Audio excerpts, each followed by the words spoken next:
Here's a breakaway for Cokethorpe, and Cokethorpe are going to score the first try of the match. Superb counter-attack under pressure for the first 3 minutes, but Cokethorpe get the first 5 points on the board and go under the posts for the first score. You're very welcome to a bright, beautiful, and a little bit chilly, you've got to say, Sedbergh School. It's a wonderful location here for what is in effect the national tens. Cokethorpe in the yellow and blue, and in the red it's Michael House A. That's a great conversion, and another 2 points, and that's 7-0. Well, it's lovely to have you on board here. They kicked off a little bit early, I must say. I think it was 3 or 4 minutes early, but we were just about ready to catch the first try action. We may have missed the first couple of points, the first couple of minutes, but those couple of minutes were just constant Michael House A pressure. We're playing 2 12-minute halves here in the Super 10s competition here at Sedbergh School. Michael House A, great expansive rugby, beautiful passing, and here's the overlap on the left, and here's the legs. The sprint is on for the try line. What a tackle! Superb pace, great defence from Cokethorpe. The referee, well, we've seen that a few times. Cokethorpe, they've been on the attack and they've given the ball away needlessly.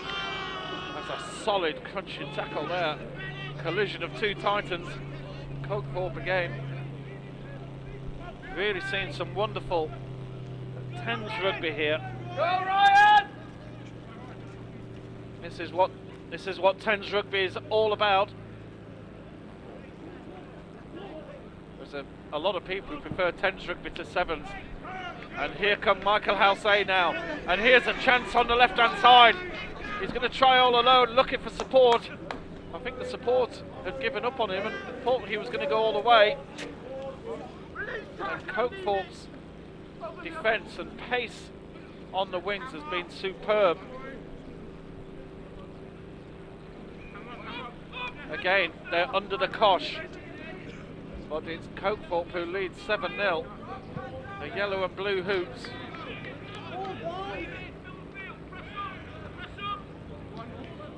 We've got 3 pitches of action taking place here. And here's a chance for Michael House. Just stopped. About 7 metres shy from the line. There's the tap pass.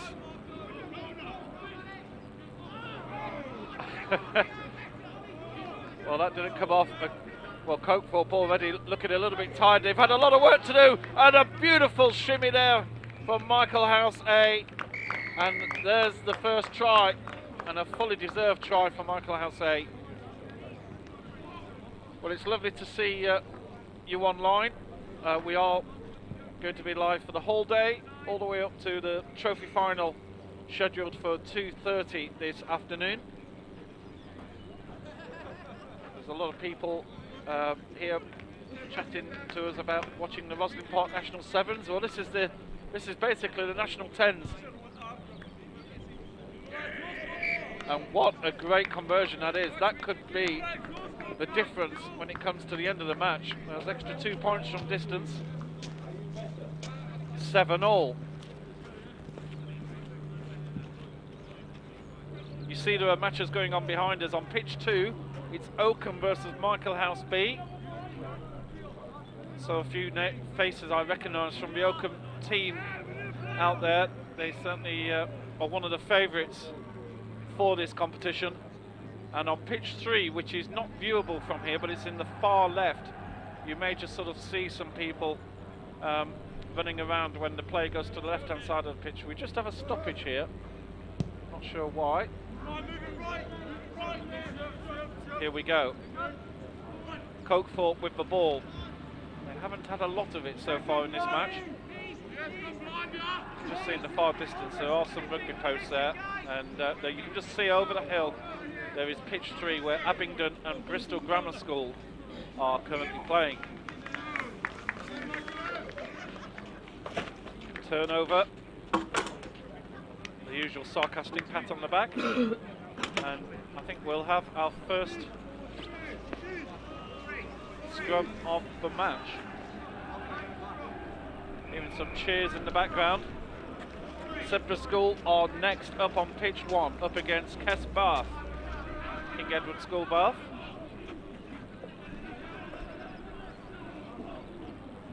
It's an absolute thrill to bring you these matches live for you to watch from wherever you are at home, or in many cases I know a lot of the players will be watching these matches themselves afterwards. Really hope you enjoy it. Memory forever.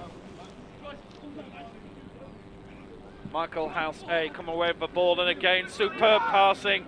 They really have been excellent on the attack. Cokethorpe certainly have got a strong defence, there's no doubt about that. Michael House A look to turn in and out. Gain another 5 yards. Looking right. This is where they scored last time. Came inside, found a little gap in the middle, and there is a gap. Just sheer pressure from Michael House A, and it's the Reds who take a 12-7 lead as we're coming towards the end of the first half. We are 2 halves of 12 minutes in Tens rugby. Just looking at the rules, we'll just watch this conversion attempt here.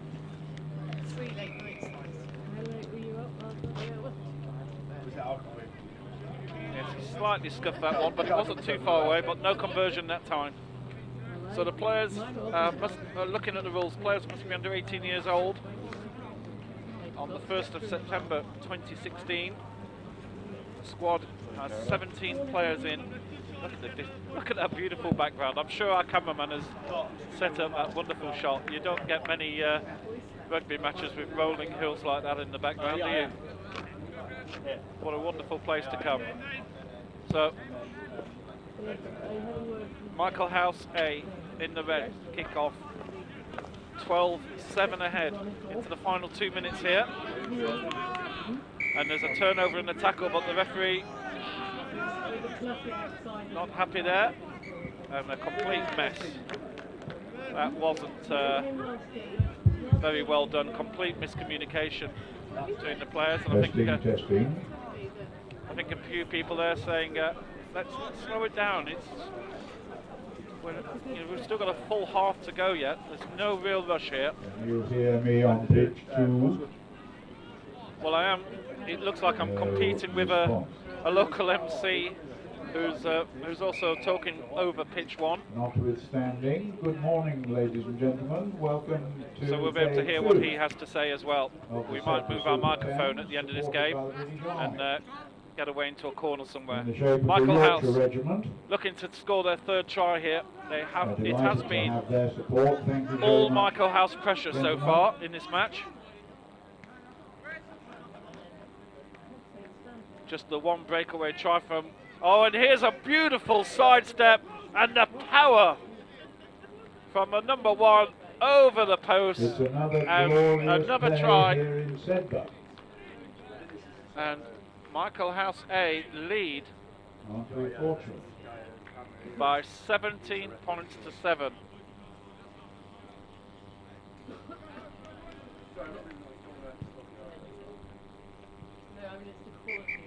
And the conversion was probably one of the poorest conversion attempts we might see here today. Well, half time here at Sedbergh School as the teams just have a little break. It's 17 points to 7, and I think our local MC is getting scores from around the pitches, so I'll leave you to listen to him.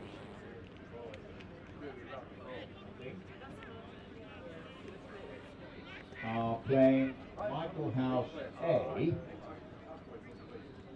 who are in red with white panels on the front, white shorts, red stockings, and you can see all of those, which is great news. Once again, well dressed, Michael House.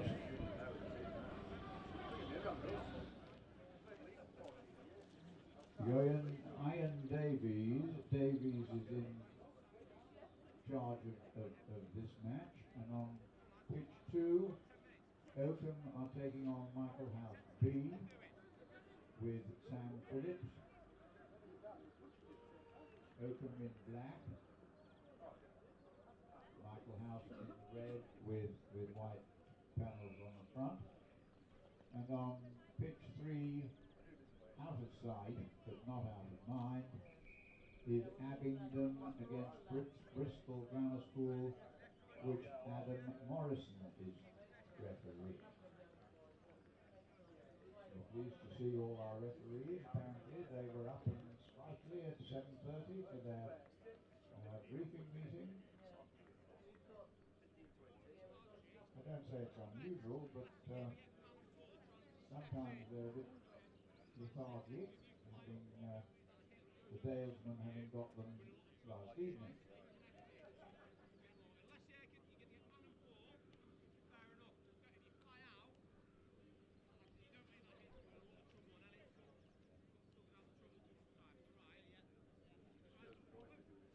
Somebody said that one referee was heard to say could have done with an hour more in bed, and somebody then responded, well, or an hour less in the Dalesman last night. So he pays you money and takes your choice.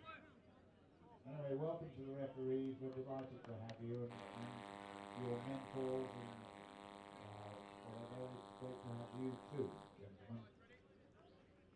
Thomas just walking past now, appearing not to listen.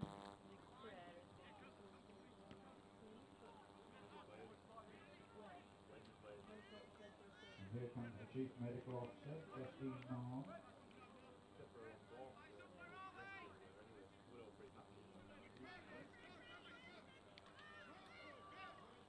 The medical tent is the one in the middle of the row of tents which hasn't got the school sign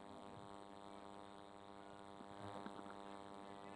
One says every year or every day that one doesn't, hopefully they won't be employed, but they're here if you are, or if they are required.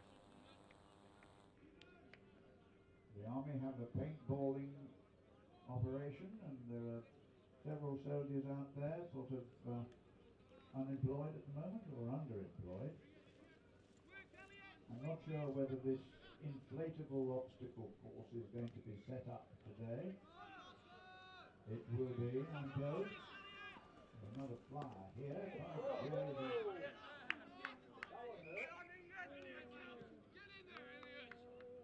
That one hurt. We need one now, I'm afraid. That one we did.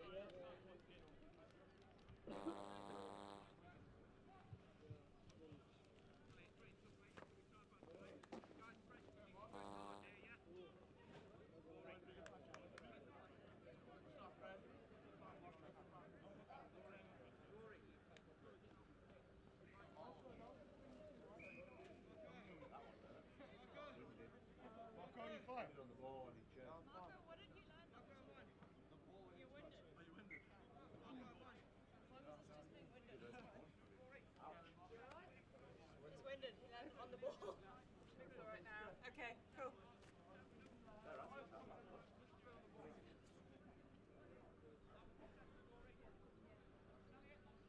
Keep driving, Noise. Keep driving, yeah?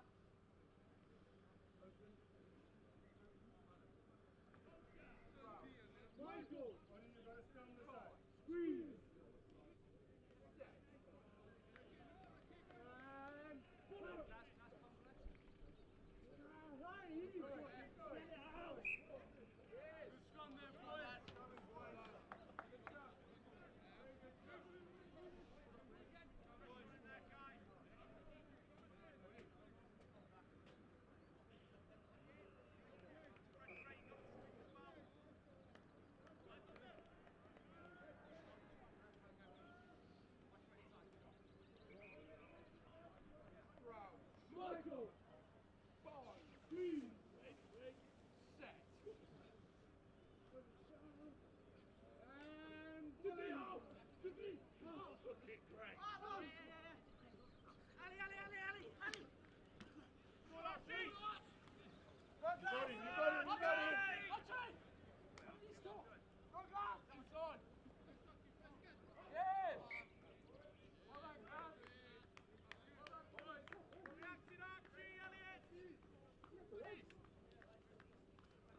did you?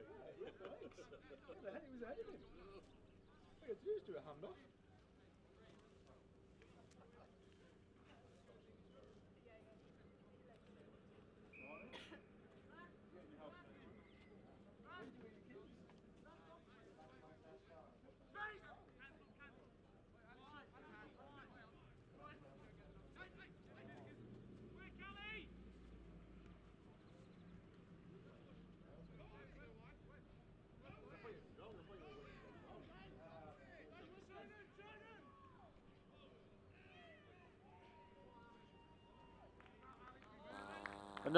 A lovely try here from Michael Housey under the posts, and that's 22 points to their total so far.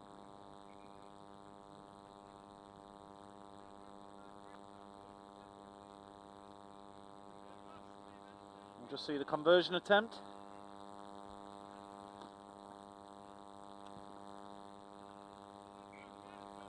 Which is good.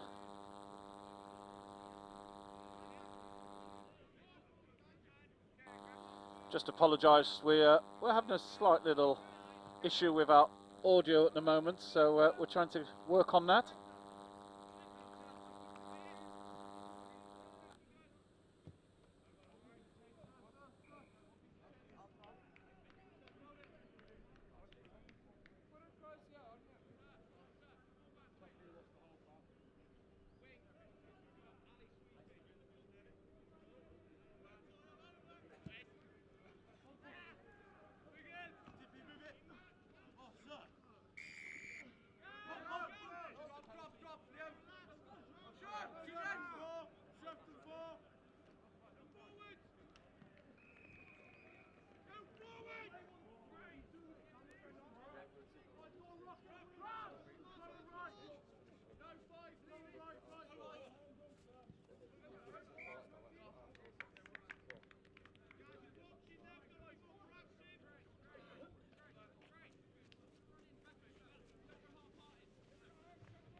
The 10 o'clock group of matches which will take place shortly. The first is in the Army Cup. Sedbergh will play King Edward's Bath. Joe James will look after that. On pitch 2, Wakefield will play against Brighton with Andy Wigley in charge, and on pitch 3, Stamford will play the Here's King's another School try for with Michael Henry Housey, Lewis. who really have been Sedbergh and King Edward's Bath on pitch 1. they really have been Wakefield and superb. Brighton with Have Andy Michael Wigley on Housey. 2. Stamford and King's Macclesfield, Henry Lewis on 3. Another 5 points, which is a 27-7 I can lead. assure Trevor Barker that he's not been banned from pitch 1. He will be asked to perform there, but it's not until about 1 o'clock. So the And then perhaps in the version is final, no who good, knows? and 7-7 Michael House with a few full-on figures from Hopethorpe, who just having a real tough time of it out there.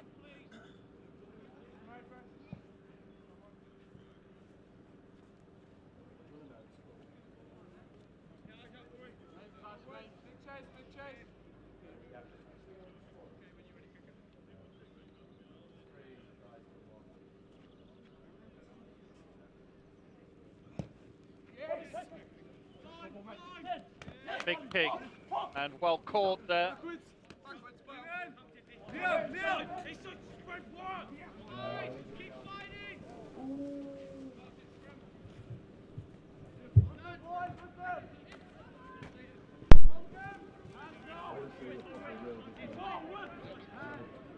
Michael Housey pressuring again. They really are incessant here in attack.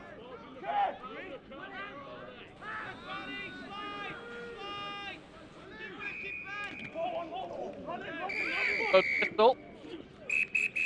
Good to come back.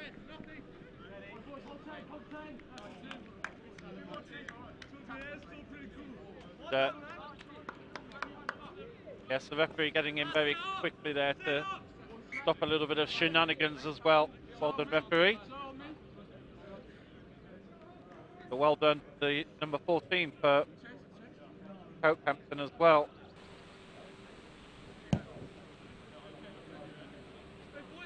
As you can see, it's an absolutely beautiful day for the rugby 10s here. Wonderful conditions. A little bit cold.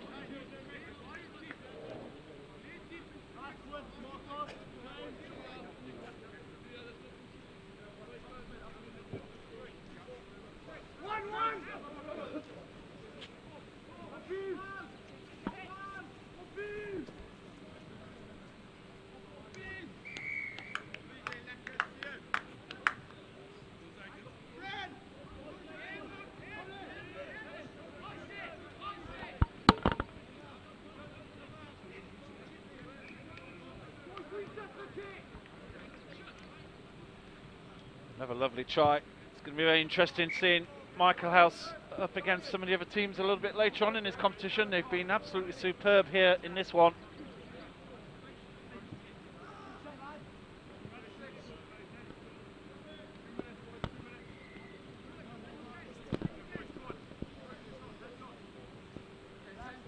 Not much time left on the clock at all here.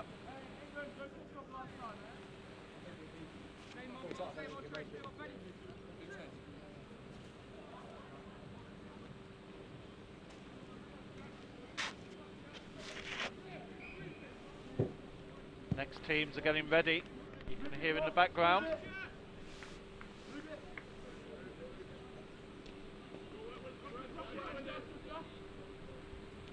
Cokehampton, who scored the first try of this match with a counter-attack, very similar to this sort of move.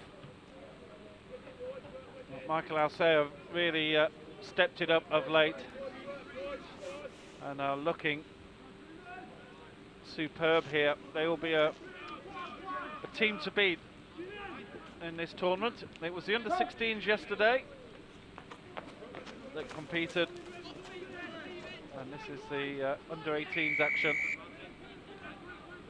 Michael House just giving away a lot of possession, not releasing the ball. That must be about the 5th or 6th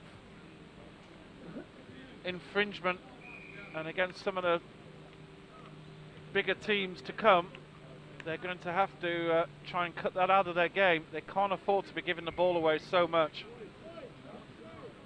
Player just lying a little bit prone at the moment. Yes, good idea, cameraman. We don't really want to watch him in too much pain, do we?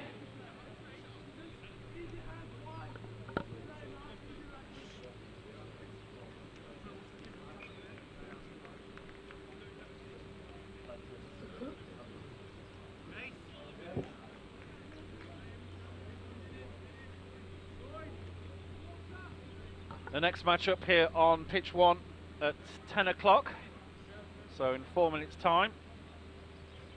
It's the home team, Sedbergh School, up against King Edward School from Bath. That will be up next. Hopefully, if things can work out, we'll be getting scores from around the pitches also. So in fact, during this break, I will just go and check. I'll be back in 1 minute.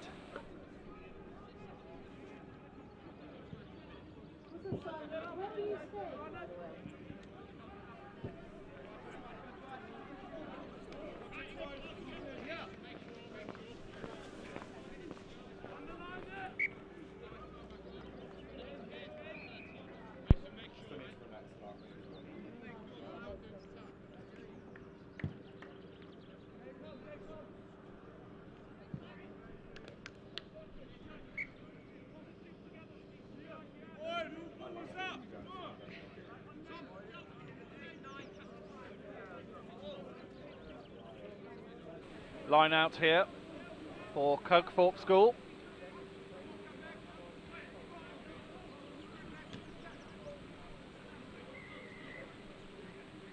Coming towards the end of this first match here on what's going to be a wonderful day of Tens rugby. Our clock is not the official clock. I'm sure you know that by now from watching all of our streams. It's the best estimation we've got. Sometimes the referees make the odd mistake on the clock, but I've got to say 99% of the time it's us that get it wrong, and sometimes we have been a little bit forgetful to stop or restart a clock. Well, we are working to a group table, so it could come down to, we could get situations where points difference could count at the end of the day. So Michael House trying to score more, and will do. Powerful run from the number 4, and another 3 points to Michael House A. Morning. So now 39 points to 7.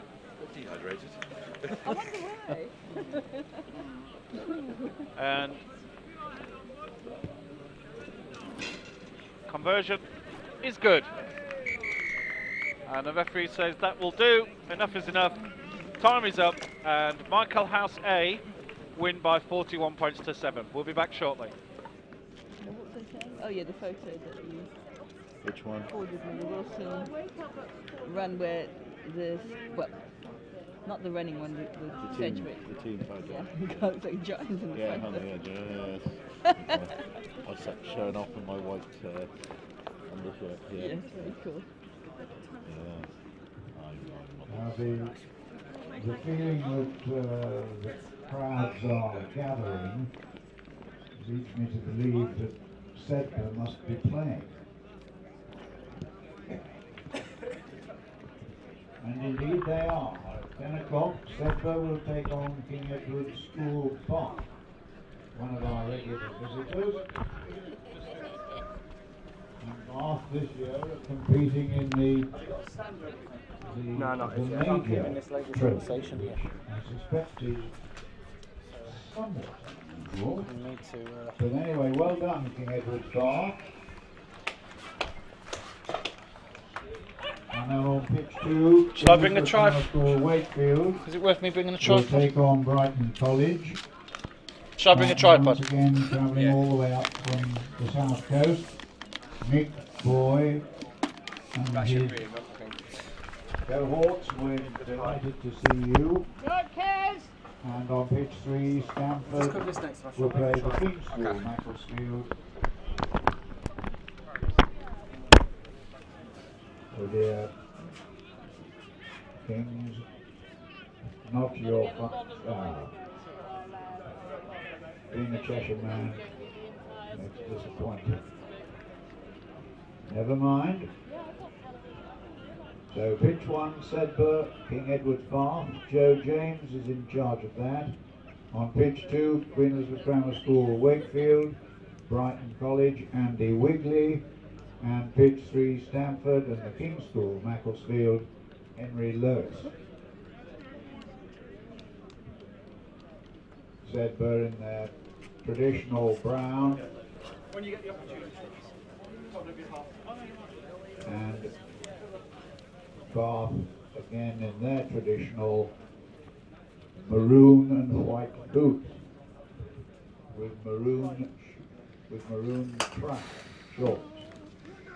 It's going out live. Jim is supposedly doing morning surgery while watching this in the corner of the TV. So we've got to make a lot of noise for our boy. Somebody's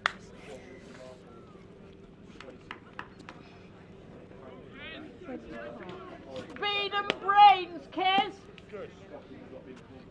You've got your cameras over there. Yes.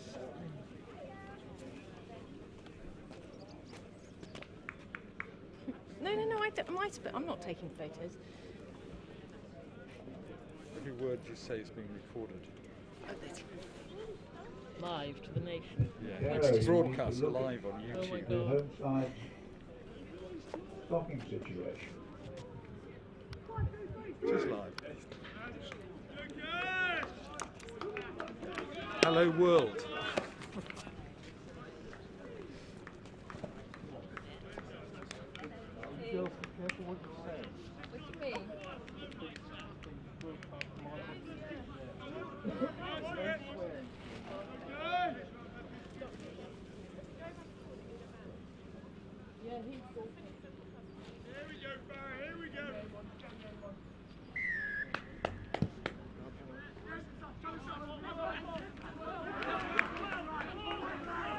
So here we go with the home team, Sedbergh School, playing from right to left. King Edward School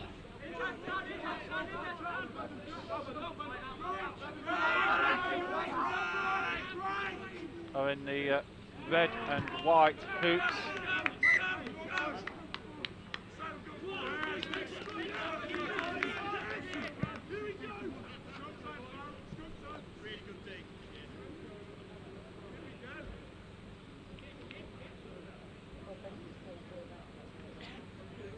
So this is King Edward School of Bristol in the red and white, playing from left to right up against Sedbergh.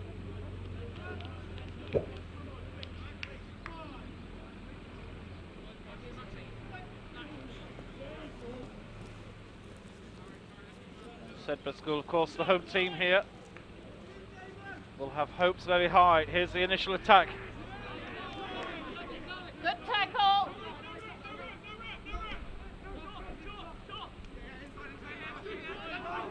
Solid defence from King Edward's.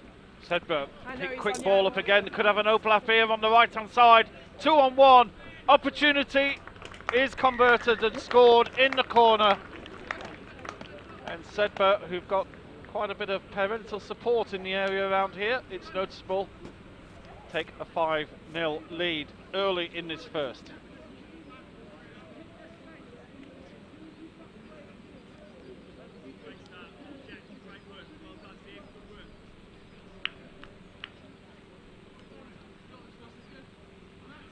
We're just waiting for scores from the other pitchers to come in. We do have the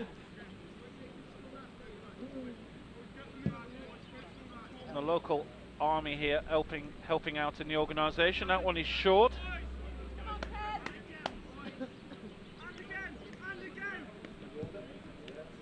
Absolute feast of rugby at the moment for anybody who loves watching rugby online. Of course, we just had the Roslyn Park National Sevens just recently. There was the Surrey Sevens, which is always a fantastic event. 3 days of tremendous rugby at under 14, 15 and 16 level.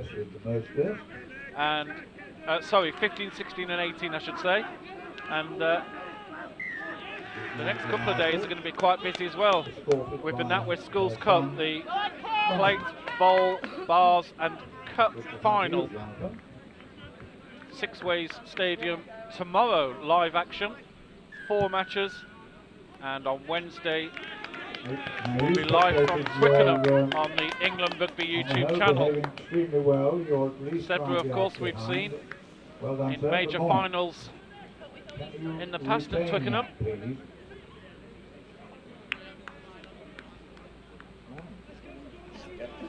And it behoves the supporters of the home club to set an example. Line out for King Edward's, looking to make their first real attack into the Sedbergh half of the pitch. Look, the throw doesn't go well at all. King Edward's, well, that's a superb retrieval from Sedbergh. They might score from this one. That caught everybody by surprise. Here's the power down the left-hand side. Good defence from King Edward's. They hold up well. Wonderful turn on the outside from Sedbergh. Looking to switch again, a bit of a gamble. Did well not to pass that, to be honest. Could have easily been an interception try in the other corner. And King Edward's turn over. Oh, that's a complete mess of an attempted kick run. That doesn't come off at all. Sedbergh given the ball back. Wonderful tackle there. One of the parents from King Edward's was saying, I've got to use the term plucky underdogs when it comes to King Edward's. Well, there's certainly a lot bit more than plucky underdogs, there's no doubt. This is a very good team. Oh, what a tackle that is. The referee is going to call for a previous infringement, I believe. Is stuck in the mud. He's comfortably. stopped the Rear-wheel clock, drive. but we may have an injury here. We're just waiting for the scores. Okay, we're going to have Thought we'd be able to get down on the running track like a scrum for a knock on a little bit earlier on. We are still waiting for the scores. It's something that I will go out and try and hunt down for you. So I know a lot of you out there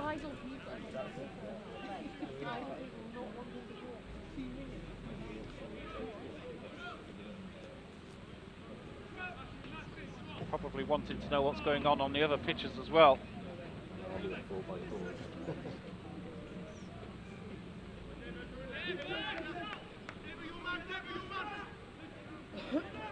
Sedbergh looking to spread the ball out wide.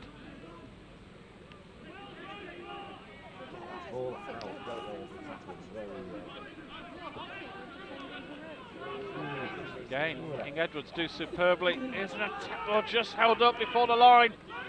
The follow-up's no good either. Oh, that's a wonderful pass out wide. And Sedbergh score their second try of the match. Superb defence from King Edwards Bristol. Is that Rory going off? No, 10-0. Sedbergh lead.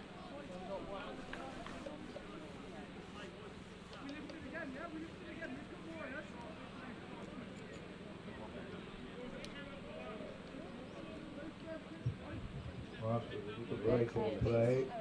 I just acknowledge the help that the ball had from Nicky Millington, who is in the organising team. Conversion is no good. Wonderful performance shoot puts up. We have matches every half an hour here on our main pitch. The plate and trophy final taking place at 2 o'clock and 2:30. What a wonderful catch there from Sedbergh, really putting his body on the line, and Sedbergh come away with the ball. And it looks like they've got an extra man here on the left if they get it over, but a wonderful dummy inside. Surely this is going to be a score. And a score under the post to Sedbergh. I don't know what we could have done to them. It wasn't that we made a mistake. Well, all the way from the kick-off, that was a superb catch. The opportunity to say. And then fast play, really fast play from Sedbergh, just catching out Edwards Bristol. Well, since way back, but Ron, thank you very, very much. Conversion is good. 17-0. Team, who I was saying yesterday, Suspected it's Brighton Absolutely wonderful conditions to play out there. It's a little bit cold if you're watching, but I've got to say, to actually play in, these conditions don't get much better than this, really.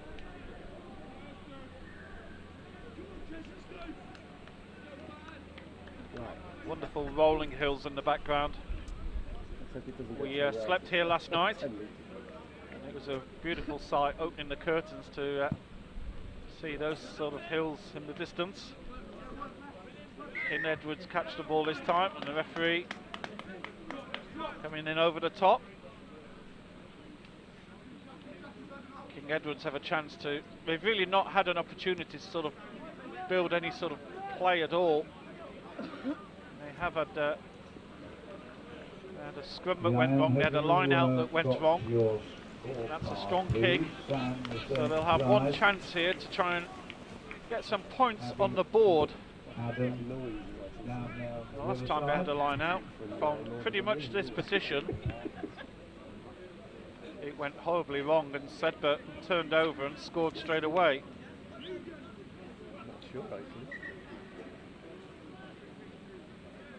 Referee just not happy with the line.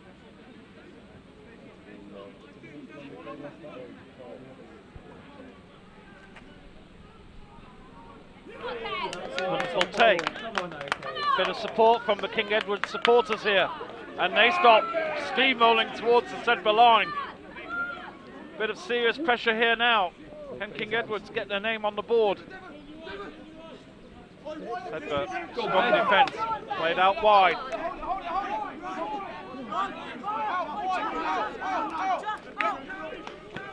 next phase of play. And yes, we'll have offside. Set the line. I was just about to say they do seem to be playing a very high line, really pushing hard, but the referee deciding on that occasion that was too high.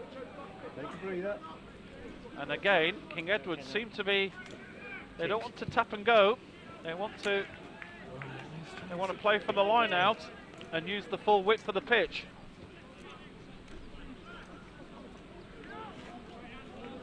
Well, time is up on our clock.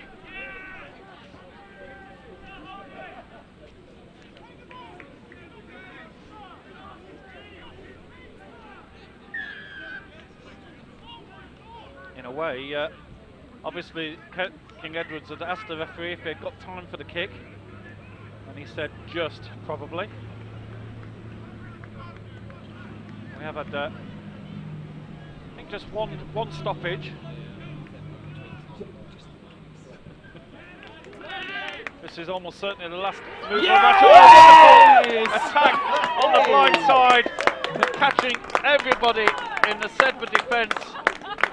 Hold, and King Edward School get on the score sheet with what was a wonderful set piece move there. Edward's not without good support.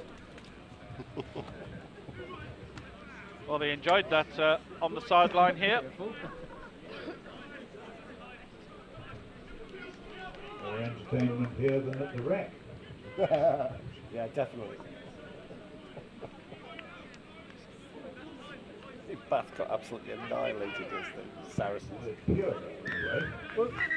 Yes, the conversion's no good, but half time. Sedbergh School 17, King Edward School Bristol 5. Halfway up the tree. Oh, yeah, On your Twitter here, I mean, yeah, apparently the Bath better school playing was conditions, I guess. 12-10 at half time. Yeah, and that was Well, my ambition for today, which is they score in every match. Yeah. Can we have your score, please?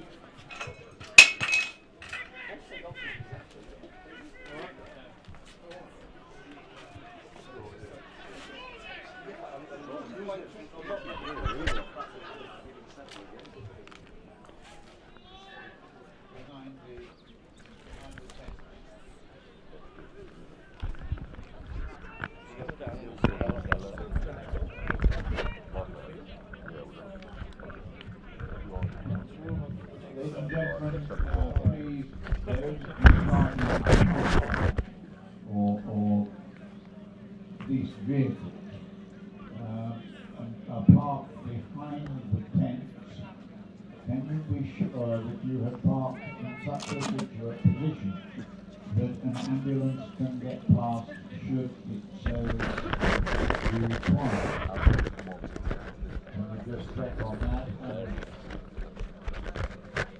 You need to keep the roadway and the track clear so that an ambulance gains easy access should it be required.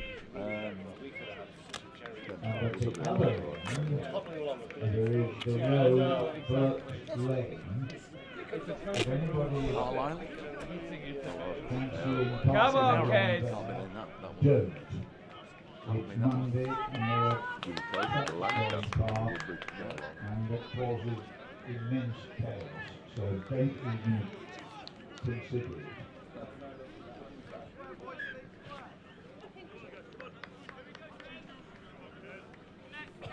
Teas, coffees, drinks like refreshments are available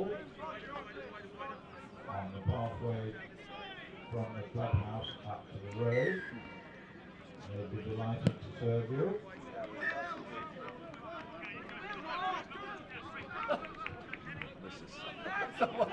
We're done, proper. Wow.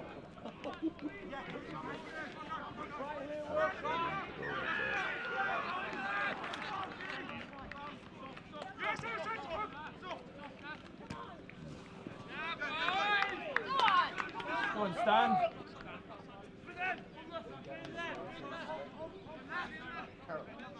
Sorry.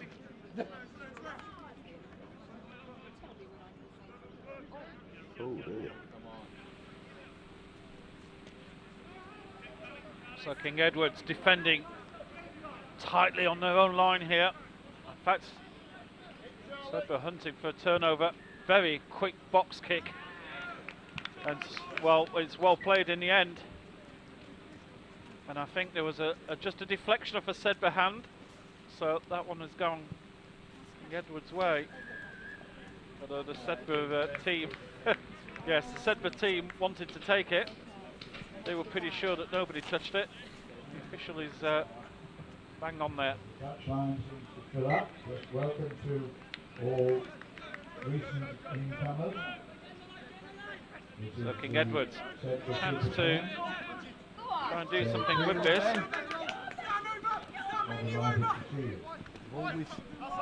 King Edwards are giving them a game here.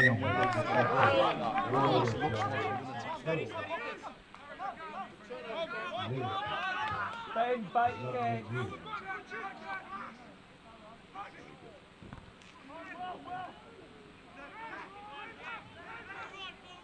Which is made even better, I suspect, for home supporters to see their side attack.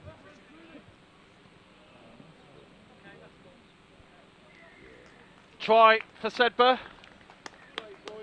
And indeed scored. 22-5, just picking up a score there. We obviously had a slight error on our scoring. Cokethorpe 7, Michael House A was 38. I think we missed a conversion there. And Abingdon beat Bristol Grammar School by 35 points to 5 over on pitch 3.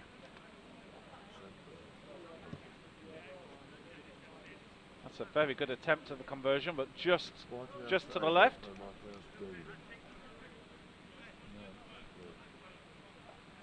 Come on, guys! Few parents trying to G up their kids out there. It's a tough ask, really, considering that you're playing the home team on their home pitch, who also happen to be one of the favourites for the event as well. So we both won one, in other words.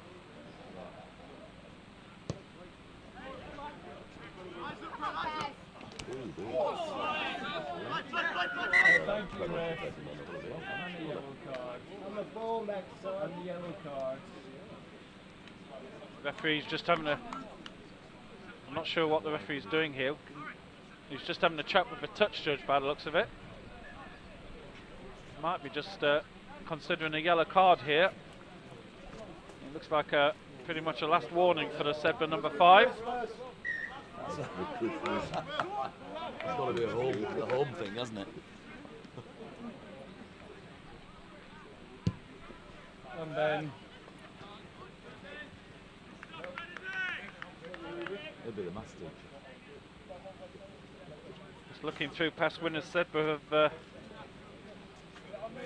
they were runners-up in 2013. 2014 they didn't make the final. It was the only year they haven't made the final in the past 4 years. They won it in 2015 and were runners-up to RGS High Wycombe in 2016.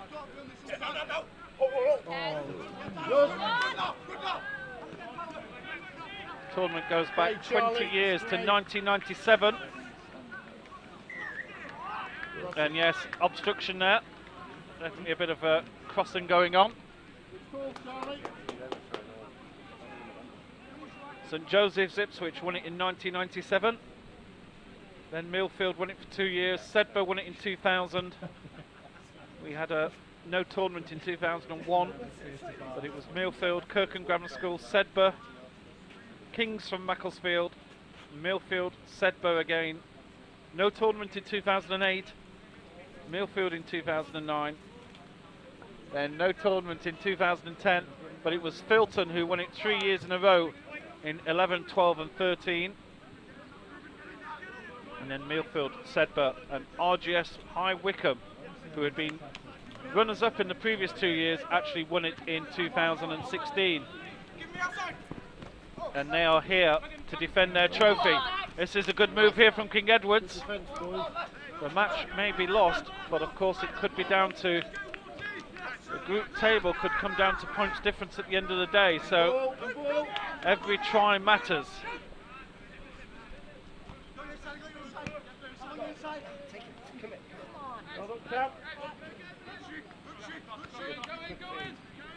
Good supporting. Nice interplay here from King Edward's.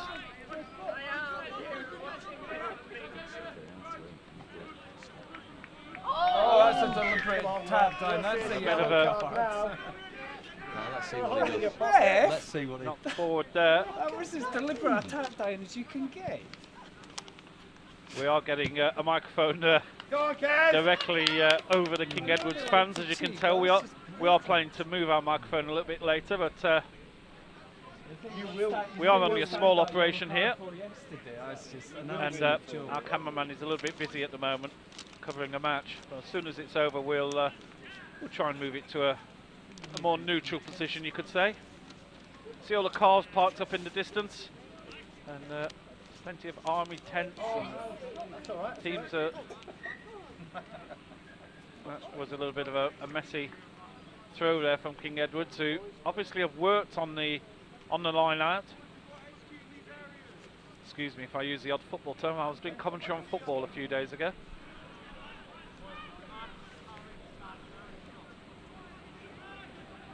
One thing also is that teams have to bear in mind, of course, is there's plenty more rugby to be played here, and Sedbergh will not be wanting to be going all guns blazing in this first match and timing themselves out for some of the big games to come later on in the day. This is lovely, lovely interplay. Here's the chance. Here goes the legs. The sprint is on. Wonderful play, wonderful pass backwards. Now it's a one-on-one, and there's plenty of confidence there, isn't there? He's going to have a man on him, but he eventually gets over the line. Number 12 for Sedbergh looks a very good player indeed. I'm sure we're going to see a lot more of him as this tournament progresses. Sedbergh next up on this pitch at 11:30 against Brighton School. And then they have Queen Elizabeth Grammar School, Wakefield to come. Another of 2 points is converted.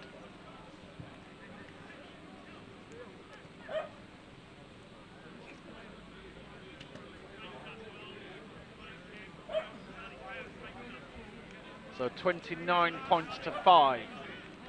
Sedbergh lead with around 4 minutes to go. 2 halves of 12 minutes. And if there is a sin bin, well, the sin bin is 4 minutes, but it's unlikely we'll see that. You never know. Sedbergh loose pass there. Number 12 in the middle of the action. And Sedbergh now, wonderful handoff, but a brilliant tackle there from the number 14 for King Edward School Bristol. And he certainly saved what was looking like a try-scoring opportunity for Sedbergh.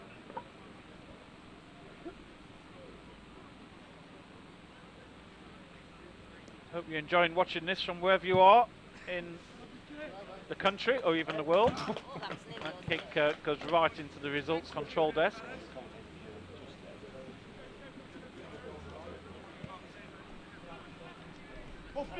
Wonderful place to bring you live action here from pitch 1 at Sedbergh School.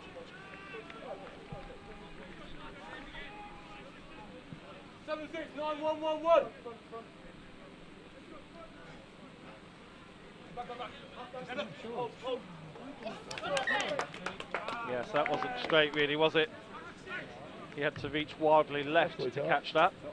Never gave the opposition a chance. Sometimes referees let those go, but not on this occasion. We're at 11 o'clock. Are we? Yeah, I thought it was half 11. The next match up here on pitch 1, Cokethorpe versus Michael House B. How they're playing. Yeah, good game, Sedbergh winning easily.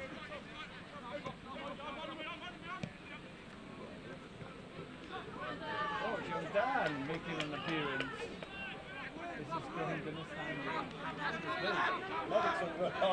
Will our next game be tough? It'll be like semi-final.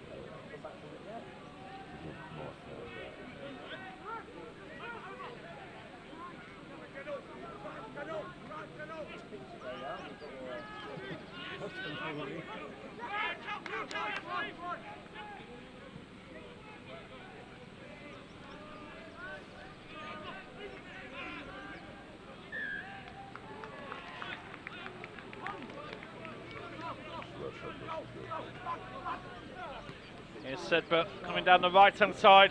There's the opportunity, and number 5 scores again in the corner. Time is almost up. Sedbergh going to walk away with this match quite comfortably.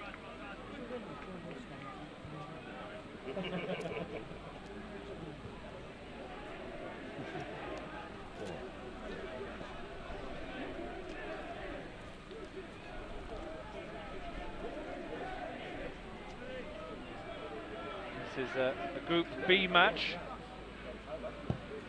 with Abingdon and Bristol Grammar School.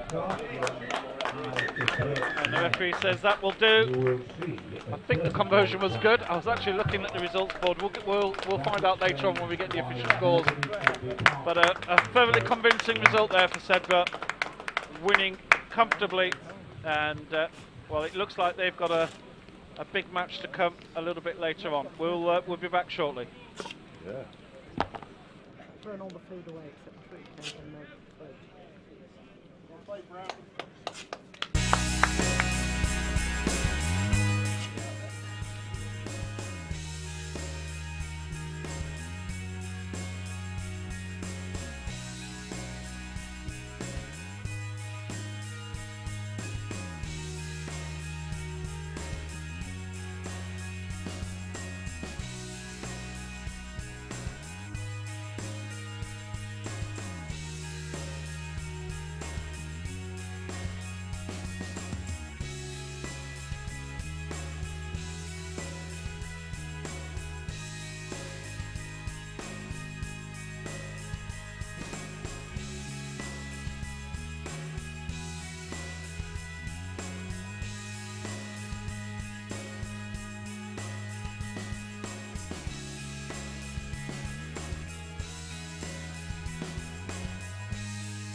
We're also delighted to welcome David Furby, the former player, referee, and past chairman of Aylesbury Rugby Club.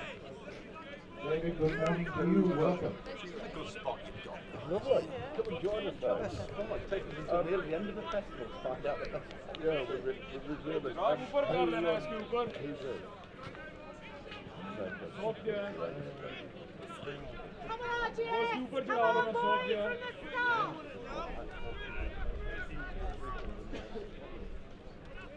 From the start! Are they Bristol or Bath? Brass, Bath in the last game. Just kicking off on pitch one is the 10:30s with RGS High Wycombe in their maroon and blue, claret and blue, there must be some green in there, I think, in the ball, playing away from Sedbergh House towards Burke's Lane. And defending Burke's Lane is Barnard Castle. Come on, Jess, come on!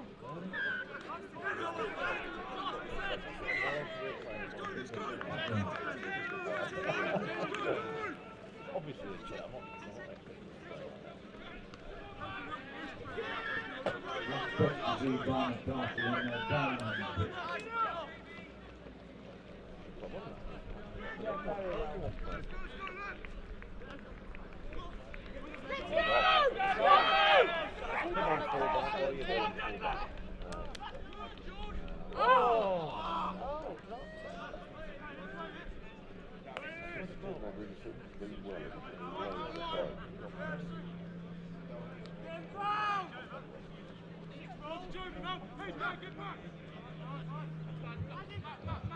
I apologise. I knew that duck information was unusual out there. So here we are with the next match up on Barnard our main Castle pitch. are the ones playing away from Sedbergh House. Barnard Castle School in the blue and brown hoops, playing from left to right, up against the reigning champions RGS High Wycombe, which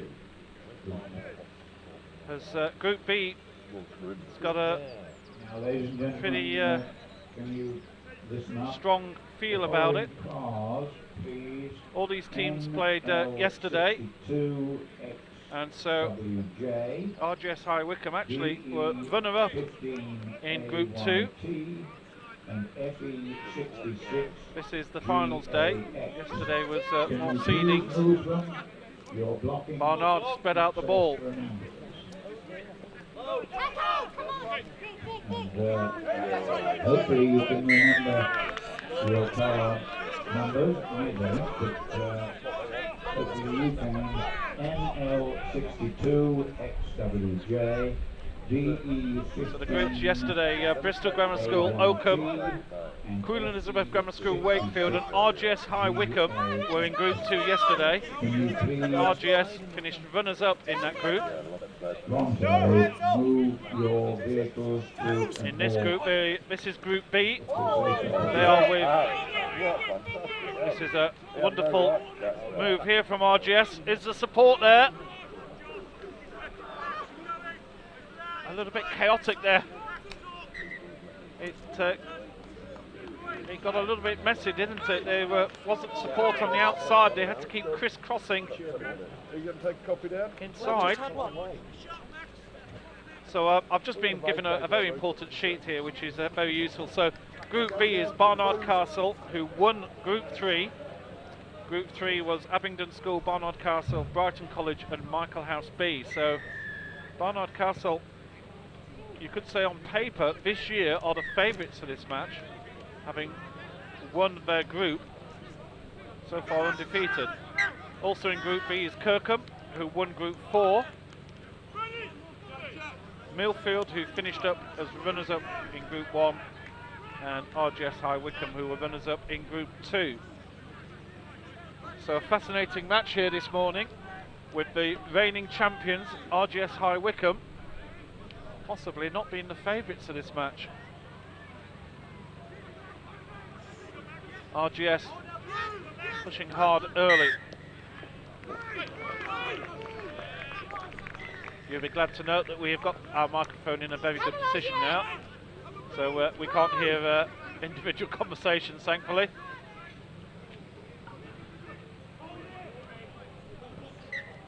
RGS trying the right-hand side for the first time in a match, and out of play. We are live here. It's 10:38 in the morning on what is a wonderful summer Well, it probably looks superb on your screen. It's quite cold, but it's going to be a nice day for sure, and I'm sure it's not going to be too bad.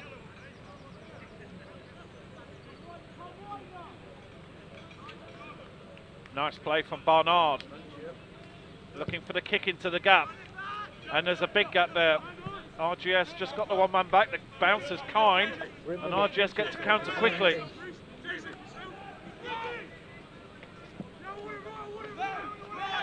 Two very good teams here, no doubt about it. And a missed pass from RGS, and they're looking, well, I was going to say, they're looking that the referee had deemed it backwards. He had his arm out all along.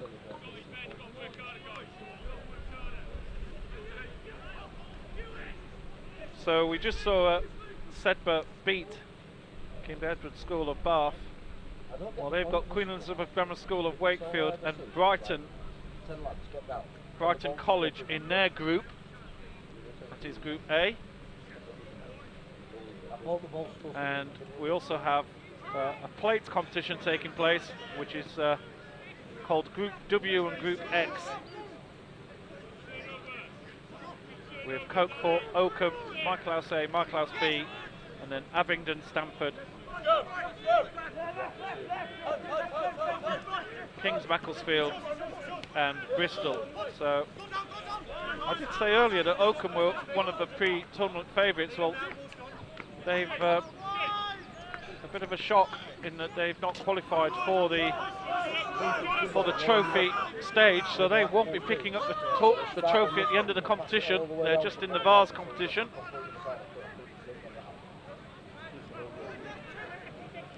I did see Mr. Tyrese Johnson Fisher earlier on here.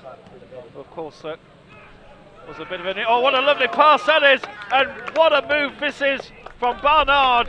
They score the first points of this match.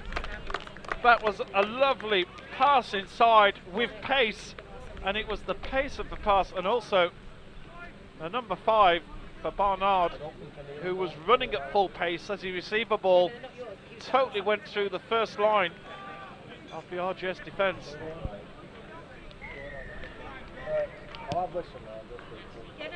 Conversion is good, and the defending champions, you have to win the group to get through to the final. So it's pretty much a situation of, if you lose a match, your chance of getting through to the final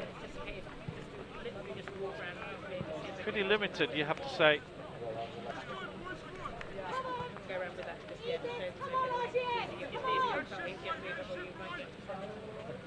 A few calls have come on RGS in the background.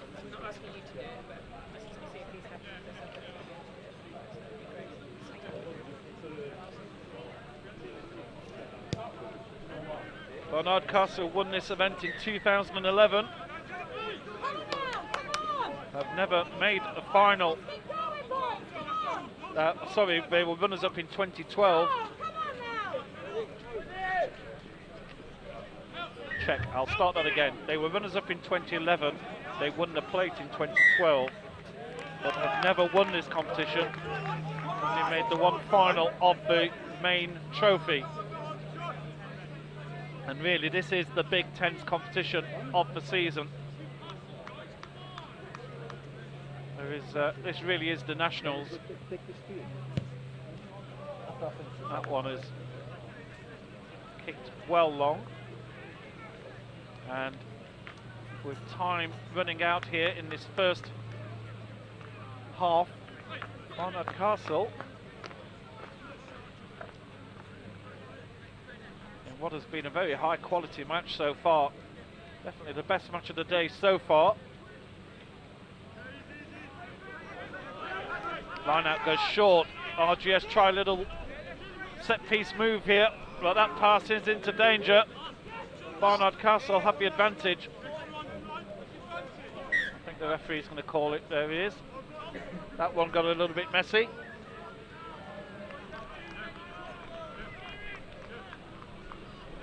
Well, RGS, just a couple of mistakes in their game here.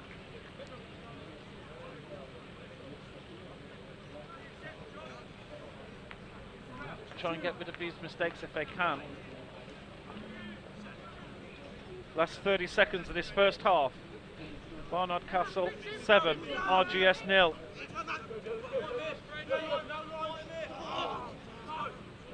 And the pass, Barnard looking as if they were I do hope that the owners of NL62 they've got their eye on another score there. WJ, Time is there's just enough time for this DE15 line out. and FE66 GAX have taken the necessary steps to remove their cars.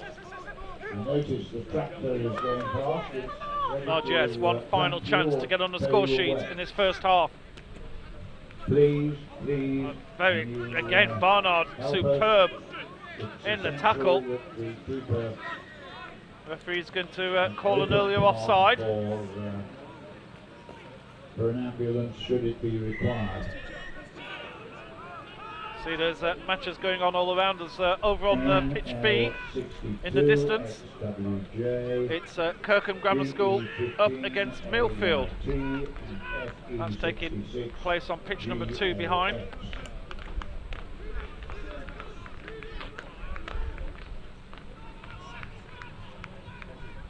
Introducing the versus son, Jonathan, Barnard doing superbly here, pushing forward, and this is going to be a score for Barnard. Oh my goodness. Well, I don't think they'll be too pleased with that at all in the RGS camp. It was their put-in, and it all went wrong for them. Though that the Beckett didn't have their most successful season, in fact, winning their first. Well, we'll just look at this attempted kick before the referee blows for half time. That's not a bad kick at all, is it? It's good! Oh my goodness, right from the side of the pitch. It's 14-0 for Barnard Castle. And let's have a look at the replay here. This is the put-in going all wrong. Score from the 9:30 kickoff. And a score. The Open Michael House B kickoff. We don't have that result. Sam or your friends,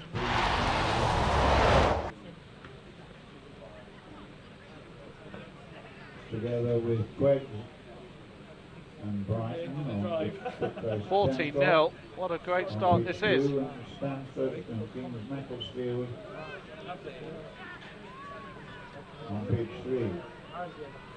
Well, while we've got the opportunity, let's have another quick look again at. So here you see, this is the RGS put-in. I don't know if we can see here easily what went wrong. But the ball was, well, it was just a messy. It seemed to be going fine, but the ball just didn't come out. It hit a foot, bounced up, went forward, went towards the Barnard team, and well, they took full advantage of that. Lead 14-0.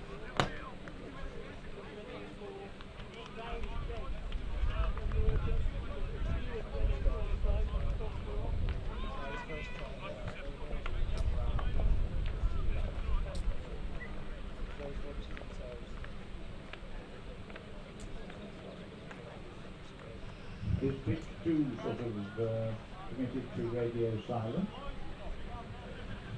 I think the boys are watching themselves and the iPads up there doing. Come on, RGS, you need to get this back. Come on, we can do it. You know your strength. Come on. So getting all ready now for the second half. RGS have it all to do.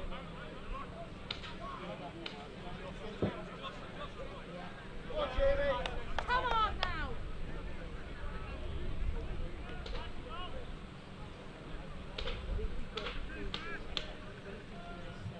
I've identified. Bit of a nightmare for our cameraman out there with the sun certainly getting strong out there. and blasting straight into his lens, but he's doing a sterling job here. Barnard kick long. They've got time on their side, 2 scores ahead.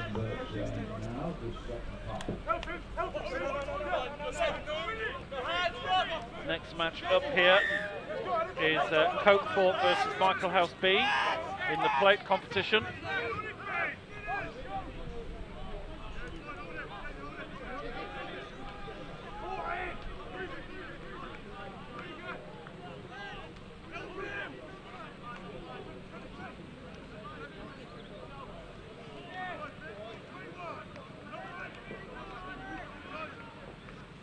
Hope you're enjoying the coverage here from wherever you are. We are on Twitter, we're at 247_TV. There's plenty of rugby over the last few weeks. Of course, the National Sevens from Roslyn Park just last week. Here's an opportunity for RGS. Again, Barnard superb in the tackle.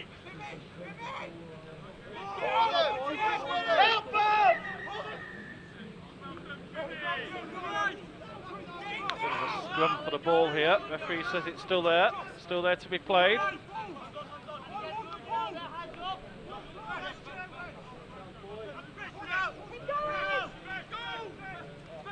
Oh, and there's a missed tackle, and that will be a score. And RGS are back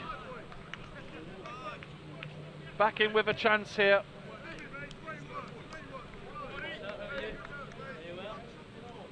We'll just wait for the conversion attempt.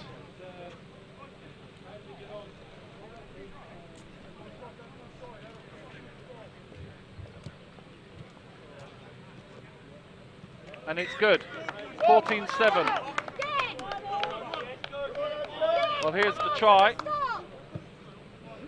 You can see that a few of the Barnard players were waiting for a whistle there for a second, but just one missed tackle makes all the difference. And there it is, the number 1, Barnard Castle, just not laying a hand on the number 13 and going over for the try.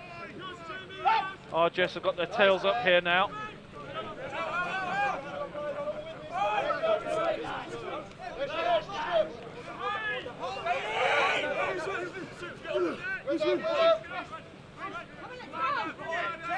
RGS have the ball. And there's a lovely pass out to the left side.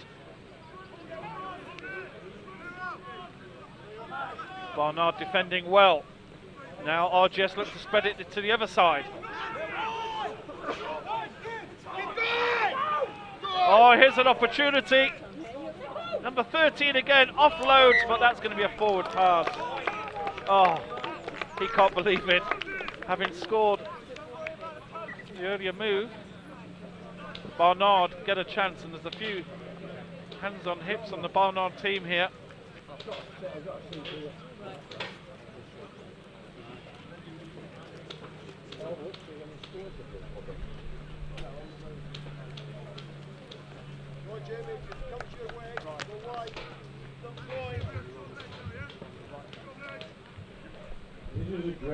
A couple more scores have come in. Stamford beating Kings of Macclesfield 26-12. Sedbergh, well, we already know that score, 36-5.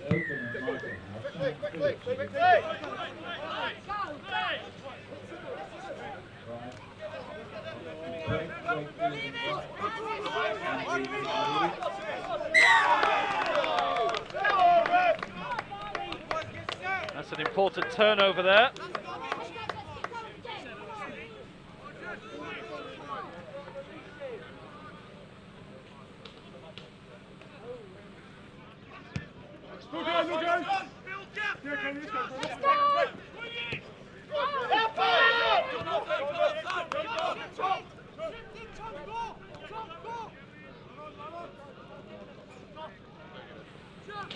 Kick and chase there from RGS didn't come off too well.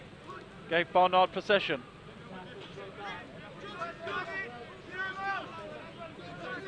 Still plenty of time on the clock.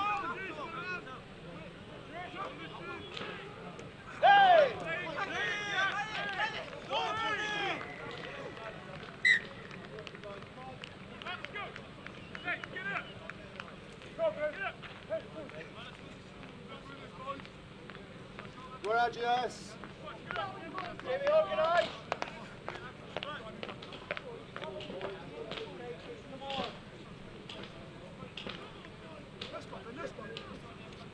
Otherwise, you know what to do.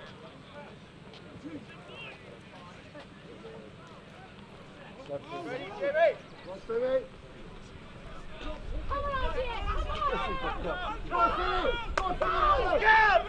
RGS picked the ball out the scrum. It's going to be a solo effort here. There's little support. Support finally arrives. Go left. There's screams to get the ball left. They've got so many men over here. Oh, he gets tied up. He's trying to go on his own. Pass inside. RGS score. And right under the post as well. Very likely to be a tied game after this conversion.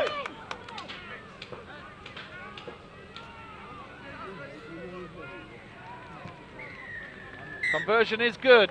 It's 14 all. With just about 6 minutes to go here. Of course, we can have tied matches, which certainly opens things up in the group table. But when these two teams play the other matches in the group, because it could well go down to points difference.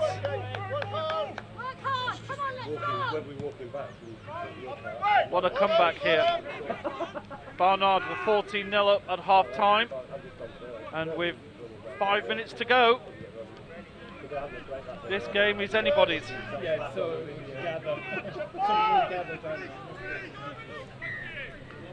That one's gone RGS's way.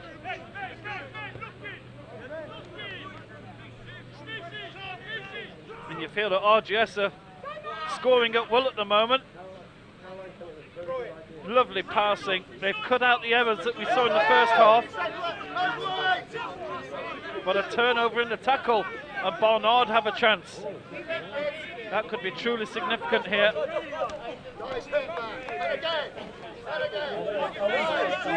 Wonderful tackling from RGS. Barnard retained possession.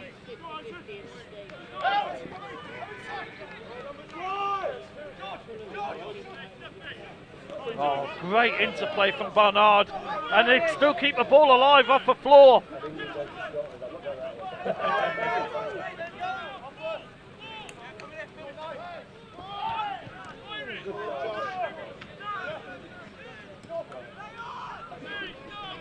Barnard still keep turning over, still keep the possession. But the ball's lost in the tackle. Barnard get the penalty though, and play quick. 3.5 minutes left on the clock. 14 points apiece.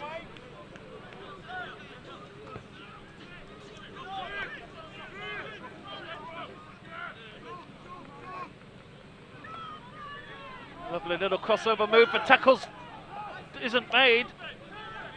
Barnard got a 2-on-1 in the corner. Come inside. Oh, that's a wonderful pass outside. And it was the pass that created the try there. Barnard lead 19-14. That turnover we saw earlier could be so important. Look at the try again. Just when you felt that it wasn't going anywhere, it was the pass, but it was a missed tackle, wasn't it? It was a missed tackle on the man.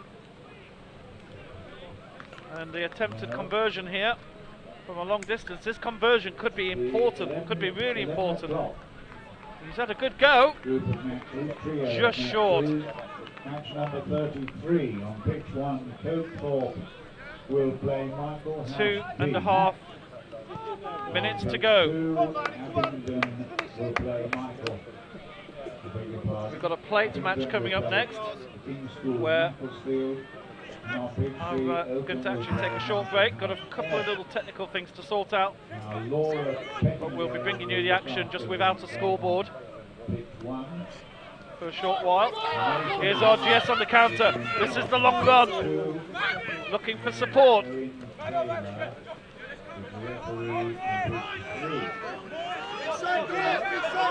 Barnard all over this ball.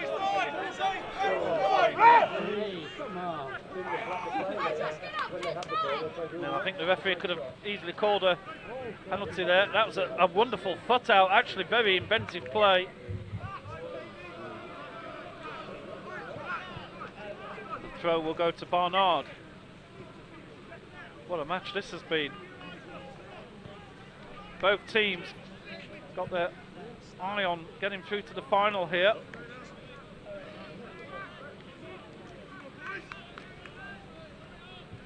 There's Kirkham and Millfield also in this group. And I'm sure Millfield, they always have a strong rugby team. So they'll be looking to upset things a little bit as well. Ball's kept alive by RGS. Final minute. Big chance now for RGS to try and take this match. That's a wonderful pass. Go on, Scott, back yourself. Real power from the number 14 for RGS.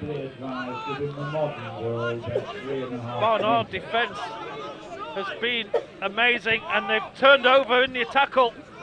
What an important turnover.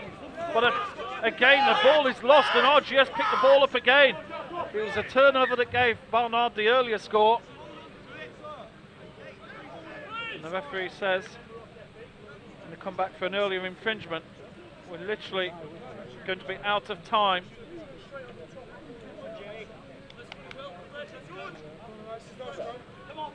Come on, boys. Come on, RGS. This will be the last move of the match. Come on, Femi, get us out quick. Get ready on your board.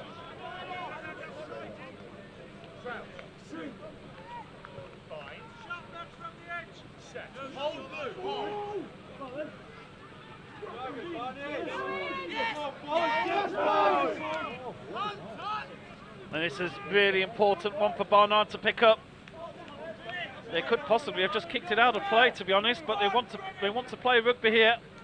They want to go for another score.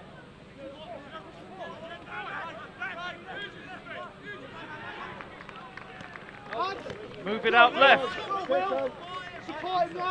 Time is definitely up. Get out, get out. Help it, Will, get in, Will. Push from Barnard.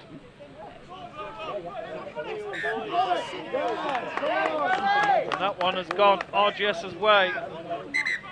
Time is up. Great result, great victory. No, absolutely not. Breakfast for 8 and away for 8.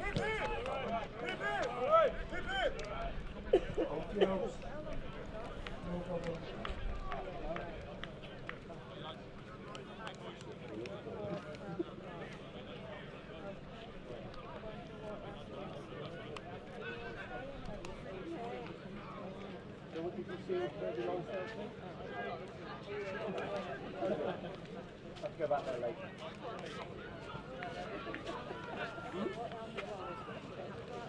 We're just having a walk round. I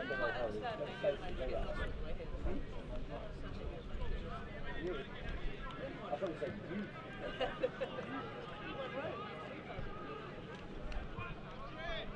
Like to respond you? I wasn't paying attention. Well, I didn't realise today was his I've never been lost, just we followed the sat nav, which took us off the main road. Still no brighter, it's where the roadworks are on the left-hand way, so it's proving by the shuttles. So this morning we got a taste for off-road completely, so Spectators, please can you observe the 5-yard rule, particularly this young gentleman on pitch here. You're not as mobile as perhaps some fellow on the field. If they come rushing at you, you're too near the touchline.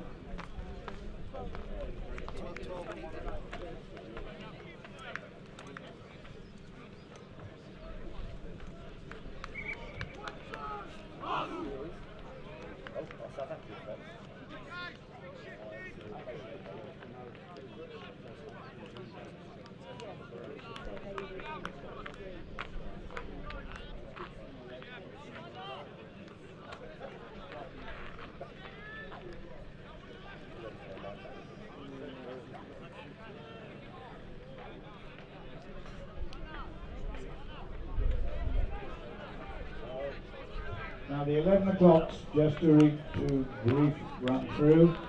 Coathorpe were against Michael House B on pitch 1 with Laura Pettingale. Pitch 2 is Abingdon and the King's School Macclesfield with Nathan Howard. And on pitch 3 down by the riverside is Michael House A and Oakham with Owen Taylor.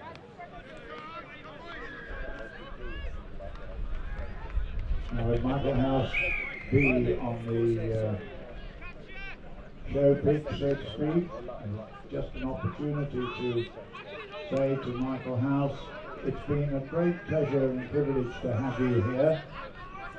We know you've been on a very busy tour, hard work. Perhaps today is the last day of your playing, but anyway, perhaps it's great to have you. We hope you've enjoyed your experience here in the United Kingdom, particularly up here in Sedbergh. You've brought us on spectacularly good days. But anyway, well done. It's great to have you.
Now referees, this is getting stupid. Can somebody please give us the score of the Oakham Michael House B result played at 9:30. Now Michael House A and B are playing again. So we're miles behind with the, oh here it is.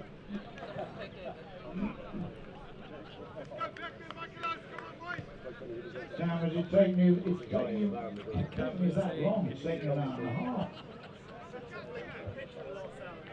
You've been on the pitch, I said.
Yeah, 12 months at the asking price.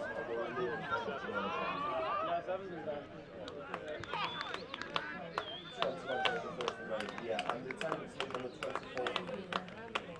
The current tenants.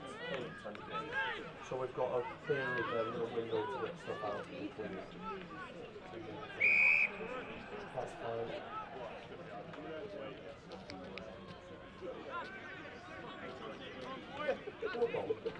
No. What date is the 29th of the 1st?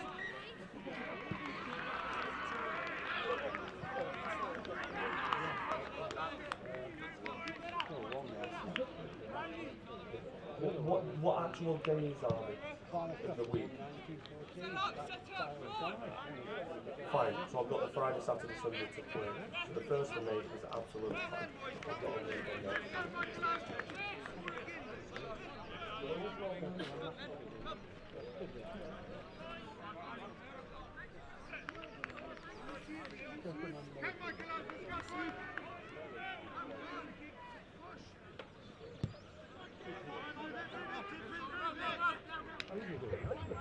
Himself, I can now give you the scores. 9:30 and the 10 o'clock, 9:30. Oakthorpe 7, Michael House A 38. Oakham 42, Michael House B 0. Abingdon 35, Bristol Grammar School 5. And then at 10 o'clock, Sedbergh 36, King Edward's Bar 5. Sedbergh 24, Brighton 0. Stanford 26, King's School Macclesfield 12. And one result at 10:30, 19 to Barnet Castle, RDS High Wycombe 40. The Kirkham Millfield score is still awaited. But she's that little scorecard must be burning in somebody's pocket, like Andy Smith.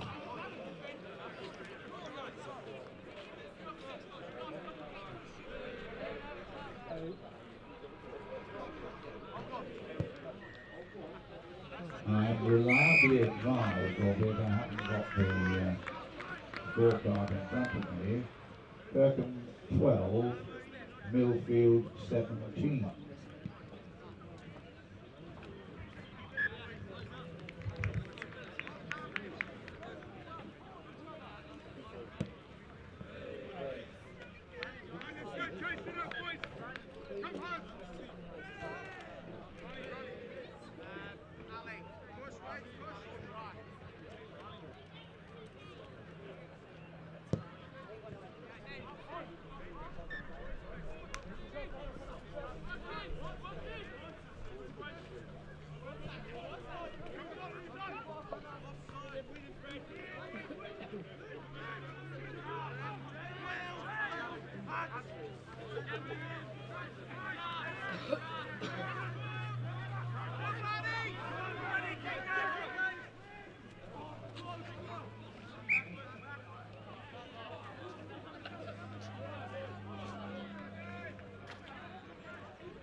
But the other one that I first saw was at Wakefield, and the boys did respect her. You've been very good, haven't you?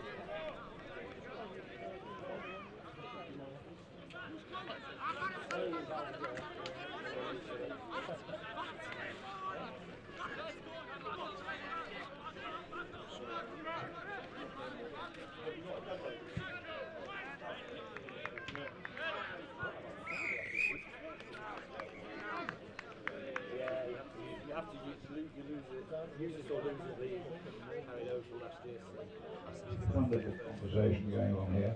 Question, is that a dead leg or are you a girl?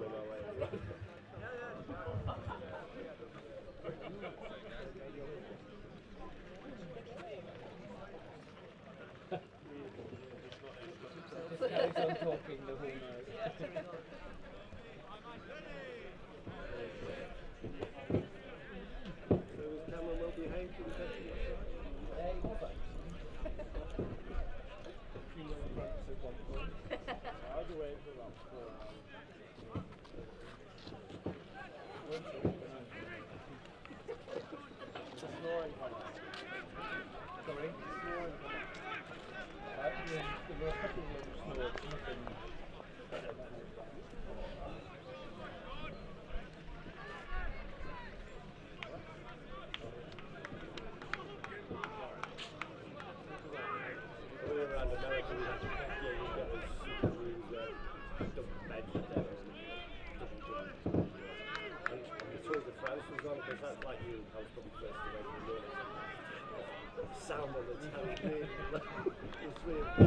I just keep my ear plugged to my iPad.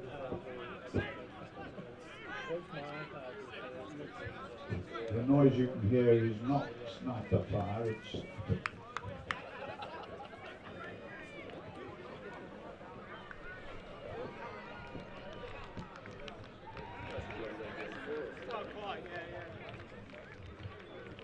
from the lake.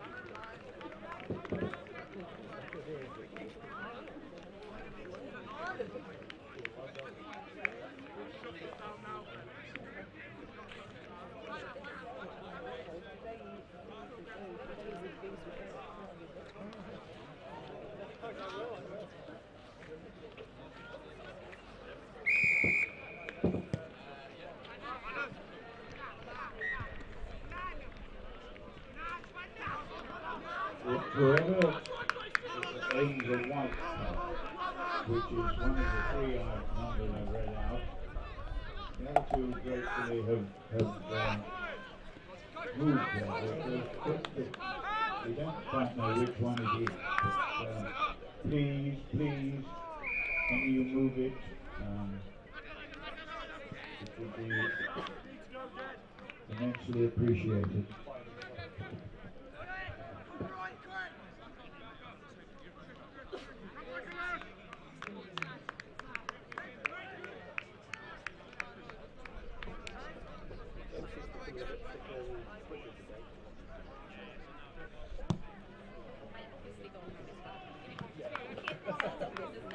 I think that is Harry coming to Manchester?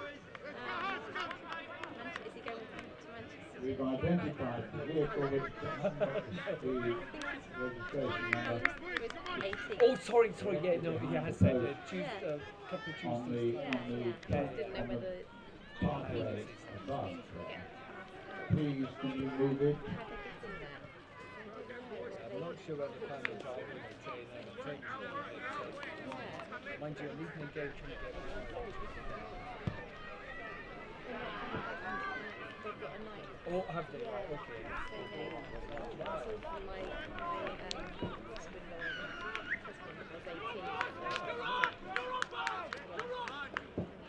Again, the training. Okay, I just briefly mentioned it. yeah.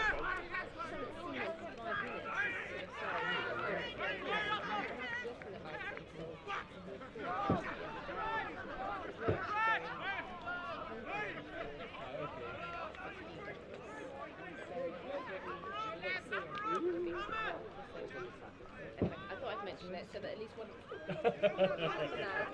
I will praise Harry to see if he knows how to get in there. Right. See you later. See you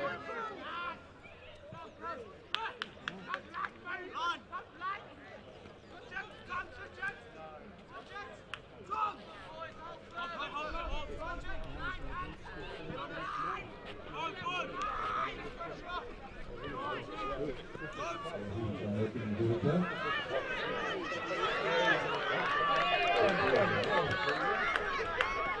Well done, good try.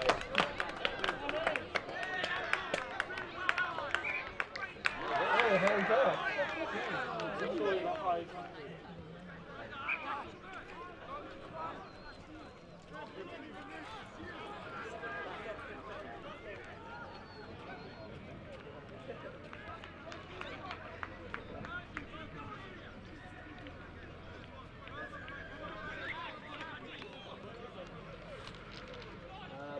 Probably pitch 2.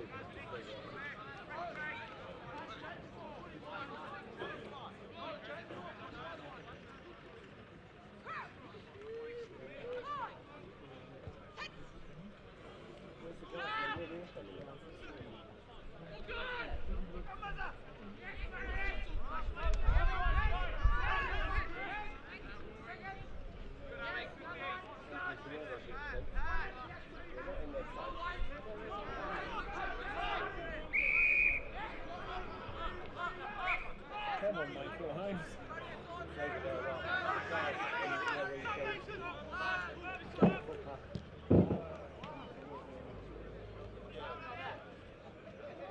Well, the bounce beat everyone.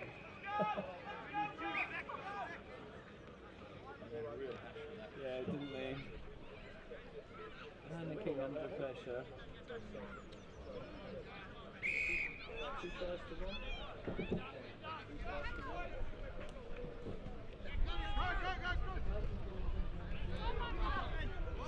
Yes.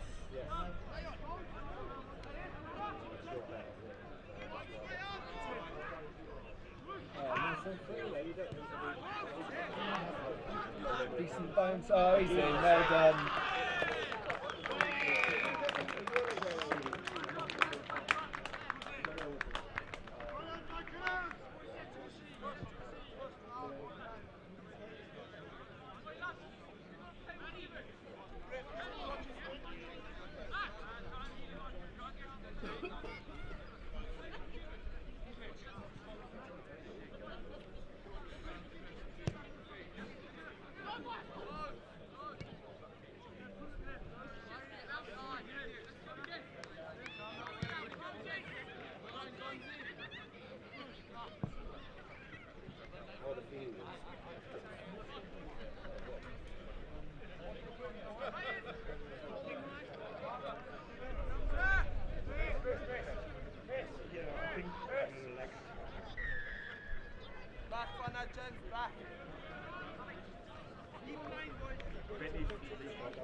He's got kind of rubber legs, hasn't he?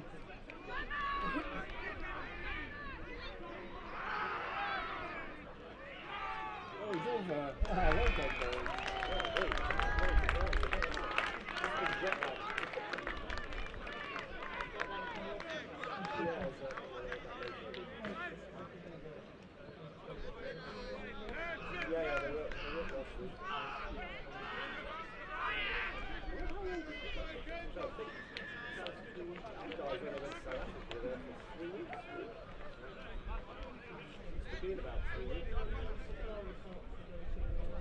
Knowsley, just down the way. Chopper bowling.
Can't tell the difference.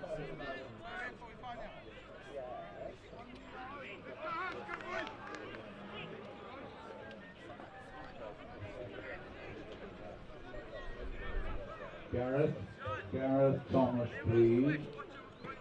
And you appraisers of some referees for 11:30.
think it's standing just at the, on the brow of the hill.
See these over here?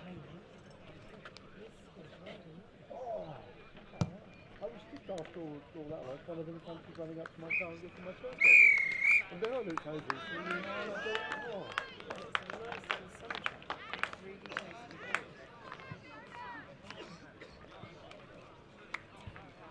You don't get anyone standing in front of you.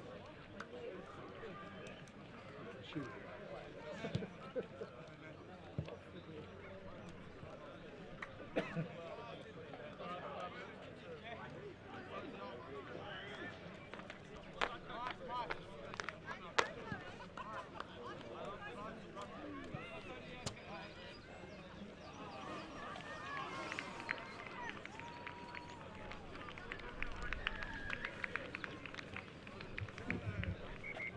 Pitch 1 here at 11:30. We have Sedbergh against Brighton. Mr. Sam Phillips is controlling that. And on pitch 2, Greg Wakefield against St Edward's Bath, which Andy Wigley will look after. So pitch 1, our host Sedbergh against Brighton, and Greg Wakefield against St Edward's Bath on pitch 2. And on pitch 3, thank you for pointing out, we have Stanford and Bristol Grammar School. That's, keep on saying out of sight, but it's not out of mind. Stanford and Bristol Grammar School with Luke Davies.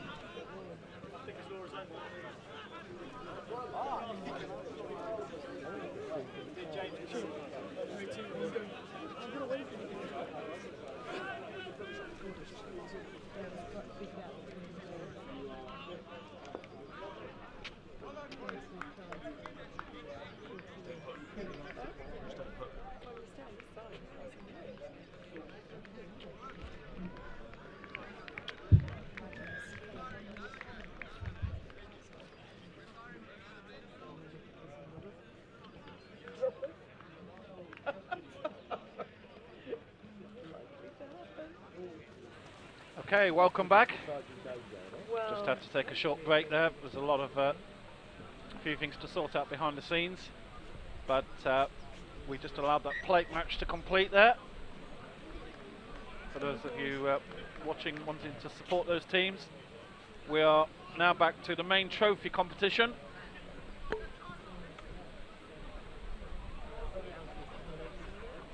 Yeah, you do. And we've got Sedbergh School. We're in Group 1 here. Sedbergh School versus Brighton College. Sedbergh won by 36 points to 5 over King Edward School of Bath. Brighton College had a 24-0 defeat against Queen Elizabeth Grammar School of Wakefield. Yeah, and they do, yeah, but they've all got dark spiky hair. Seedings are such that Sedbergh versus Craigs will be the final match of this group, and those will be the two seeded top teams. Playing toward Burke Lane. We are just here with single camera, so The right Rio is working hard on giving us all the coverage. We've got a date at Twickenham on Wednesday for the NatWest Schools Cup Finals. It's always fantastic. We'll be working on one of the main cameras for that event. Referee just checking everybody's ready. And underway we get. Sedbergh in the traditional colours, golden colours, up against Brighton College, who are in the navy and claret hoops. Sedbergh took a little while to get up to speed in their first match on this pitch, but in the second half they really rolled over the opposition. They do, Go on, Alfie!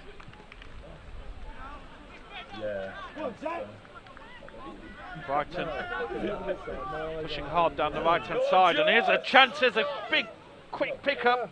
The support just isn't quite there. I think he caught some of his own teammates out with that move. A real opportunity for Brighton. You mean that we got a decision? And I think Sedbergh will be happy to have managed to block that one and just give the penalty away, just give the scrum away.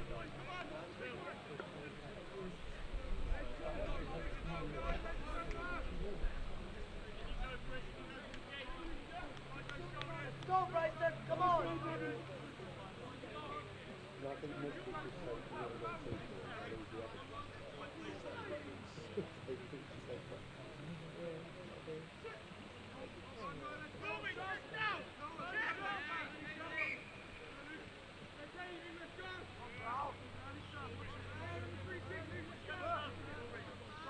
Just taking their time here, getting this scrum sorted.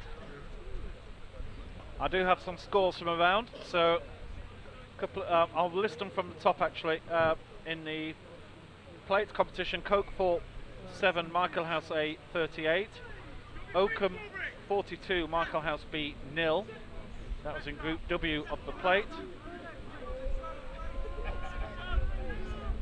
Abingdon 35, Bristol Grammar School 5, and Sedbergh, which is in Group X of the plate. Then Sedbergh School 36, King Edward School Bath 5. I do apologise. I think I may have called them King Edward's Bristol a few times. It's King Edward's Bath. That's a Group A, so these are teams that are still in the main hunt for the trophy. Craigs Wakefield 24, Brighton College 0. Brighton College certainly started the brighter here. Solid tackle, and that will be blown up.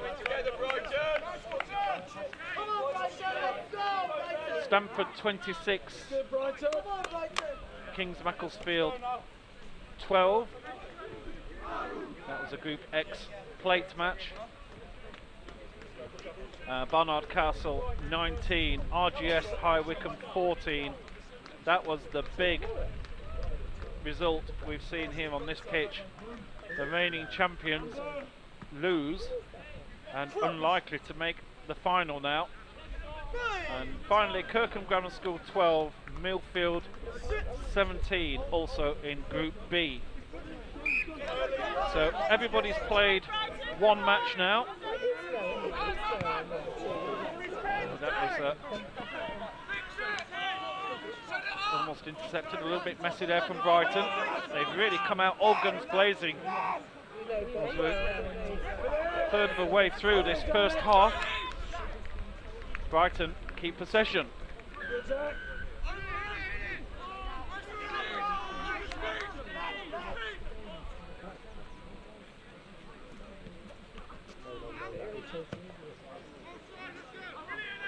Well done, Alfie! So no result. I haven't appreciated it. Oh, and there's an interception. There, John, and Sedbergh, on the number 12, he scored a few tries already. And there's another one to his list. Sedbergh lead 5-0. Come on, Brighton!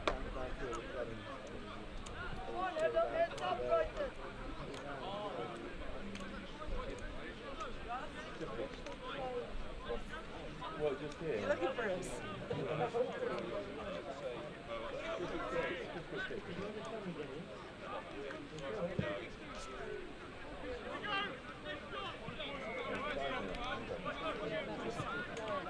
Yeah, it's Noah. Yeah, it took me a little while to work that out. It's Noah.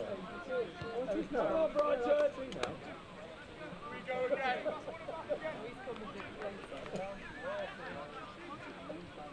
Because he was rubbing his hand, and I said, no, just doesn't rub his hand like that.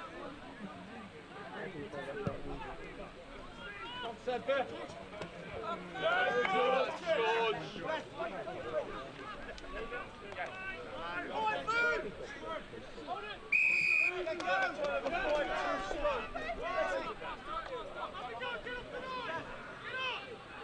Put it down!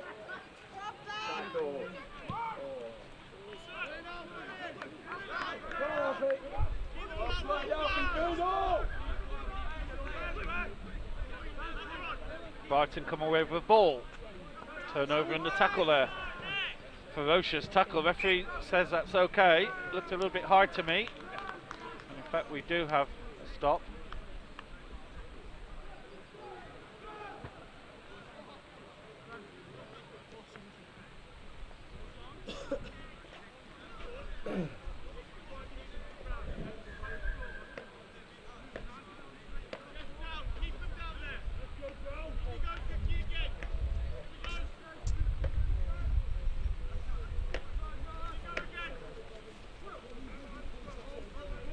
Number 7 bus stop. Yes, No, only for you. Oh, it's bus driver.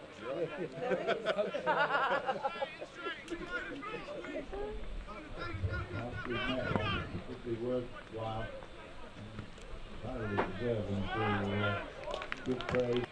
Come on, Brighton, let's go!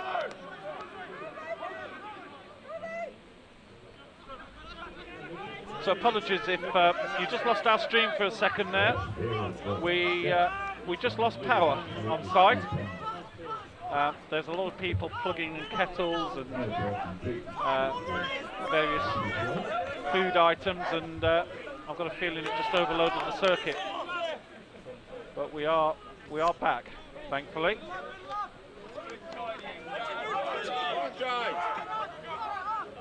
A couple of tries to Sedbergh.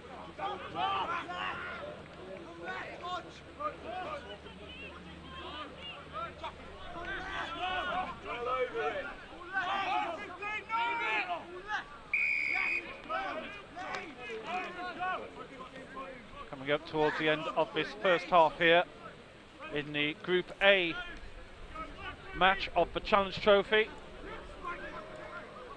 Oh, great pace, what athleticism. And I think the number 12 here, I've got to find out what his name is, because he has been superb in match number 1, and he just opened up the legs and showed what pace he's got.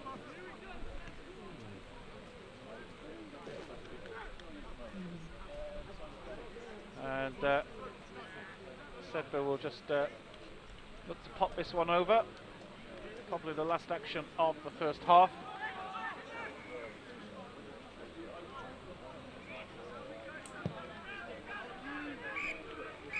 It certainly is. 26 points to 0. Sedbergh lead. What a first half. Well, we are live here all day, all the way through to the trophy final at 2:30. The next match up here on pitch number 1 is going to be an absolutely massive match. Barnard Castle, who just beat the reigning champions RGS High Wycombe by 19 points to 14. Well, they are up against Millfield. Millfield won their first match against Kirkham Grammar School 17-12, so you could almost look at that and call it a semi-final. We could have one more game. It looks like the winner of that match will progress through to the final, provided other results go to form. Or if the team we're going to play next is going to beat one of these teams, it's either the two teams play today, which is quite unlikely. But no, so I think our last match will be about 1 o'clock. But had we won and gone through, that we'd be into another 2 matches. Spectators, please can you keep 5 yards behind the line? Thank you very much.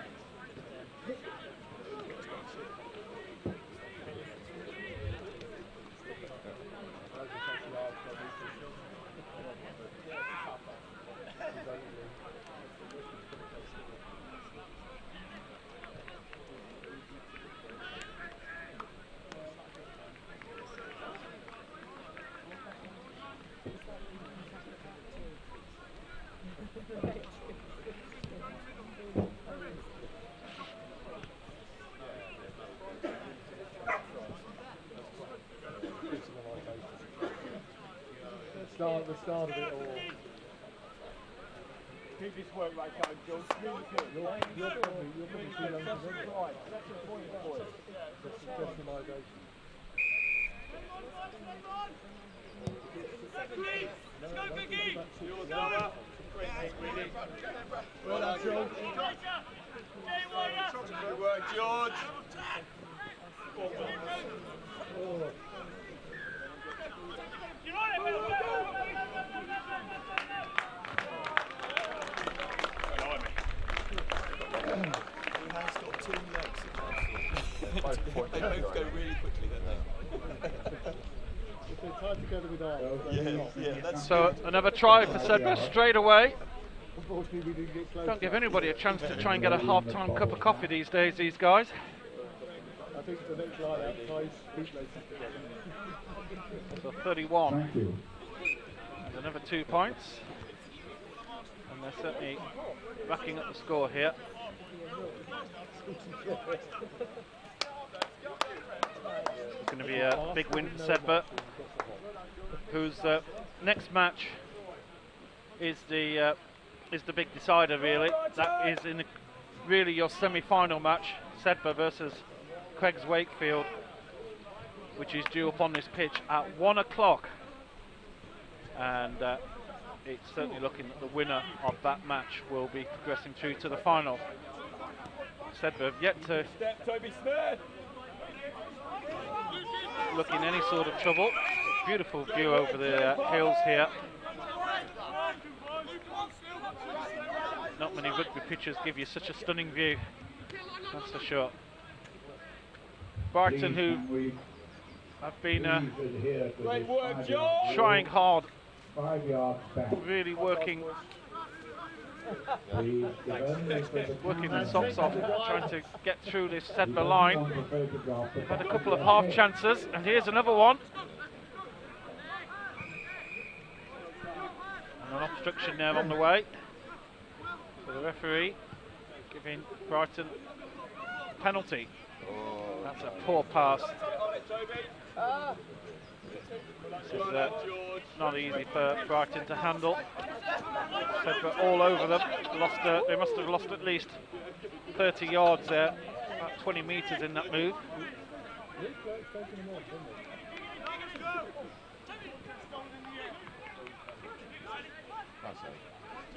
Go on, Henry!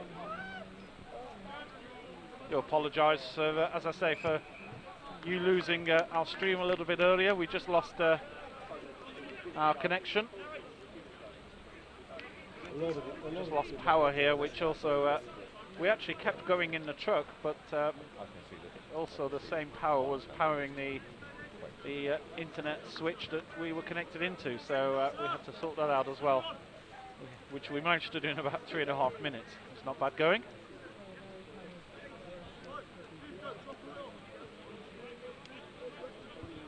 The next match up here, as I said a few minutes ago, Barnard Castle versus Millfield, which is the big match in Group B.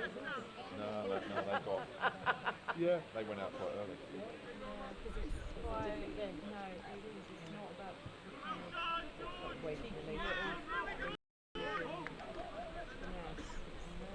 Feel that Sedbergh just taking the foot off the pedal a little bit perhaps, but hats off to Brighton. Really having a good go here. Good.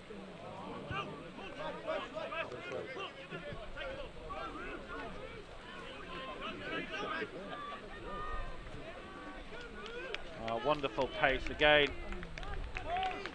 Sedbergh have got pace to burn in all areas. Another 5 points.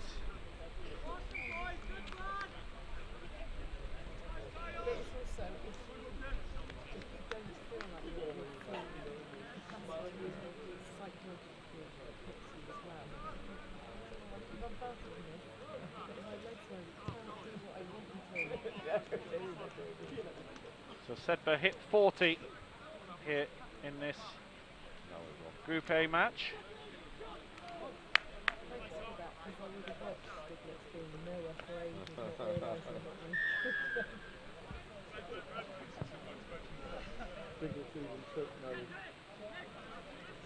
No, I think the other way around. I think no, I'd stick it. Just waiting for the kick-off. If it's not the number 12 for Sedbergh, who himself is a absolute athlete, well, the number 5 also.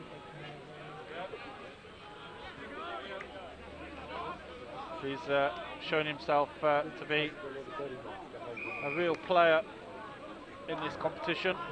There is a trophy awarded for the player of the tournament as well. Certainly 2 players there for Sedbergh who punch and tackle there. Brighton keep the ball.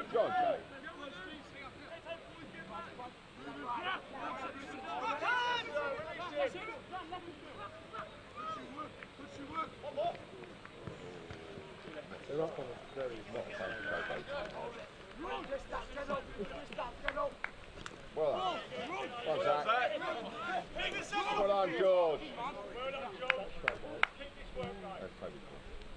Little chip and chase attempt here from Brighton, but Sedbergh on it. And off they go to the races again. Look at the pace into the corner.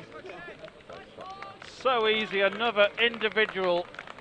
Sedbergh have so many options when they get the ball. And another individual move with real pace from the back. The chip and chase didn't come off, it was well read. And Sedbergh, well, with still 5 minutes to go, look as if they're going to be reaching the half century fairly comfortably here.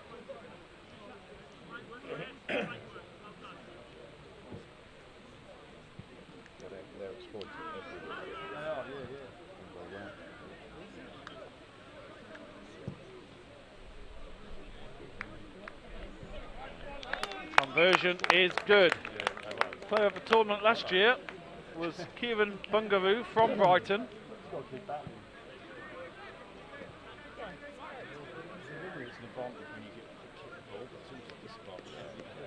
They get it in our half. Not always the team that qualifies for the final wins it, of course. Brighton didn't. Last year's final was RGS High Wycombe versus Sedbergh in the final. RGS winning there. In fact, Sedbergh beat High Wycombe in the previous final. It looks pretty sure that RGS won't be making this year's final. All depending on how results go, of course. RGS must beat Millfield in their round robin match, which is taking place very, very shortly.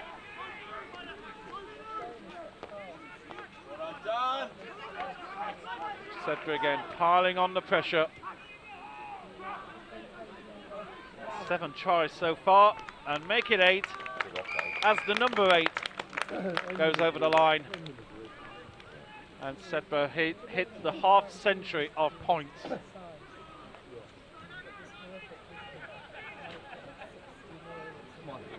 Well, it is a little bit cold, but it's beautiful conditions for rugby out there. And for those of us on the sidelines, well, we're all wrapped up a little bit, but it is lovely out there. Lovely if you're in the sun.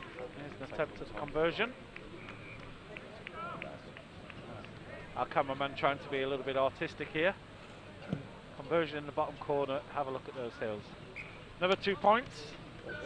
Sedbergh 54, Brighton College 0. Just 2 minutes to go.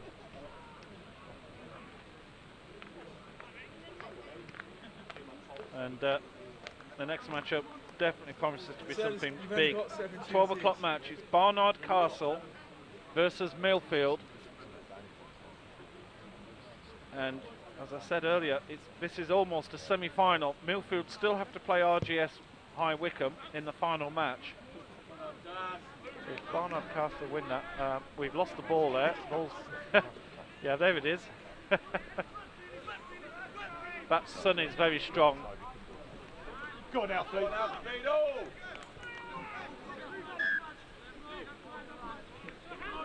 Just under 2 minutes.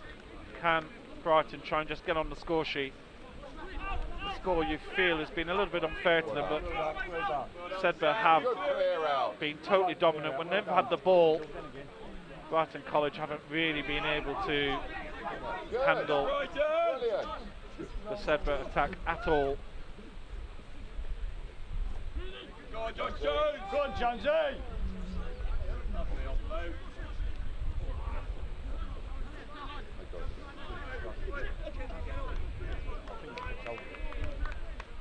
Sedbergh trying to get the turnover in there. The big match for Sedbergh is the final match against Craigs Wakefield in about an hour's time. Unlucky boys, good phase of play, good effort. Yeah, you can hear some of the crowd on the sideline just applauding Brighton College. They might be 54 points down, but they are still giving everything in this match. They're still trying to get on the score sheet. This is probably going to be the final move of this match with the clock running down. You are live with us here at Sedbergh School. It's just gone midday, so good afternoon. Hope you're enjoying the coverage here. My name's Adrian Battersby. We are 24/7_TV on Twitter, which everybody seems to be using these days. Although I'm told a lot of the kids are all using Instagram these days, and Facebook is old hat. Just not keeping up with the times. Well, time is up on our clock.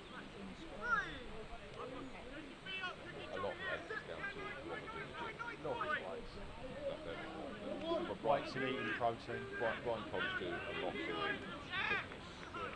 Sedbergh, final chance to run with the ball. They're just like stallions, aren't they? They've got energy to burn in those legs. They can't wait to get the ball and just to show what they've got. And look at this move. 5 people, 5 tackles there. Went through 4 of them. Here's another individual run. they're almost queuing up to score here. Last-ditch tackle on the number 5, and the ball will go out of play. That will be surely the final action of the match. There you go. Well, it's the big one next. Enjoy the scenery. Sedbergh certainly did. 54 points to 0, their victory. Next, it's the big match in Group B. It's Barnard Castle versus Millfield coming up next.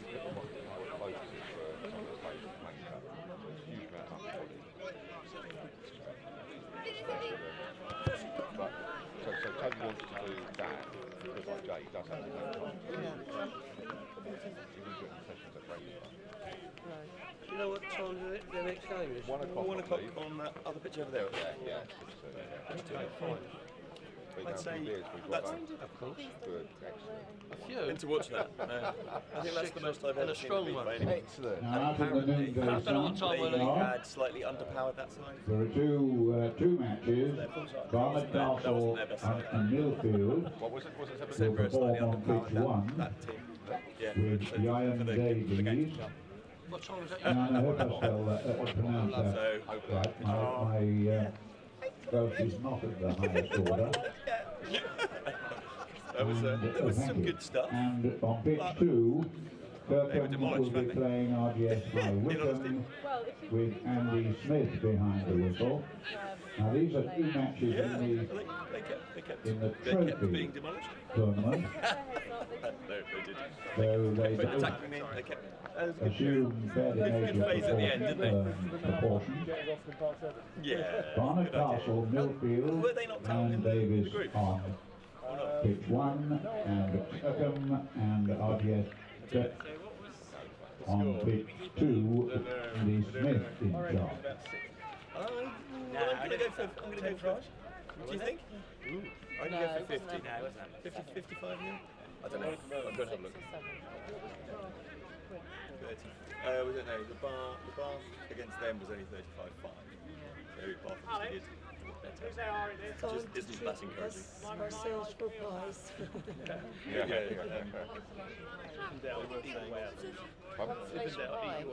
I'm very delighted to be able to report that the vehicles we referred to an hour or so ago have been moved to their proprietors.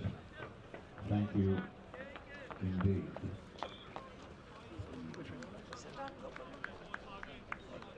I still can't get over this wonderful, wonderful view. He's looking at you though. Yeah. Oh, no. I don't Come out of the way of the It is camera, really Jay. so worthwhile suffering on occasions as Nicky and I seriously have. We have been like ice blocks commentating on this tournament, but it's more than made up by this splendid couple of days we've had. It surely deserves it.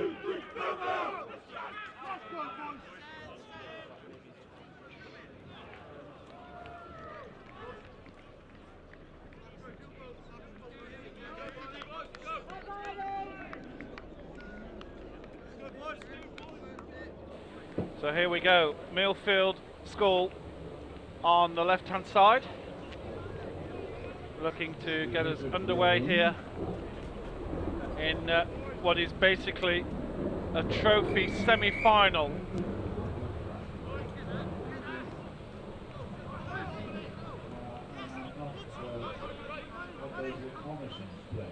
Millfield in the multicoloured, Barnard Castle in the maroon and navy hoop shirts. All rugby clubs seem to be wearing navy and claret, they're calling it. But yes, just about all schools seem to be wearing multicolours these days. Barnard had that big victory over RGS Wickham 1914, putting out the defending champions.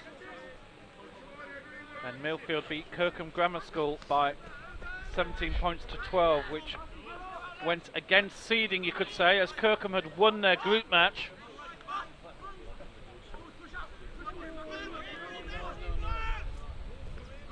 So this one is going to be The tight as they come. match Barnard between Barnard Castle and RGS High Wycombe. working With hard, but Barnard Millfield Castle is strong at the win back. 19 points to 14.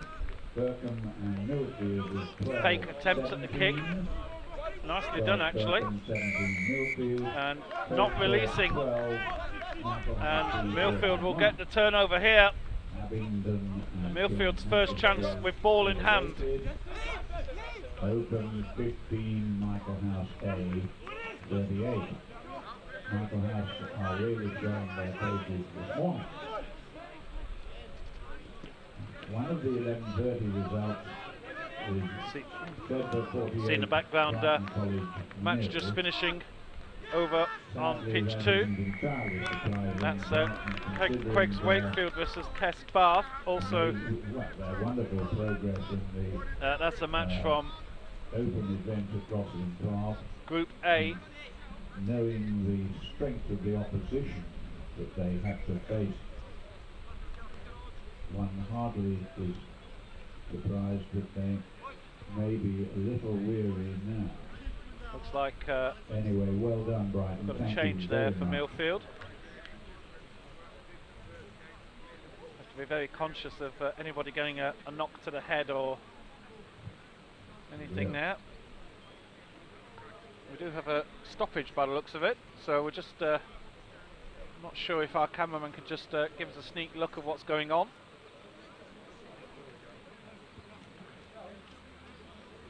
Okay, it's the player. Yeah, you see the player that's just gone off. There you see, it's just he's just getting treatment. He's going to be okay. We're always conscious of you know, if a player is injured, we don't want to be showing them hurt on the ground. And he looks like he's going to be okay. Just getting a little bit of treatment here. We've got plenty of time.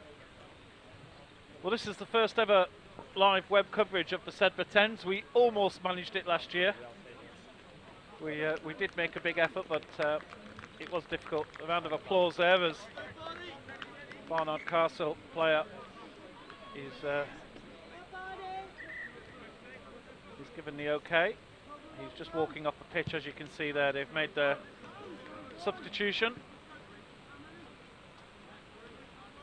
In the background on pitch 2, you can see we've got Kirkham Grammar School versus RGS High Wycombe. Kirkham in the navy blue and white shorts you see in the distance, and RGS High Wycombe, the defending champions, playing on pitch 2 right now in this same group. Well, there's a missed pass, and here's an opportunity for Millfield. Barnard have got men back. We've already seen they've got tremendous defensive capabilities. The pressure was on against RGS High Wycombe a few times. Millfield looks to spread out. This is good play. Hand off from number 8. Keeps the play going.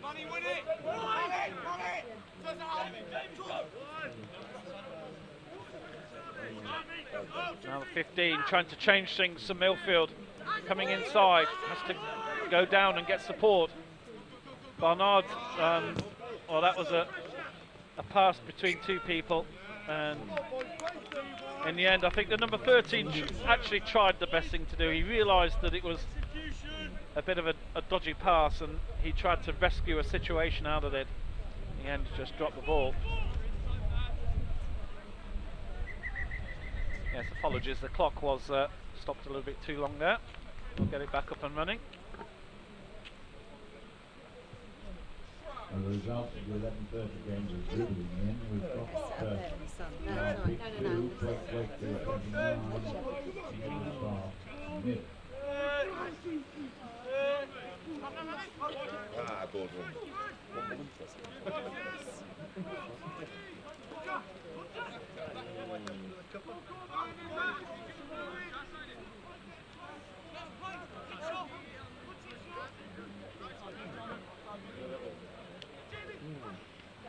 Here come Barnard.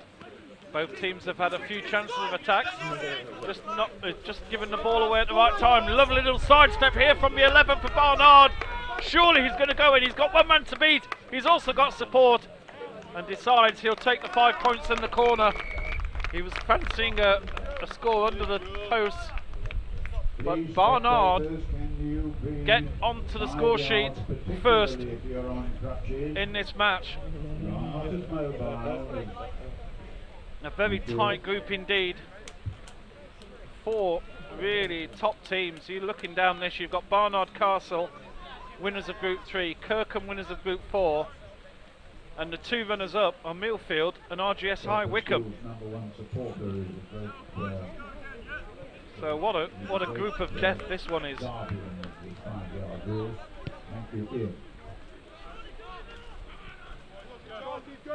So the conversion is no good.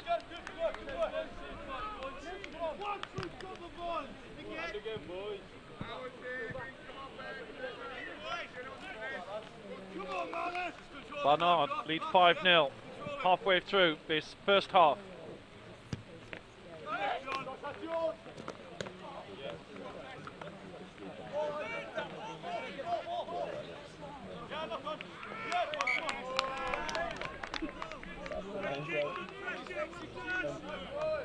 I think that might work best in that we could both agree on how to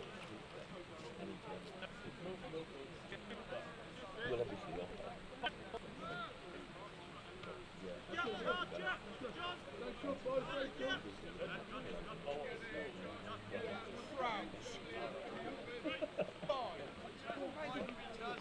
We'll have a little look at the replay of that first try when we get the chance.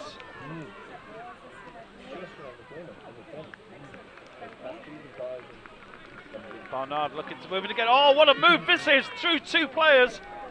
The support's there on the right hand side. Well, that certainly caught Millfield standing a little bit. They weren't expecting that. And great defence from Millfield. Totally just dumped him out of play there.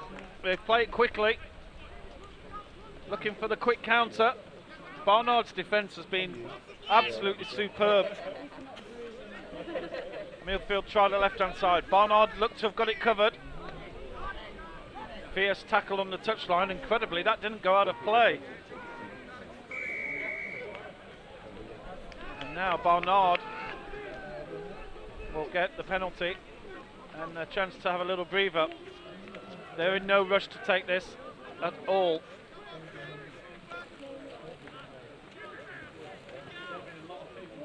Looks like this one's going to be kicked out of play. Well, let's have a look at the try. Scored. There we see. At this stage, you think that there's no danger at all for Millfield, but good passing all the way along the line, and then this was the move here. Look at that, the lovely little shimmy, completely took his man out, and all of a sudden he was totally through and into the corner. Back to live action. That's the only score so far in this match. 5-0, Barnard Castle lead. And Barnard pushing up high here, putting pressure on the Millfield line. Good play from Millfield just to keep hold of the ball there. They have to go a little bit more defensive for a second, and now they can rebuild. Here's the run, number 18, he's got some pace, looking for support. Has he got it? Referee says play on. It was knocked forward from Millfield, so we continue play. Now Barnard Castle have the ball. Here we go again, same manoeuvre, and again he's beaten his man, and off he goes, number 7 this time for Barnard Castle. Solid tackles from Millfield. The tournament is at stake for them here. A defeat here could see that they might not qualify for the final. Apparently, Barnard get underpowered. Another penalty. So they've got more. Just a man down at the moment, but he's okay. He's getting up. Yeah.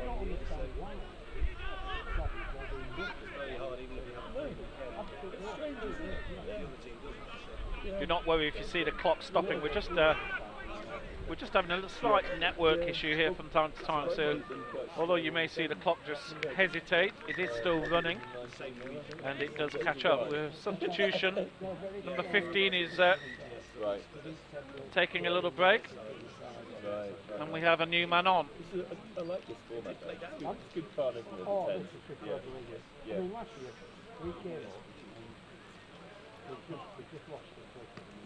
Oh, right. Oh, shame.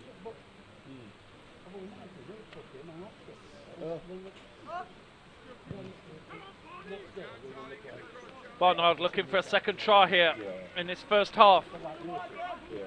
Time is up on the clock. But that one goes the other way, and now Millfield get a final chance.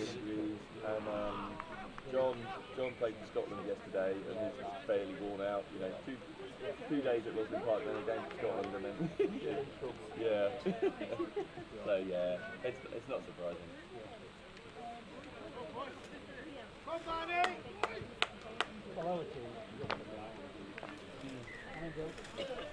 They lost matches. They lost it. They lost the country. And same team, they beat the cup. Right. And they got knocked out in the quarter-final by one. 13-11. Yeah. Yep. Right. Right. Okay. Right. Yeah. You've got to be honest. Yeah. Absolutely.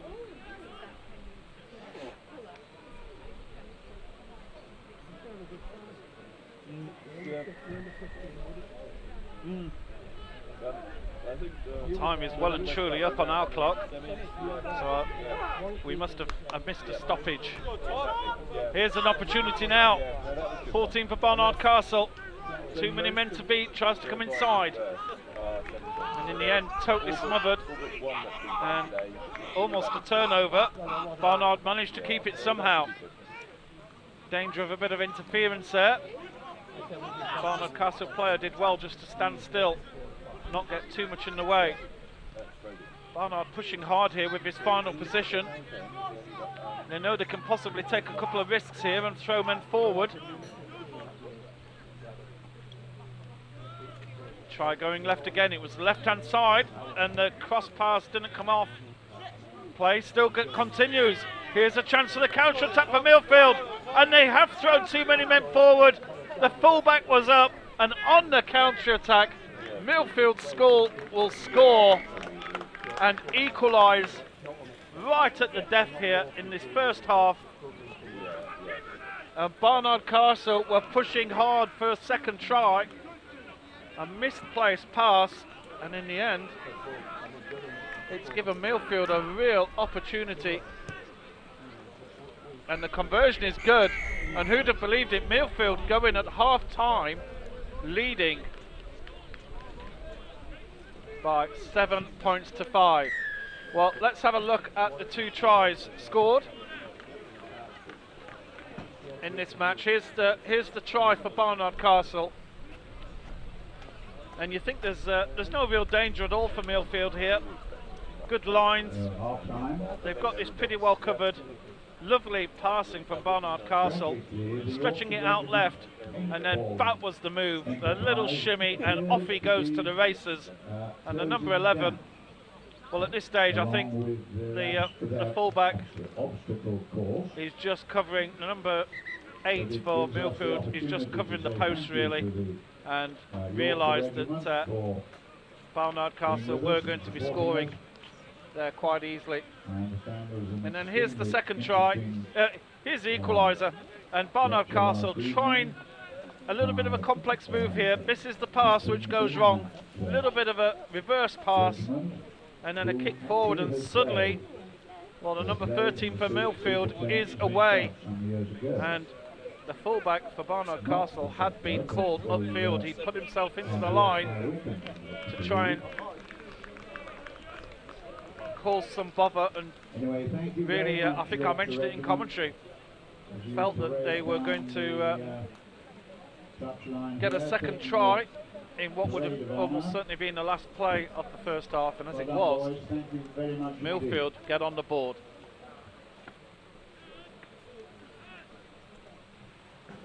There are so many other people to thank for making these 2 days such a success, and so very much looked forward to by all who grace us with their presence.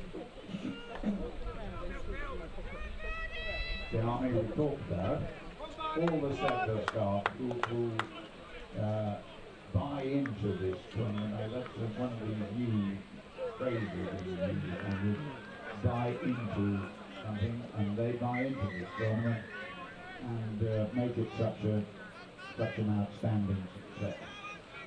To all at Sedbergh, thank you very much. Led by Peter Marshall, the purser, James Dodd, Jason Duffy, and if I go on, but I wouldn't want to leave anybody out. So here we go for the second half. Really wonderfully poised match here. And the kick didn't go correct from Barnard Castle at all, so Millfield get a turnover straight away. Telephone call from barrister lady.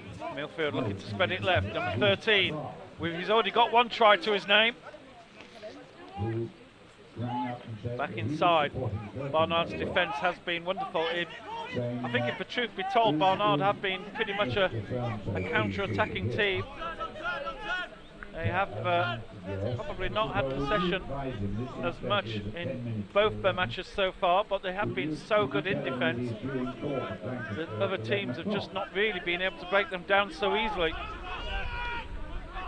Millfield try again, going out wide right. Here's an opportunity, 16. He's put down in the end. He's beaten one player on the run.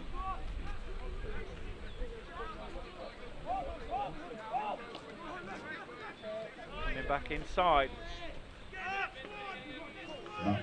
Barnard's defence again holding firm. Number 16 again, lovely move, beats his man. Opportunity for Millfield, no support there. And Barnard scrabbling for the turnover. Millfield retain possession. Oh, lovely play from Millfield. Great rugby. And still Barnard are holding firm. And here's the 13. Great pace of 13. And number 6. Well, if we'd have had a video replay, we may have questioned the grounding on that one. But there's no doubt that Millfield, that was a beautiful move. Wonderful rugby. Snacks, warm, hot snacks, and they lead 12-5. So, then thank you for broadening the offers.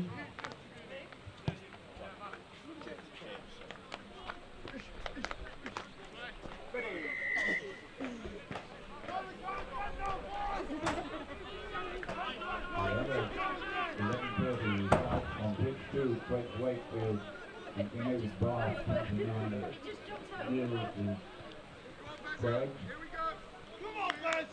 and Stanford 22, Bristol Grammar School 5, 3, 11:30 Well, the one consequence of this score is that RGS High Wycombe. Oh, this is brilliant play, wonderful play. He's on his own now. He doesn't have anybody to pass the ball to. Millfield managed to get some men around him. That was pretty much a unique run there. I think caught everybody out. The consequence of this result means that RGS High Wycombe versus Millfield, which unfortunately for us is on pitch 2, becomes a deciding match. And while that is happening on pitch 1, Barnard Castle are playing Kirkham Grammar School here on pitch 1. So we have a situation where possibly 3 teams could still qualify for the final. The 1 o'clock kickoff. Sedbergh versus All the joys of Wakefield, round-robin assumes group action. gargantuan proportions, which we don't want to overrate it. Oversell it. It's quite a key game. And at half time, the two matches, Barnet Castle and Turton, and Millfield and RGS High Wycombe. Well, it's wonderful to be here covering this transaction.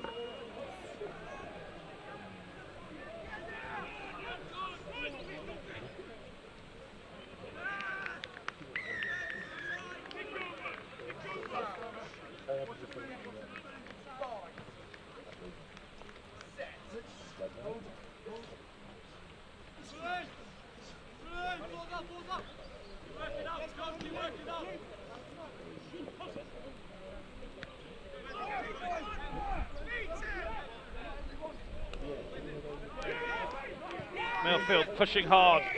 They certainly, and the referee has given penalty to Barnard, I think, just not releasing in the tackle, and here's a run from the back. Has he got the legs? Oh my goodness, what a try this is for the number 7. Oh, what a try. And Barnard Castle are right back in this match now. It's under the posts. This conversion is important. And Millfield just slowly walking past. Conversion is good. It's 12-all in this big match here in Group B. Well, we saw Millfield score with a breakaway interception in the early part of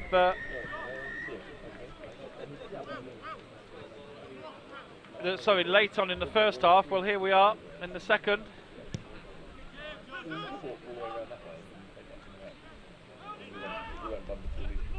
And Barnard Castle have just done the same.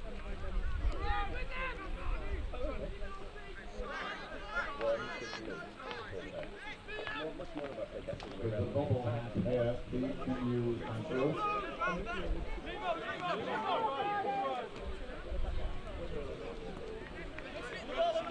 Lovely tackle. Millfield looking to push. Here's a breakaway. 13 again. He's already scored one superb individual try. And that's going to be a penalty to Millfield. I'll tell you,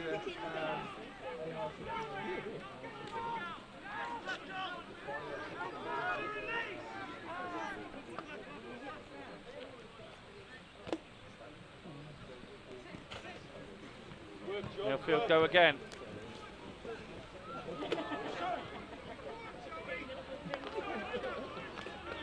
Punching tackles here, but here's the overlap. Number 5 with the ball. Held up on the line. Try is not given. Referee's going to his pocket. Could be a yellow card here.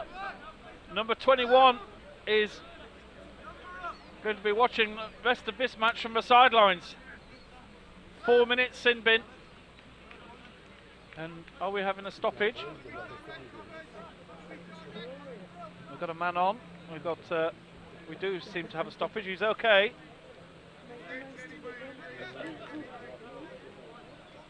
Well, it was definitely a yellow card for stopping what was going to be an almost certain try. And now Barnard are one man short, and there will be a try. Also often happens. And now Barnard have got 3 minutes with a man down as well. Now 3.5 minutes on that clock, as you can see on the screen. That could be the crucial moment.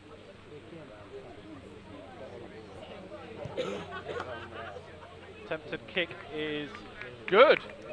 Well, it looks messy and scrappy, but at the end of the day, as long as they go over the post,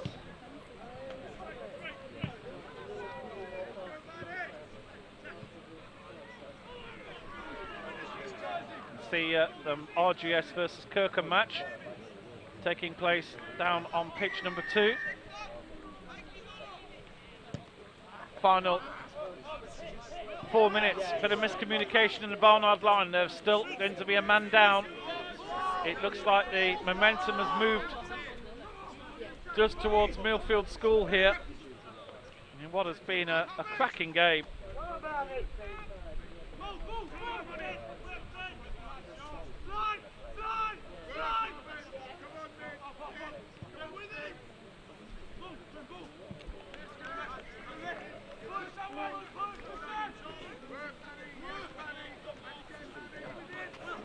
Barnard, well, there's still only one score down.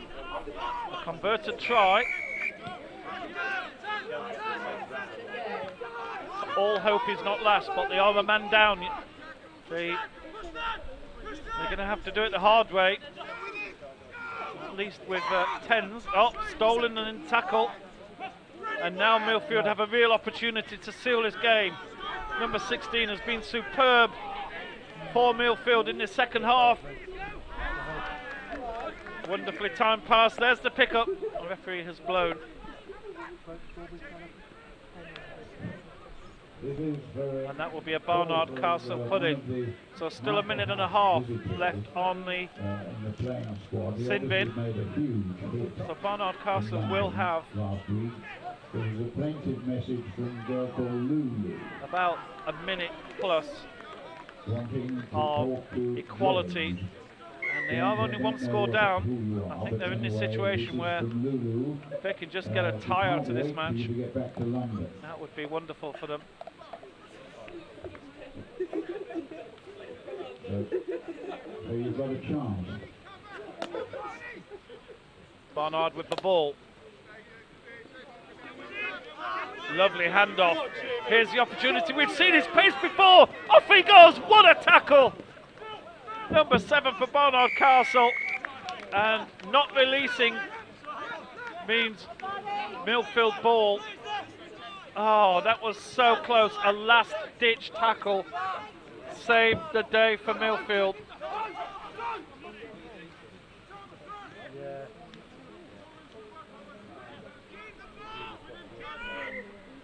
Millfield shouting. I can hear a coach shouting, keep the ball. Well, they're doing better than that because they look as if they might be going over for a try here. Number 3 still holding on. A few metres from the try line. 16 again, being at the centre of everything. He reaches over. And just not enough. And that one goes messy. Barnard Castle back to full strength. In fact, the referee has blown just as Barnard had got back to full strength. Time was up. What a match that was. Millfield winning by 19 points to 12. And Millfield in the driving seat in this group with 2 wins out of 2. But now they have a very big match against the reigning champions RGS High Wycombe. Let's have a look at the summary of the game. This is how the match progressed. We go back to 6 minutes in the first half. Series of matches. Match number 41. Abingdon versus Stamford will take place on pitch 1 with Laura Pettingale. I'm just getting details of the next match up on our system. There's the first try for Barnard Castle. Coathorpe and Oakham with Adam Morrison. They led 5-0. And on pitch 3, this was the big push from Barnard, trying to score the second try at the end of the first half. But it all went a little bit wrong with this attempted reverse pass. And, well, kicking it through. And then the number 13 for Millfield, well, this was superb. Concede gracefully to their superiors, the A side. All the way from the back. They know not that that game will not take place, so don't bother trekking down to the riverside. And that's the equaliser. Converted by Millfield, they lead 7-5. Second half, Wonderful pass inside, really good rugby this was. Barnard Barnard Castle, who'd been absolutely superb. And again, there's a number 13 that caused all the trouble for Millfield. He took out 2 men, passed out to number 6 wide on the wing. Millfield leading 12 points to 5. And then this was the big move from Barnard Castle. Number 7, he got the ball himself, and well, talk about route 1. Just pure pace and strength all the way through, over the line, and that made it 12 all. It gets better. Then here's Muirfield.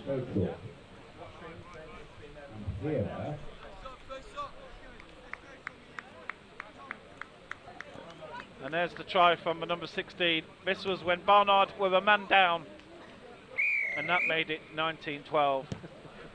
And well, just before we leave, the next match has just started, so we'll be joining it any second. But this was the big move here, and what a tackle this was. Number 7, who we've already seen, incredible power and strength, looked as if he was going to get through, and just a tap tackle right at the end. Well, we're straight into the next bit of action. No rest for the wicked here.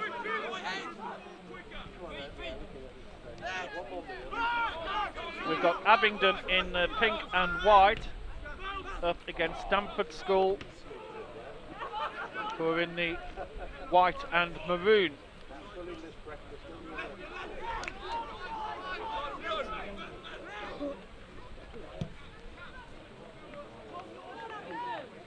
This is a Group X plates competition match, so these are teams that finished lower down in yesterday's pool games. So they played off for placings yesterday. Top 2 teams from each group qualified through to the trophy second round of group matches, and the lower 2 teams are all playing off in the plate.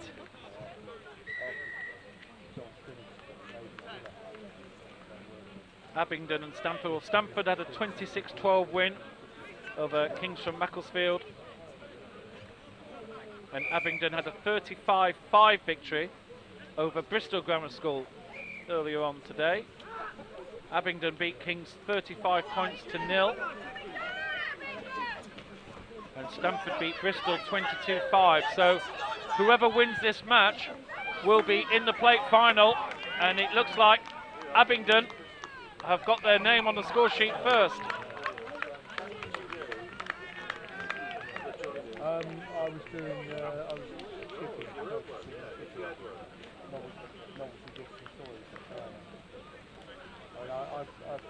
So this is the final match of this group. Just look at the conversion attempt before we see the replay.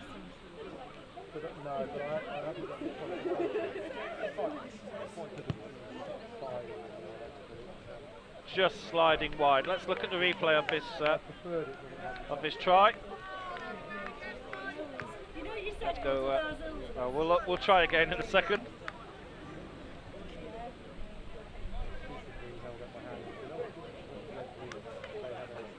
Here we go. And there you see the ball thrown out left. Wonderful play here. Superb pace. Shrugs off the tackle, and the number 22 is, well, look at that from the back of the hand as well. Bit of flair there from the Abingdon boys, not only the pink shirts.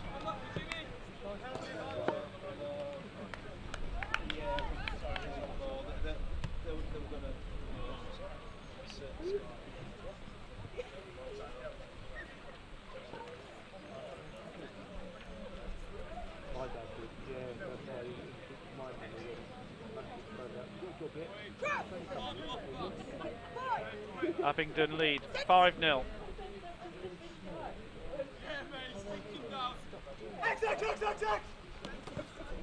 Oh, they're loving these back of the hand passes, aren't they? Great flair here on the left hand side. That one just out of play. Taken quickly. In fact, early advantage being played, brought back for an earlier penalty. So Abingdon again pushing hard. Well, this is the plate competition for lower place teams, but they are producing some superb rugby here. Going out left, here's the overlap on the left. We've already seen 22 before. Oh, what a skill that is. Can he ground it? I don't think he did, no. He was so close, but it did definitely come out of his hand before it touched the ground. It's almost like basketball there for a second. Really, really lovely atmosphere in and around this event here. Lots of parents, lots of coaches. Had a lovely chat over breakfast with some of the staff members here. Great school here at Sedbergh.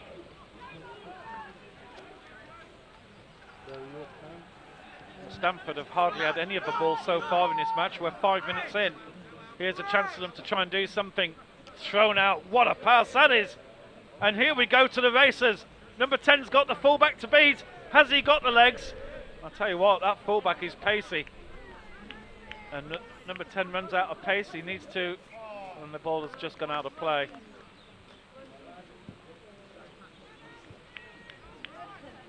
Well, there's pace aplenty here from both teams. Number 14 for Stamford, showing that he had a bit of pace to match. I don't think the Abingdon number 10 was expecting that sort of... sorry, the number 14 for Abingdon had the pace to match the number 10 from Stamford there. Referee's not happy with the throw. No, she is. We heard a whistle from a different pitch. I do apologise.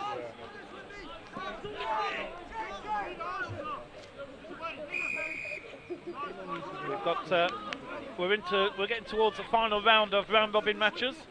This is a final match for these two teams in the round robin.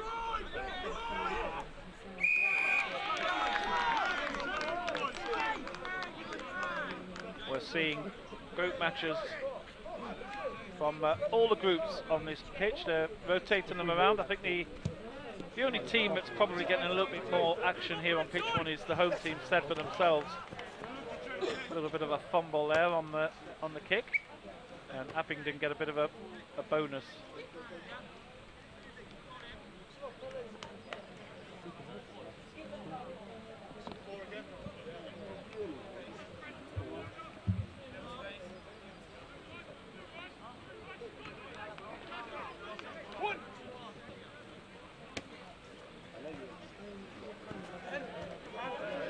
Abingdon go again.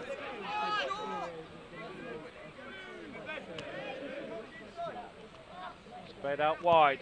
There's the little kick forward into the gap. Stamford have it well covered. And now they counter-attack. And here's a bit of pace again. Number 11 showing a clean pair of heels. On round the outside. He doesn't have any support at the moment. He's got to do it all himself. Support comes in. Stamford's first big move of this match. Now looking to spread it out left. Looks like Abingdon are in a bit of trouble here. And bears the hurdle tackle straight through his man. And Stamford bring it back to 5 apiece. Their first serious move of the match. Abingdon's had so much possession. And with it being under the post, every chance here for Stamford to get ahead.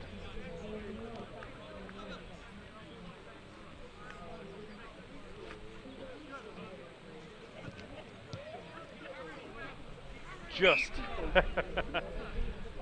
7-5 Stamford lead in this first half.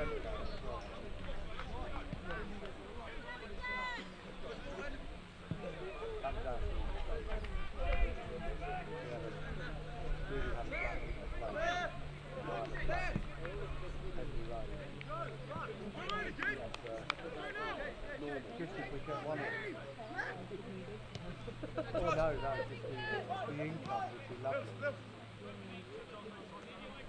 And what it would be worth.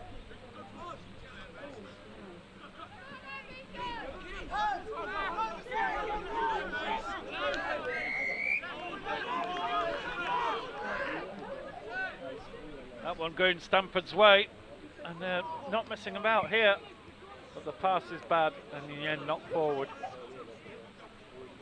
Stamford just having a bit of an inquiry there between themselves as to what went wrong.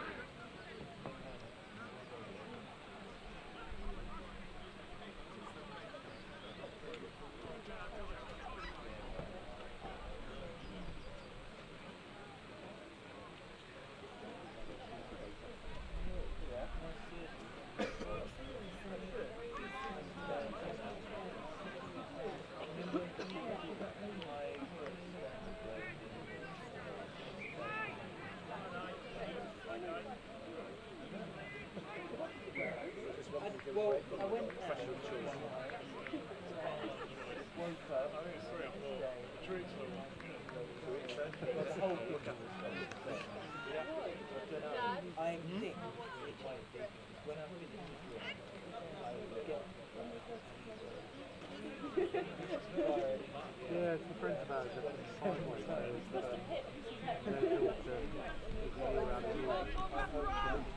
Abingdon tried to spread it out quickly towards the end of this first half. Oh, that's a lovely little miss move there. Completely catches out Stamford. Looking for support inside. Stamford have men back.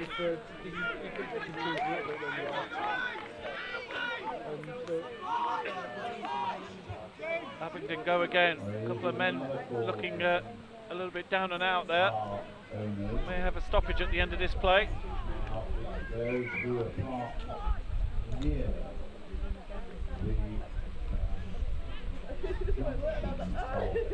the referee's just chatting to the assistant there. Looks like the walking wounded are back up and running, and we're having a high tackle called by the official on the sideline. long 40-foot lorries are having considerable difficulty getting in and out of Burton. So they have marked coming towards the end of this first half.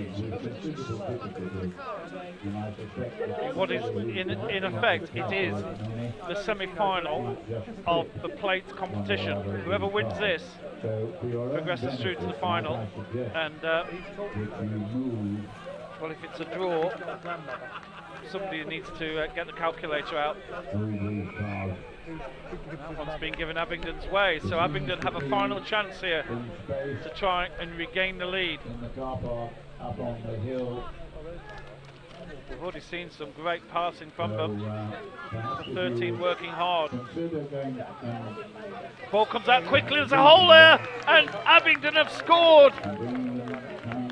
Well, that was a bit of a mistake there at the back. I think Stamford put a man into the pack that really didn't need to be there. And Abingdon, will they get the, that surely is going to be the last action. Will they get the conversion? It's a bit of a flat kick, but it's a good kick, and 12-7 they lead here at half time. Well, let's have a look at that score again.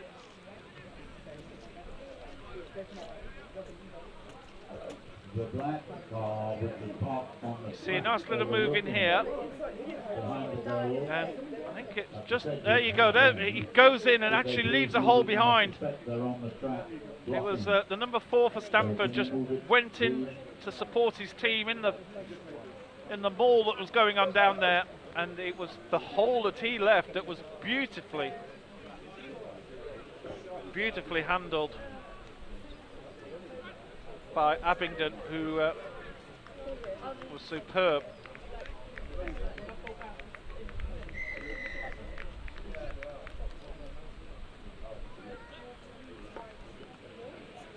Well, let's have a look at the 3 tries in this match.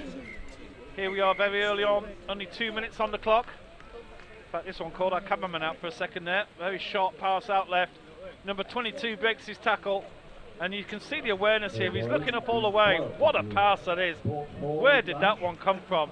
And it was that pass, basically, that completely caught everybody by surprise. And Abingdon over the line.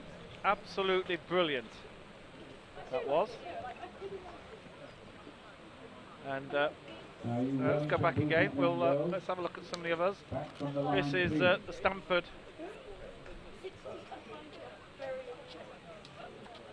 equaliser. They had men over on the right, and in the end, number 10 went through himself, knowing that he had options either side. And then finally, here we go from the penalty. Lovely turn inside by the number 13. We saw this earlier. Stamford defenders calling for extra help on the left. They were short, but there was the hole, and scored beautifully. Well, second half is just started. Abingdon leading 12 points to 7.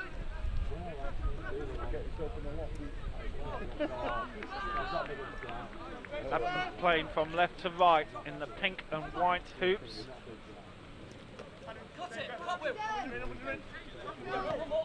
Another suggestion to schools and visitors come into the clubhouse here first and look at the memorabilia.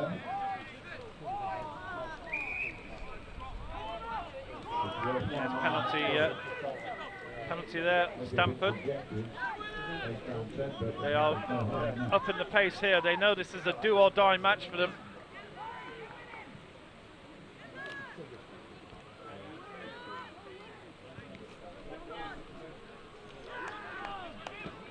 Stamford over the line here.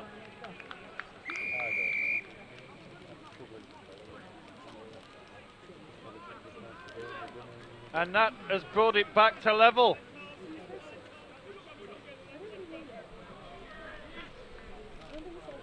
Well, this match has had twists and turns all the way.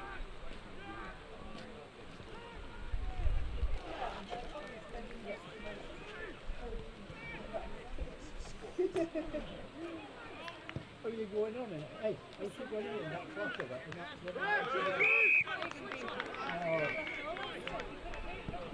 And the conversion is good. Look at the replay again of that score.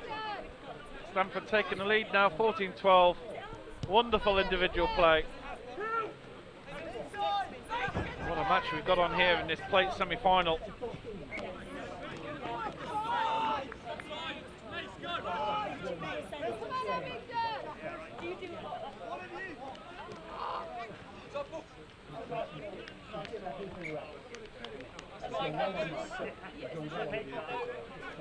That one played very quickly by Abingdon. They're in a rush, they're 2 points down, but they know they can score against this team. Wonderful individual play there from the Abingdon number 10, and the referee saying you're holding on to the ball. That will be penalty to Stamford, who now, well, they know they've got time on their side, and I think this is the first time in the match that they've opted for the kick, but they know that they can eat up a little bit of clock here in this corner. Still 10 minutes to go. We're not in the dying embers of the match quite yet, but the clock is running. In fact, the referee, which is reading my mind, the clock is no longer running because that ball's still running down the road somewhere.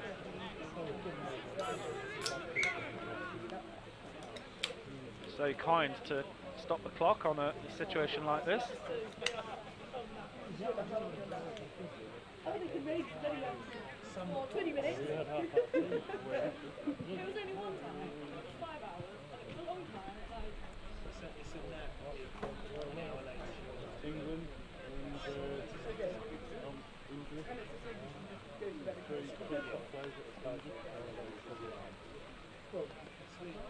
Okay, here we go again. Clock back on. Stamford with the line out. And here's the roll.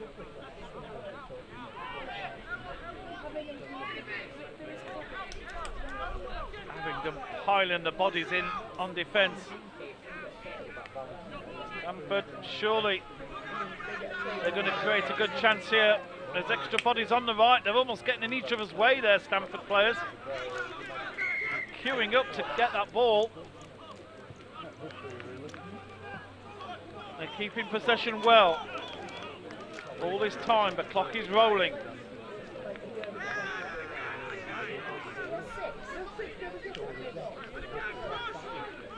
Oh, that's a great early pass. He's just got the try line in front of him. And Abingdon trying to turn it over, and the referee saying, you're holding on to that ball. There was no support on the left after the tackle, and Abingdon get a turnover. What a great passage of play that was. Superb defence from Abingdon.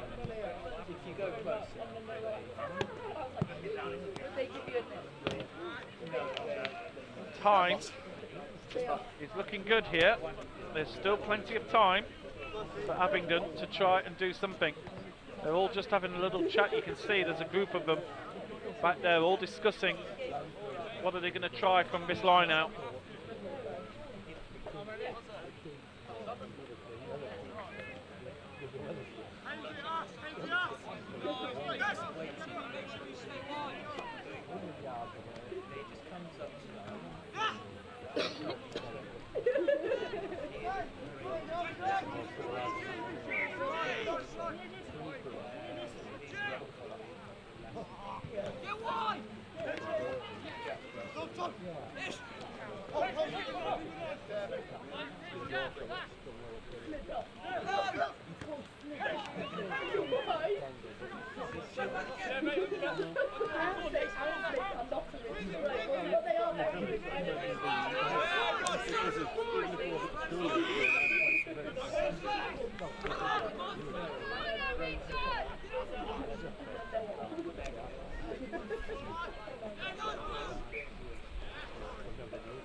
Referee's just calling penalty there against Stamford. I think Stamford didn't like that one, but she was shaking her head. She's having none of it.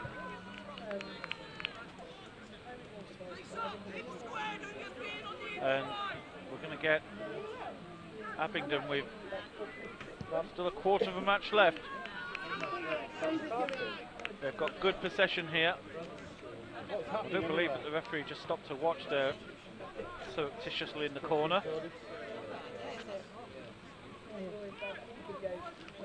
Why doesn't he go through there and we'll pick him up later? Maybe not. Maybe I was just seeing things. Good line out there. Abingdon looking to push in hard. Here they come with the move left to right. Oh, a loose pass just when it needed to be good, and that's put Abingdon in real trouble. Very little support there. Fullback has to come up and support, and he did brilliantly. Really did help his team. But the referee, as so often happens in tens, well, she's saying he's not releasing. He can't believe that on the line.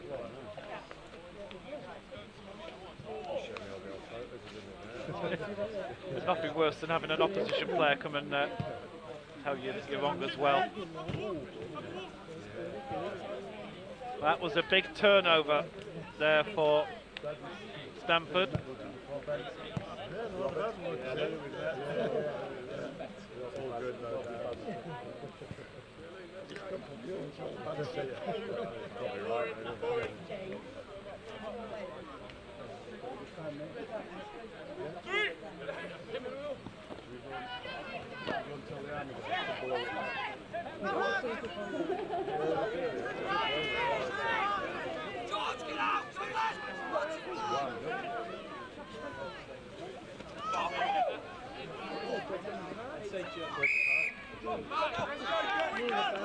That will go Abingdon's way. Big push now, final 4 minutes. Abingdon throwing bodies on the line here. This really is a do or die moment in the match. Stamford also do feel that the next score could be crucial. Oh, wonderful, wonderful dance moves there all the way through.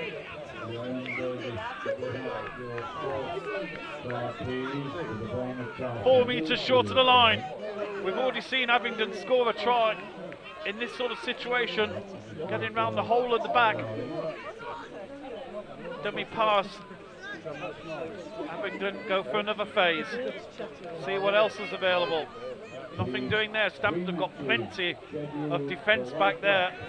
Nothing happening at all.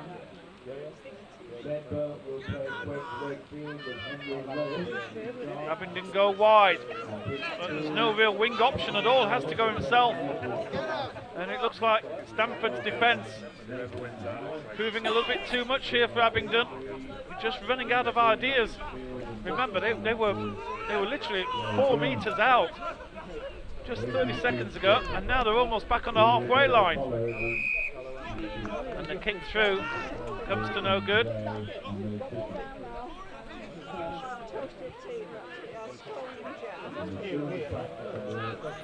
Less than 2 minutes to go. Stamford lead by 2 points here. And Abingdon will go for the set piece from the line out. Stamford School holding on.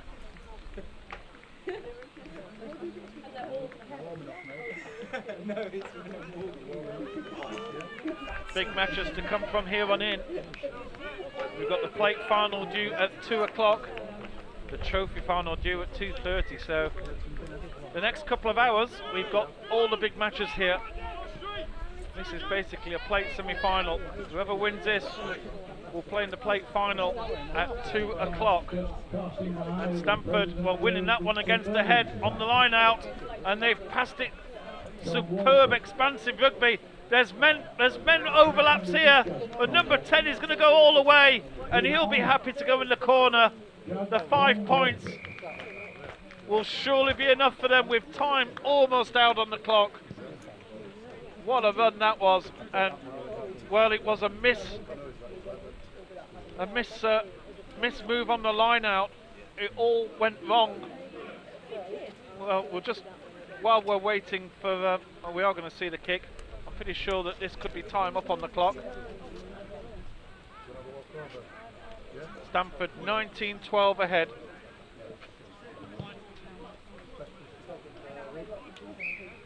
The kick is no good, but the result is confirmed. Stamford win by 19 points to 12, and that means they will progress through to the trophy final. Well, Sedbergh coming out early, they're pretty keen. Well, we've already seen a few replays of what happened.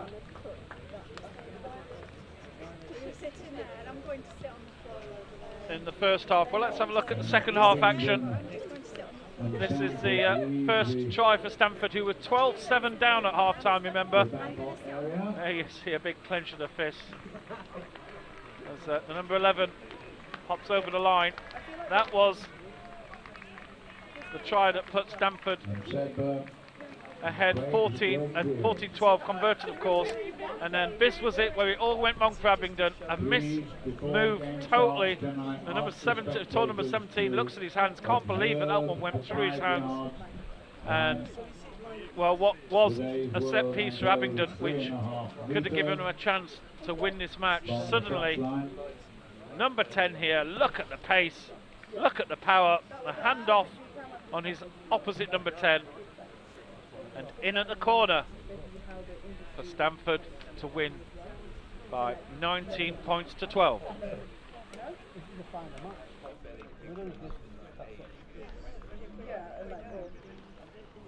Don't forget, referees, we need your nominations for player of the tournament.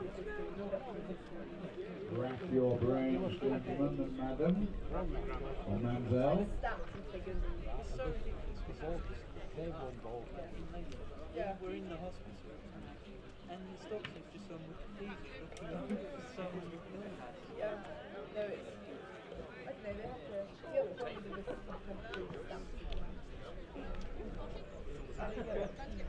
Oh, I enjoyed that. That's the best bit of the day. Pay attention. Yeah.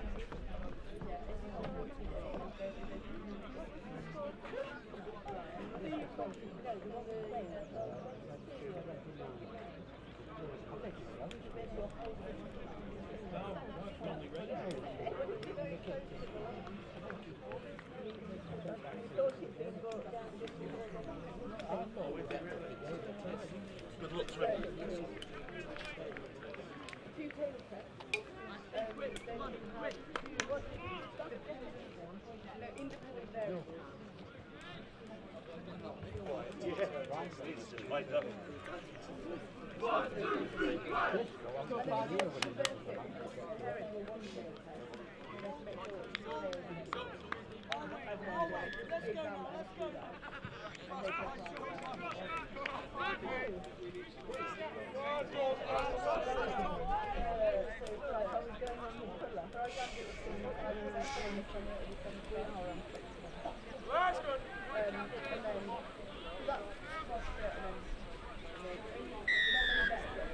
So here we go for the final match in Group A, and this is a Challenge Trophy semi-final. Both teams have won both matches coming into this, so whoever wins this match will progress through to the final. It was interesting at Sedbergh. I've just realised why they were scoring so many points in their last match. It was there's a mispass early on. Yes, they went over 50 against Brighton College, and although I think officially it's down as 48, I'm sure they scored more than 50, but there we go. And they were determined to try and get a better points difference. Keggs Wakefield beat Brighton College 24-0, Sedbergh beat them 48-0, and then Keggs won 29-0 over Wakefield. They're very good at defence, aren't they? They're not conceding many. Sedbergh, they beat Kes 36 points to 5. In fact, I think Kes scored early in that one as well. So both teams, well, 5 points in 4 matches have only been conceded. So there's no doubt the defences are very, very good, and they've been scoring points for fun. Something has to give here in this semi-final.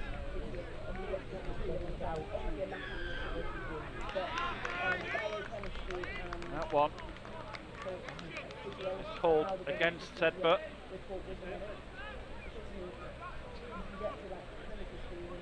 I was debating with my cameraman just before we started the match, what colour do we put Craig's down as, and I think we decided to go for white, but I'm really not sure. We black, yellow and white hoops, it's difficult to decide. Maybe we should have gone for the black shorts. Here comes Sedbergh. Seen some really strong players from both teams here. Seen some outstanding sort of player of the tournament potentials coming out of both these teams. Sedbergh, of course, we've seen twice on this pitch. Not seen Craigs before. As That's a solid tackle there. Sedbergh just trying to gain a bit of hard ground there. There's a lovely inside pass, number 12. Oh, backhanded outside. We've already seen great skills here. Sedbergh have got a man over if they can play it, but he's gone round the outside, and Sedbergh score first. Beautiful move there, and great skills from the Sedbergh number 12. Although he wasn't involved in the final move itself, created the opportunity from nothing, and that backhanded pass that he pulled out the hat again. We'll have a look at that in a second. Just first of all, check this conversion attempt.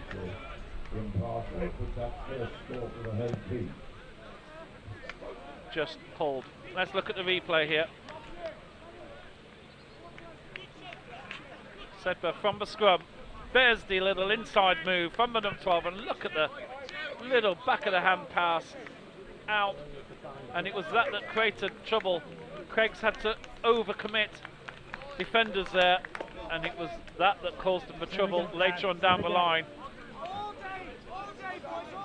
Sedbergh lead 5-0. Pressure boys, got Rob! In this trophy semi-final. But don't expect Craigs Wakefield to hold up, and that one's been given to Sedbergh. Turnover for holding on in the tackle. Apologies for any language you might hear out on our microphones. Things are getting a little bit emotive out on the pitch. Might be a little bit fruity, the language. Do apologise if you're hearing anything that you really shouldn't be doing at this time of day. It's only just gone 1 o'clock, for goodness sake. Again, a number 12 for Sedbergh. For me, he's been absolutely outstanding. And that one is going to go Craig's way for a knock-on.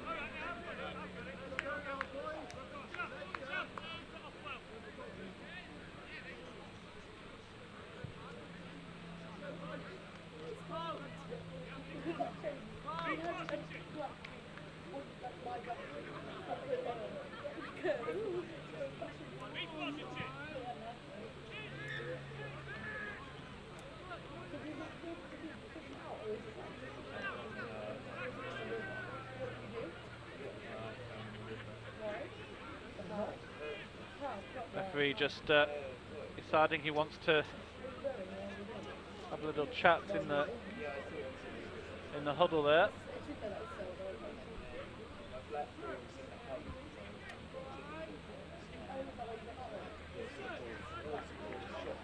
If you're a big rugby fan, well, tomorrow we are webcasting the NatWest Schools Cup action from Sixway Stadium, from the bowl and the plate. The referee's having a little chat with both teams here, both captains. And on Wednesday, I'll be at Twickenham Stadium for the NatWest Schools Cup and Bars finals. 4 matches on each day. I'll have a little check. englandrugby.com is where all the action is. And of course, a lot of people have been coming chatting to us about the coverage from the Roslyn Park HSBC National Sevens, which was incredibly watched. I think we even made it to the Times newspaper as well. Really wonderful. Here comes Craigs. This man's got pace to burn. You can see what a great tackle from 12 again. He's not only the attacking force, but he's using his pace at the back, trying to upset things with the foot. Craigs build again. Number 13 of Craigs, number 12 of Sedbergh. Two Titans going head to head there.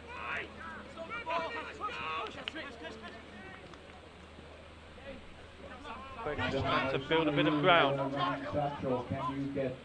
Looking out left. 2 teams. In fact, those points that Sedbergh scored are the first points Craigs have conceded today. Now they switch right. There's the little shimmy. And a great pass inside. And a shirt tackle in the end, but another superb support. Oh, what a try this is. What a try from Craigs. And they've equalised here. Wow. This is absolutely phenomenal. Superb rugby skills here. You felt that nothing was on offer, and then suddenly, superb rugby, and Craigs will score the conversion surely and go into the lead.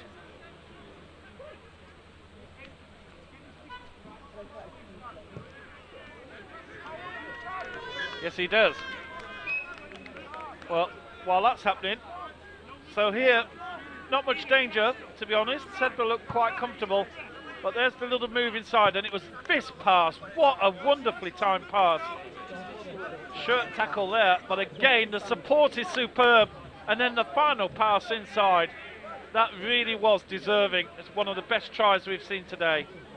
Absolutely wonderful play from Craigs Wakefield, and they are 7-5 ahead.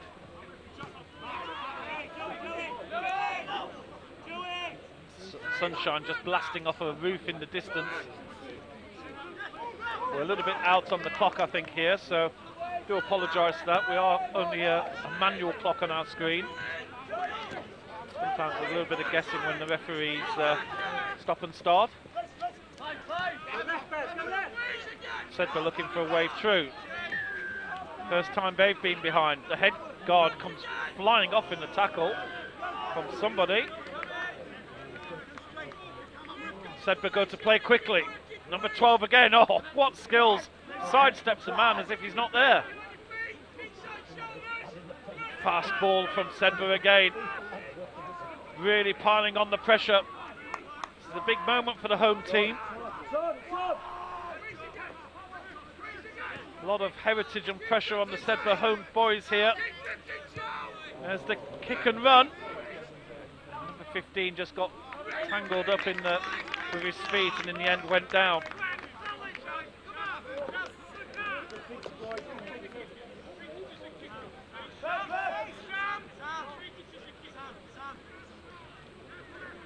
Sedbergh have won this tournament 4 times, and well, they've been in 6 finals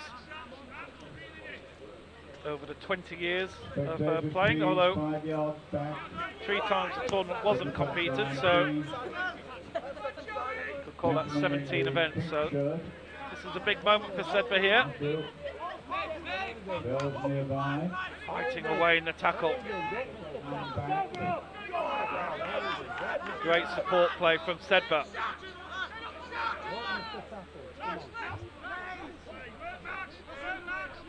Just trying to get the ball out of there, getting tied between the legs.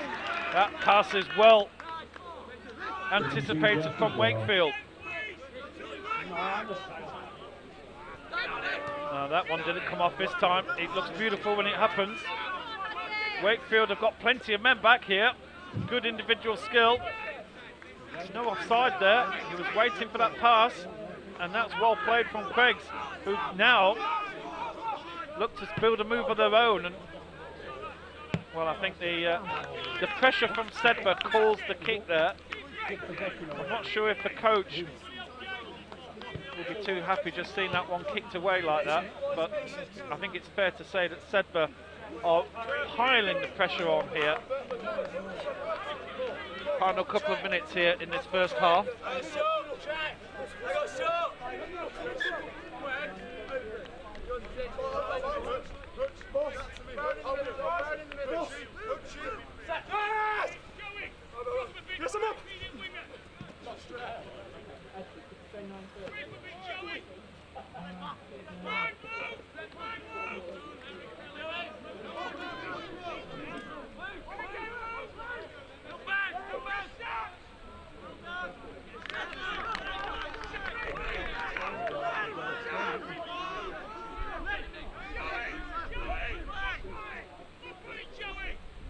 Time up on the clock. Craigs Wakefield looking to try and put a bit of daylight between them and their opponents here.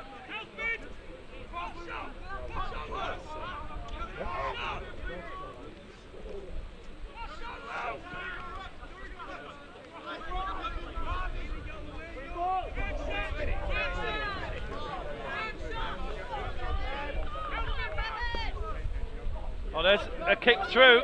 This is going to be a try. Oh my goodness! Nobody was expecting that. But the number 16 for Sedbergh, out of nothing, has just scored a superb individual try. Can you believe it? I think everybody here is a little bit stunned. We weren't expecting it. I wasn't expecting it. I was talking to my cameraman about lunch. And meanwhile, number 16 is just looking at the try line now. Sedbergh lead 10-7. This now becomes quite an important kick for those extra 2 points, and it's wide. And that's half time. What a half it was. Oh, so enjoyable. Well, let's look at the tries in this first half. And early on in the match, 2 minutes gone. Look at that reverse, back of the hand pass. And then number 12 in here again to grab the ball out. And this is superb skills. That lovely little wiggle with the feet, completely putting off his opponent and getting an extra bit of momentum. Sedbergh lead 5-0. And here's Craig's Wakefield. This was their response. And again, a lovely little move, a lovely little shimmy up in that corner, and then a brutal handoff. And the point here was such superb support play, passing directly at the right time. And what a superb try that was. One of the best tries of the day for Craig's Wakefield. And then here's Sedbergh. I want to see this one again. There's a missed pass. It all goes a little bit wrong. And then the number 16 says, oh, hold on a minute. I can kick and run here. What a try. But superb inventiveness, I've got to say. I don't know the names, obviously, of these players. I'm just giving them their numbers. But I do have to say, hats off to you, number 16. That was really intelligent play in a situation where you knew you didn't have the pace, the space to run, possibly the pace as well, but certainly there was no space there. And you kicked and ran, and you were able to run out of play and scored a try. Superb. Moments like that sometimes win tournaments.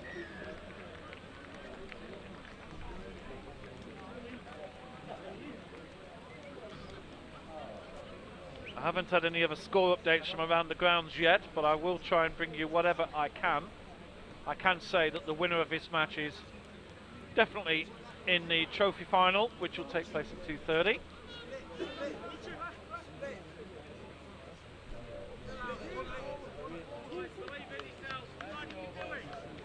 I hear a Yorkshire voice in the background. Believe in yourselves. You can do it. Absolutely. This match is really on a knife edge.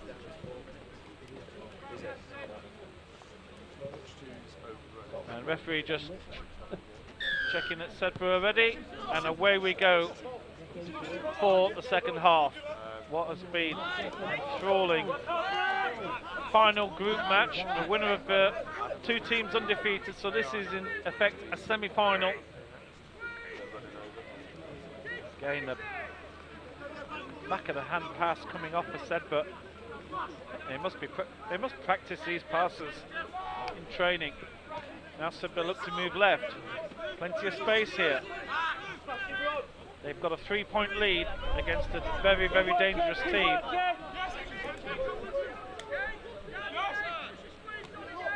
Sedbergh go again. Solid tackle, lovely interplay. Keeping the ball nice and safe to hand. That's a lovely little offload there. As he was being tackled, and a one-handed take.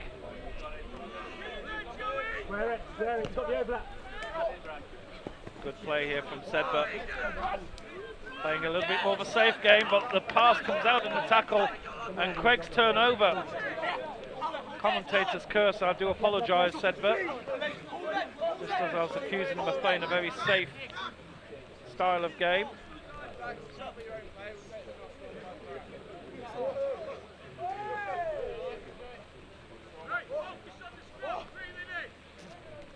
Referee decides to just bring this one back. Looks like number 9 lost his ring in the tackle there. That's quite a dangerous thing to be as a rugby player. Potentially lose your ring there.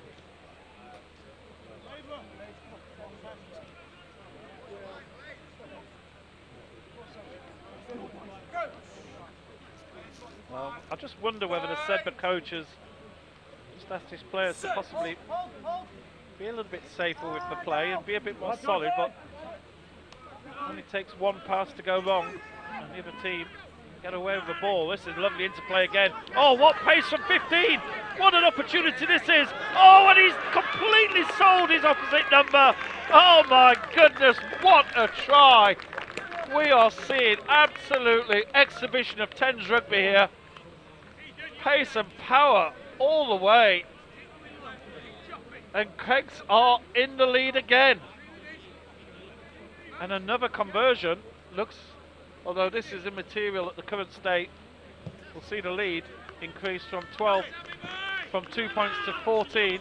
Look at this replay. What an individual move. Well, we'll go back. We need to go further back than that because that was... we're just waiting for the ball to come back. Let's just quickly look at it again. Here it is. This is where we needed to see it from. We'll get back to live action very quickly. But that was the pass, and here is the move. Look at this power and pace. And he is away. Well, we're going to get back to live action. You know the rest of it. He scored over the line. It's live action that matters most at this moment because Sedbergh again are behind. 14 points to 10. Oh, and here's the 12 for Sedbergh, and we know he's got pace. Look at him go, looking inside. That's great awareness, took a gamble, but the gamble has paid off. That is superb awareness from a number 12 for Sedbergh because he knows that the extra points might be vital at the end of all this. And Sedbergh are back in the lead.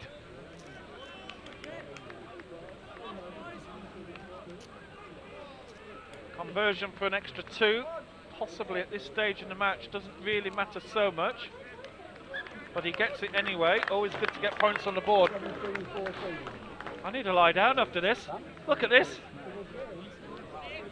One of the players of the tournament for me, number 12 for Sedbergh. Off you go. Completely took out between two players. It looked as if it was there. And then the awareness of mind to see that the extra points under the post for the conversion were needed is a slight gamble if that hadn't to come off.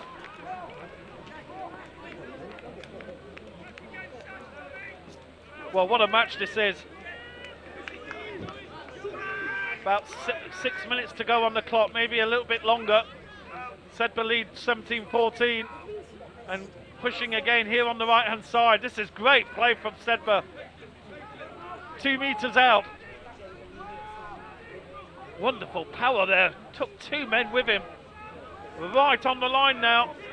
There goes the big man. And he scores! Score for Sedbergh.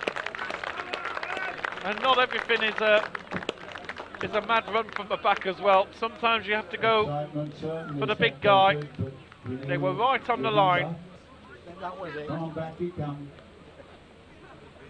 22-14.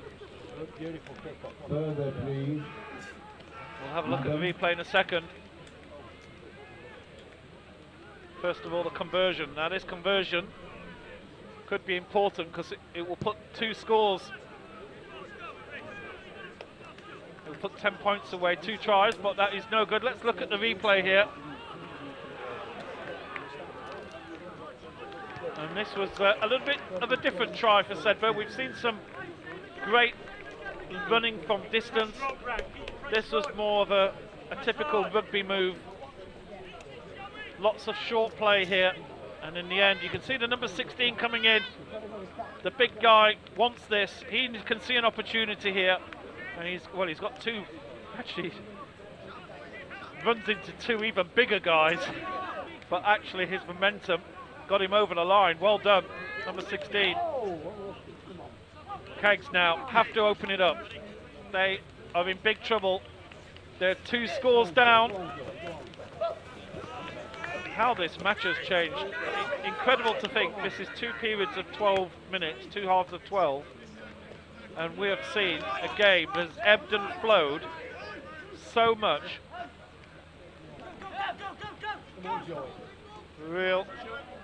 A real joy to watch is Thames Rugby.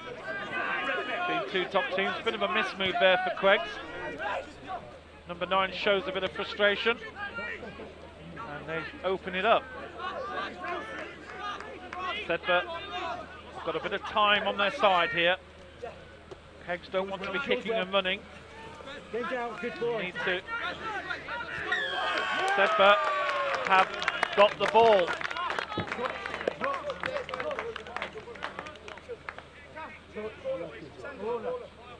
And guess what? Holding on, of course.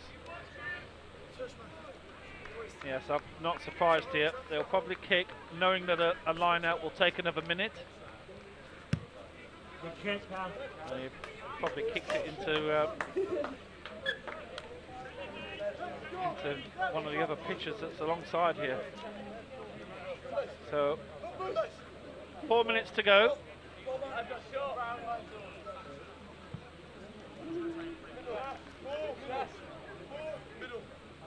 Yes, a kick is definitely a good move in these short games, just to eat up 30 seconds on the clock. And that one isn't straight, so a scrum with a Craigs put in. Sedbergh have scored 4 tries to 2. The clock has been stopped here. There's some roaring in the background. Not sure what that's about. Over on pitch 2 at the moment is Brighton College versus King Edward's Bath. So I think Brighton College have just scored over there. My cameraman just telling me that the team in Clarets have just scored, but they're playing off for a lower placing. Obviously they just scored an excellent try. Meanwhile, we've seen some excellent tries here, and this could be another one. Craigs, number 13, we've seen him before, he really can run.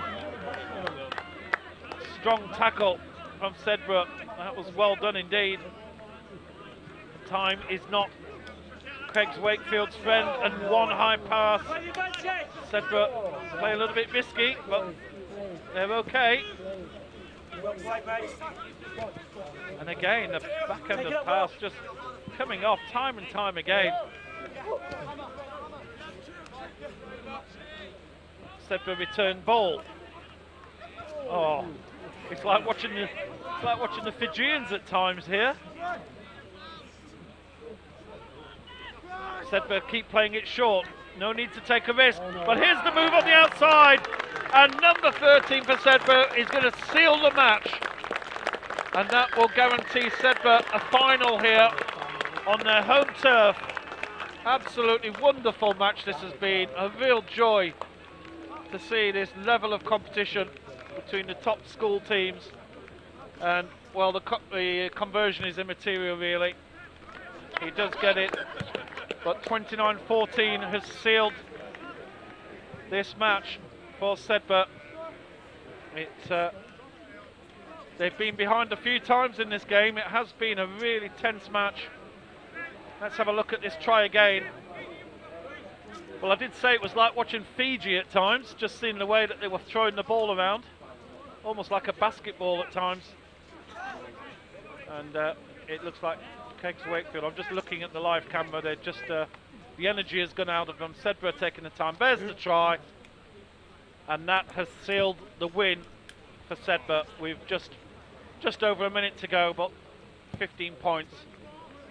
Craigs Wakefield need to score 3 times, and as you can see, the momentum has certainly gone out of them. They've given Sedbergh a real run for their money here.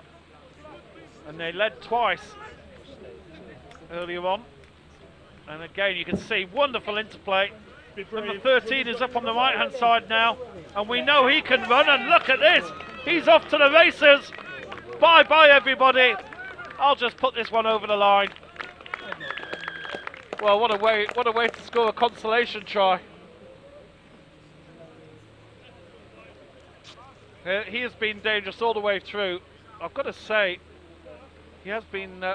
It has been the Sedbergh number 12 who's really put a stop to him on more than one occasion. Conversion is not the tidiest conversion in the world, but is good enough. And let's look at this again. All the way from his own touchline, and off he goes. Well, if there was one more score, it is 3 scores between them. If it was only 2, then the next couple of minutes would have been really, really interesting. But it's fair to say, the time is going to be blown any second now, so there's still 2 scores between them. So Sedbergh are pretty safe here, unless something amazing happens. Although if you're watching another sport recently, Barcelona playing in the Champions League soccer, scoring 3 goals in 5 minutes from 89th minute onwards, maybe it is possible. We'll see. Time is up on our clock. It is not the official clock, so Keggs Wakefield basically needs to score now and hope that the referee has got a couple of bits and pieces left on his clock to kick off again. And here we go. This could be it. There's a move inside. Keggs Wakefield score. Now, what has the ref got on his clock? That's the important question here. 29-26. And everybody's looking at the referee because they want to have a. They're all looking for a little nod. Is time up or is it not? And you know what? Those conversions from earlier suddenly matter a lot because Sedbergh. And time is up as we expected. What a match. 29-28. Sedbergh win. Whew. They scored 5 tries to Keggs Wakefield's 4 tries. What a game. Right, we need to have a lie down after that. Unfortunately, there's a few more matches to go. We've got Barnard Castle versus Kirkham Grammar School. With Millfield versus RGS High Wycombe, which basically Millfield versus RGS, if Millfield win that, they will progress through to the final. But that is not a given. RGS are the reigning champions here. And if that goes the other way, then Barnard Castle will want to try and beat Kirkham by as many points as possible. The only team that can't qualify is Kirkham, who have lost both their matches so far. Hope you're enjoying this coverage. This is unbelievable rugby. What a match that was, and what an advert for schools rugby. We'll be back shortly.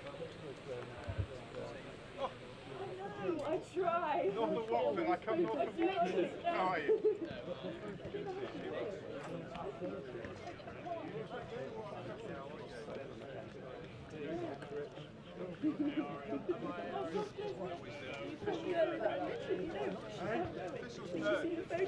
And it's literally from here. It's that bad. No, that's for sure. That was like It's worse. She's a very good one.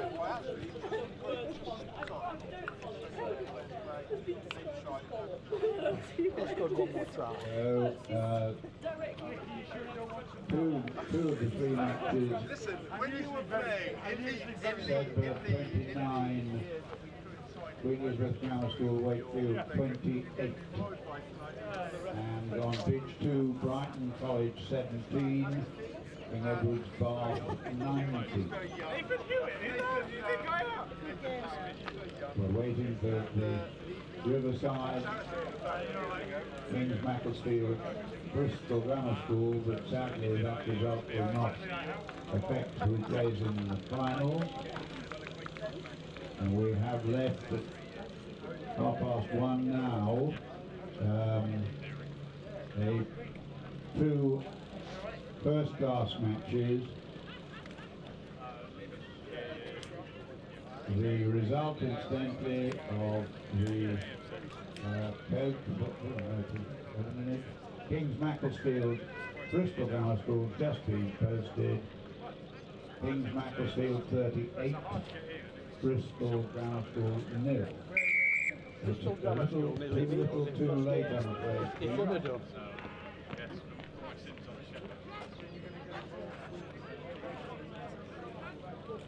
Try to, but I'm a group recruit already, so I'm transferring up to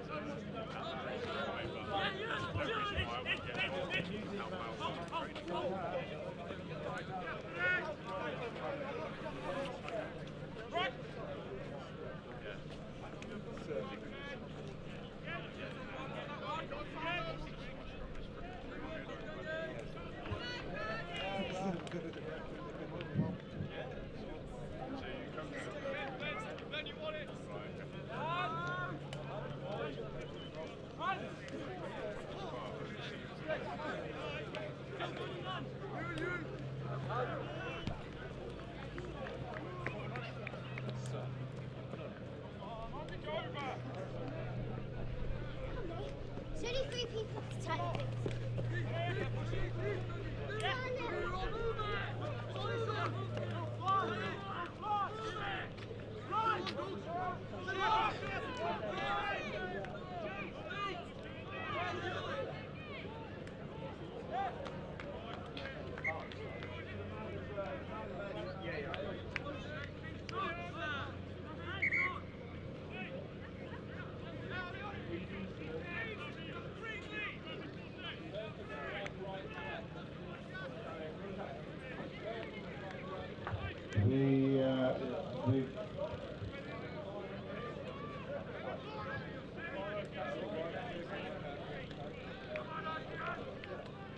The Kirkham are in the blue with white piping and white shorts, and Barnard Castle are in chocolate and blue with dark shorts.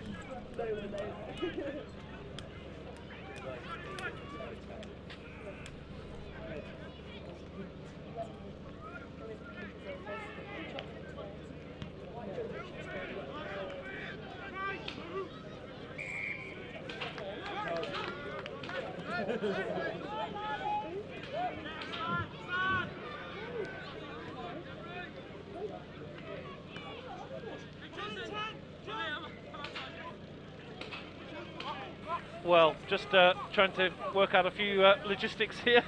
Apologies for being away. They don't stop at all on tents, do they? So Kirkham in the navy blue shirts and the white shorts, blue and white, and Barnard Castle, who have got real interest in this match here.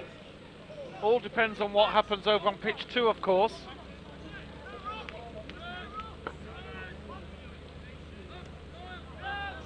Pitch 2, basically, if Millfield win that match, then they will progress through. But that is not a given, as RGS High Wycombe, who are the defending champions here, have got every chance of winning that game, and that would mean that Barnard Castle here would want to get a good win over Kirkham. And Kirkham, who have lost both their matches, their interest has gone in this tournament. So fascinating action here, and of course the winner is will be facing Sedbergh School, who had that amazing 29-28 victory. The plate final. Okay, so the trophy final's at 2 o'clock. The trophy final is being played first.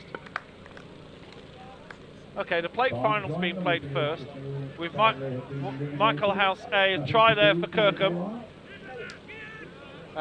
Michael House A against Stamford. We saw Stamford beating Abingdon in that semi-final, and Sedbergh are awaiting the winners of Group B.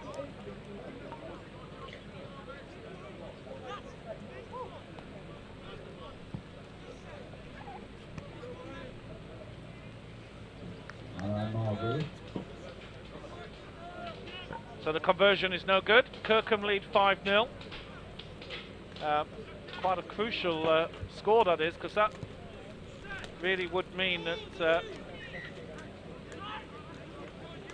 it would be between Millfield and RGS High Wycombe over on pitch 2 for potential finalists. So Kirkham could really spoil the party here for Barnard Castle.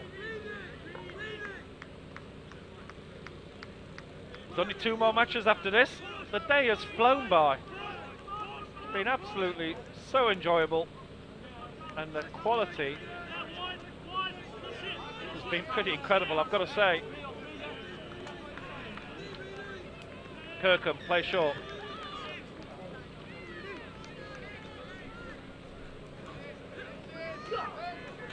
Oh, wonderful skills here. Well, these guys have got no numbers anyway, but it doesn't really matter. I don't know any of the names. Kirkham go quick. And there's the kick into the corner, and there's players lining up for this. This was a set-piece move from Kirkham.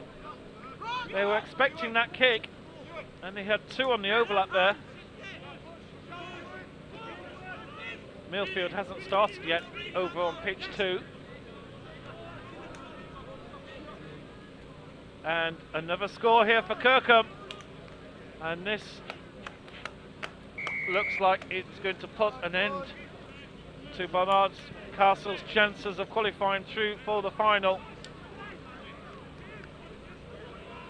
Kirkham lost 17 points to 12 to Millfield. And actually, I do have an apology here because I've got some bad information early on. They beat RGS High Wycombe by 31 points to 7. So it's RGS High Wycombe who are going to be, who have lost both their matches so far and will not, certainly not qualify. So we will have new champions in the trophy competition.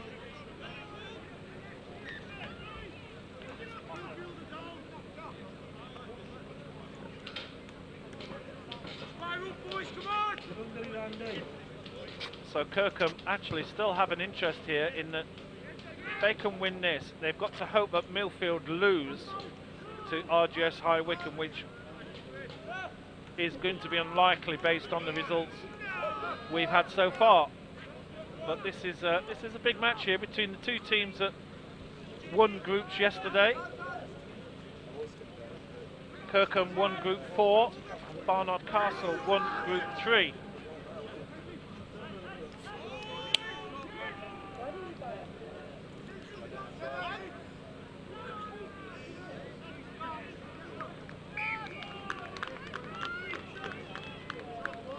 Kirkham certainly fired up for this, aren't they? Really are.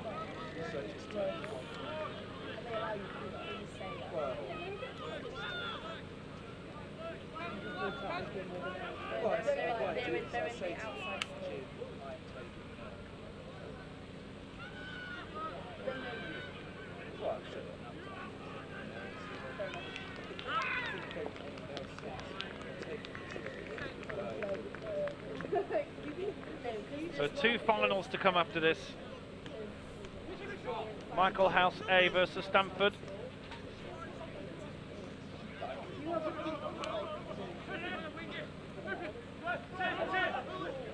Sedbergh.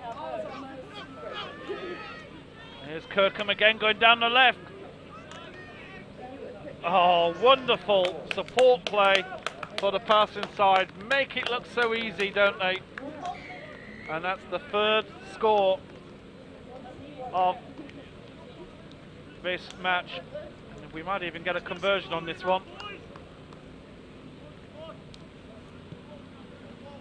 Yes, we do. 17-0, Kirkham lead.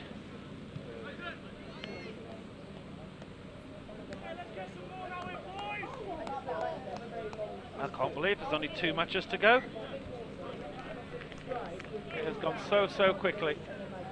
Of course, at the Roslyn Park Sevens, they play much bigger games. Of course, the tournaments are absolutely enormous there. Multiple pitches being used, and amazing to see the numbers of people watching the action from all around the world. over 20,000 people were watching live each day. Harsh just going a little bit wrong. Barnard Castle need to try and step this up quickly. That's a risky pass, and the referee is going to, it looks like he's going to go to his pocket. Yep, that's the infamous spear tackle and a yellow card. So now is an opportunity for Barnard Castle, because there'll be 4 minutes of additional time here.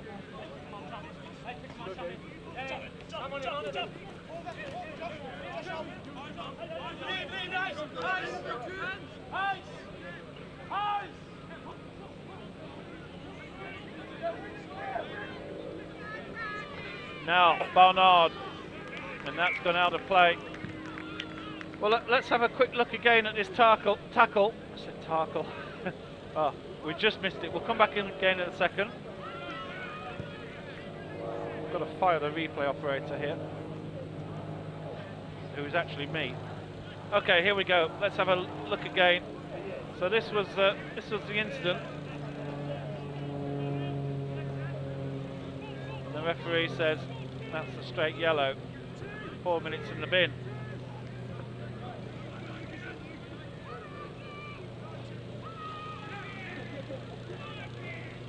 Went for the short. Kirkham don't want to be throwing the ball around. They're a man short now, so they'll try and play a little bit more safer rugby. Oh, lovely little dummy there. Completely sells his man. And there's the support play. Oh, what play this is. And he's managed to break three. Still going. Incredible. Oh, the ball's still free. It's a dive for the line. Well, what a move that was from Kirkham School. They're a man down. Oh, it's great to see the bouncy castle is up and running. I wondered what the engine noise you could hear in the background. I tell you what, this is great fun. I hope we can get onto that later. Well, if your tournament is over, never despair. The Yorkshire Regiment have built the best inflatable army course you could ever see, and all the kids are getting over there as quickly as possible. It looks like it's the sort of one that a rugby player would love. Here's Kirkham. Oh, he's broken free from the tackle, and even though they're a man down, they've still scored another try. They are firing all guns blazing here, and it looks like that match at 10:30 this morning, where they lost 17-12 to Millfield, is actually pretty crucial in the whole scheme of things. The whistle has gone. That's half time. We're going to try and grab some food. We'll be back shortly.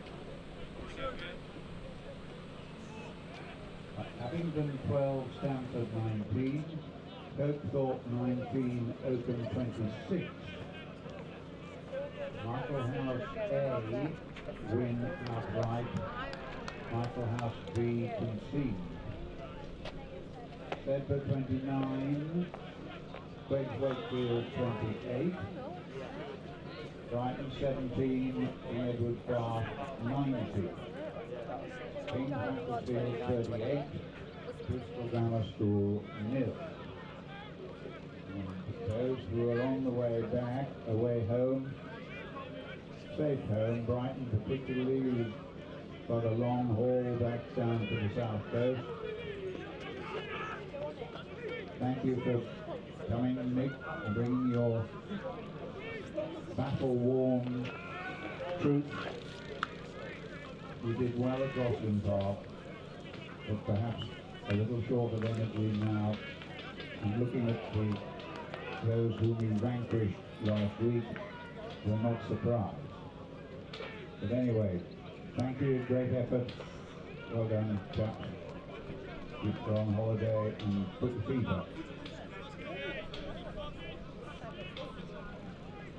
The final of the play, which will be is scheduled for 2 o'clock, will, on pitch 1 obviously, will be Stanford against Michael House Ed. And that will be refereed by Ryan Davis. Now the final of the trophy we don't yet know, except that Sedbergh will be won.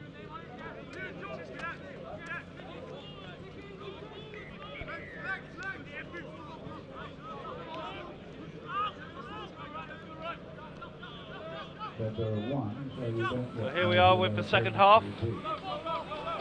Kirkham have pretty much put this match to rest already. They're really looking to finish this with a flourish. Oh, what a sidestep from the big guy. He is. Oh, that's incredible. That was a Jonah Lomu type move there. He's a powerful player, but he's got the pace and the moves as well. 29-0.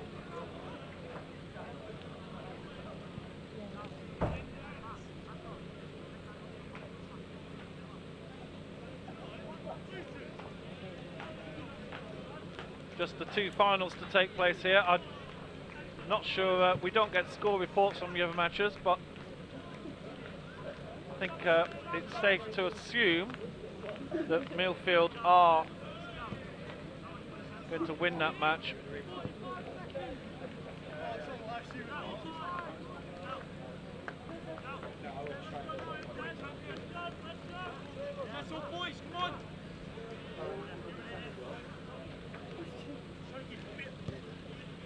So two finals to go here. This one is pretty much sorted, but it all depends on what's happening between Millfield and RGS. And remember, all this time Kirkham have been a man down and they've scored 2 tries. They've just come back to equality now. Barnard, who really have been second best in this match, totally overrun by Kirkham.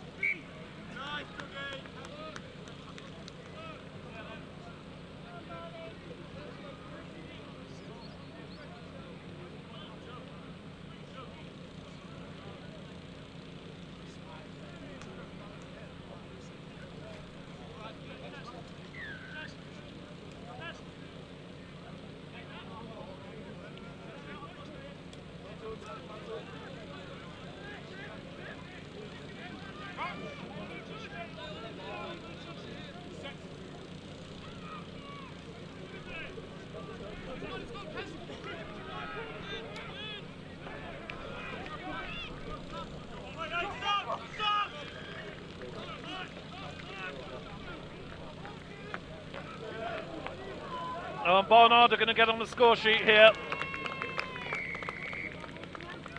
The interest in this match may have waned a little bit, but Barnard get on the sheet with their first try.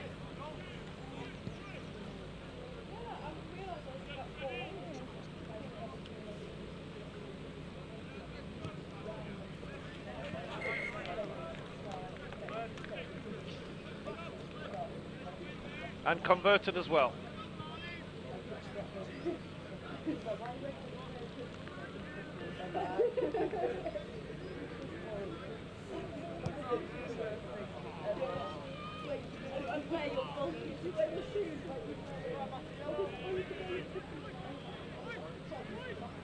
So Barnard Castle will kick off with just under 10 minutes to go here in this match.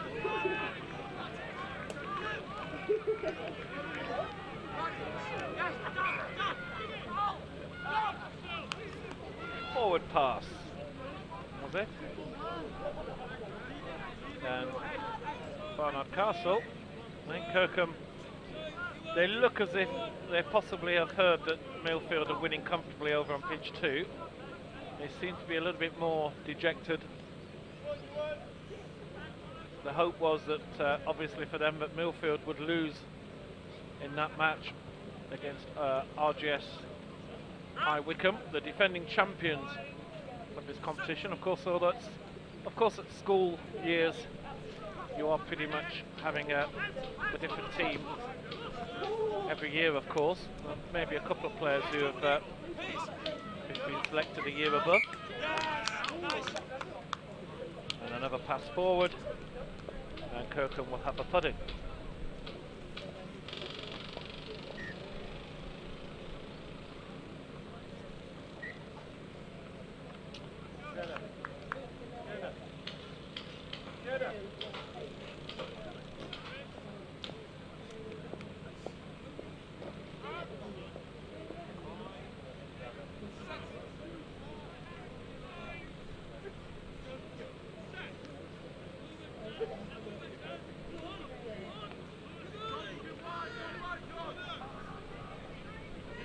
Superb running here.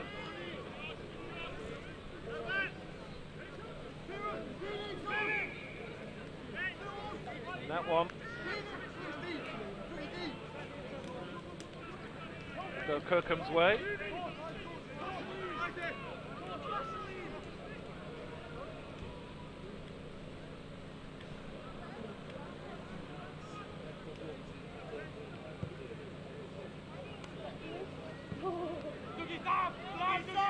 Interesting kick, brilliantly kept in from Barnard. Sorry, it was Kirkham who kept the ball in, of course.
Just stay.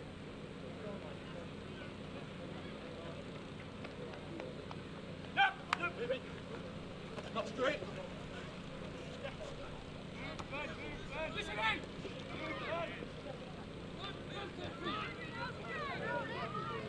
Kirkham away to the races again here. Oh, rides the tackle. Oh, that's superb. And happy to score in the corner. Try number 6 for Kirkham School, who are really finishing with a flourish here. Good way to finish your tournament off with a big win.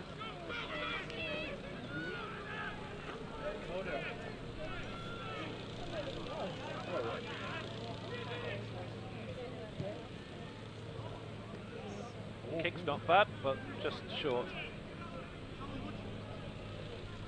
Well, we are way up in the Cumbrian Hills here, high up. If you have a little look at Google Maps and check out Sedbergh School on the just off the M6, just off junction 37. We're at the same level. Windermere is just 10 miles the other side. We're up by Kendal area. That kick's gone shorter. So 2 finals to come.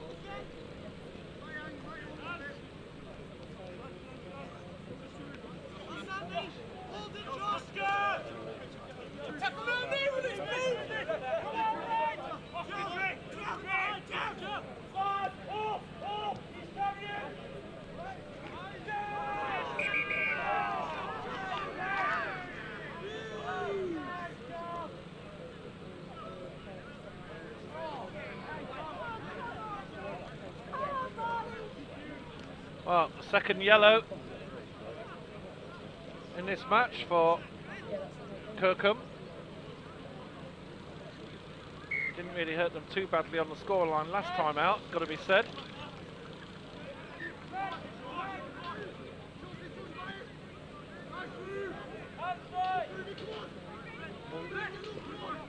We'll have a look at the replay as to why the referee decided to call that one. Put out of play there. Let's have a little look at the replay here. Why was this a yellow card?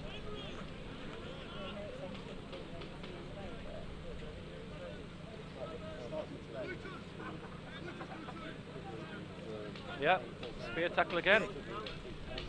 It's a difficult one, isn't it? You look at where he's actually tackled the man, and you know, he's just got him just above the waist. Barnard have picked the loose ball up here and over for the try.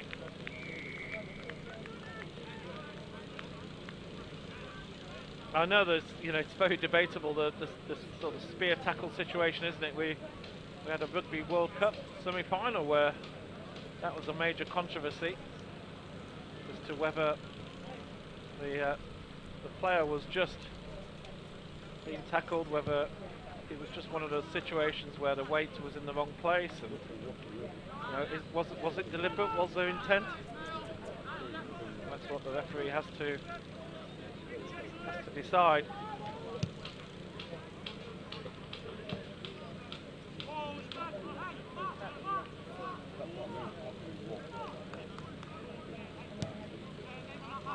So time almost up here. Barnard back on the board again, adding a bit of respectability to the score. But there's no doubt that this was Kirk. Oh, he's absolutely run through the Barnard defence. Now the trip and run. Well recovered by Barnard, number 10. That's brilliant play. Andy's up. Andy carries on.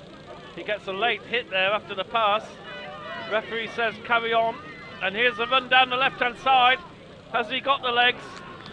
Superb tackle. And the referee says that's enough. A 34-12 victory for Kirkham. And now we have the plate and the trophy finals to come. We'll be back shortly.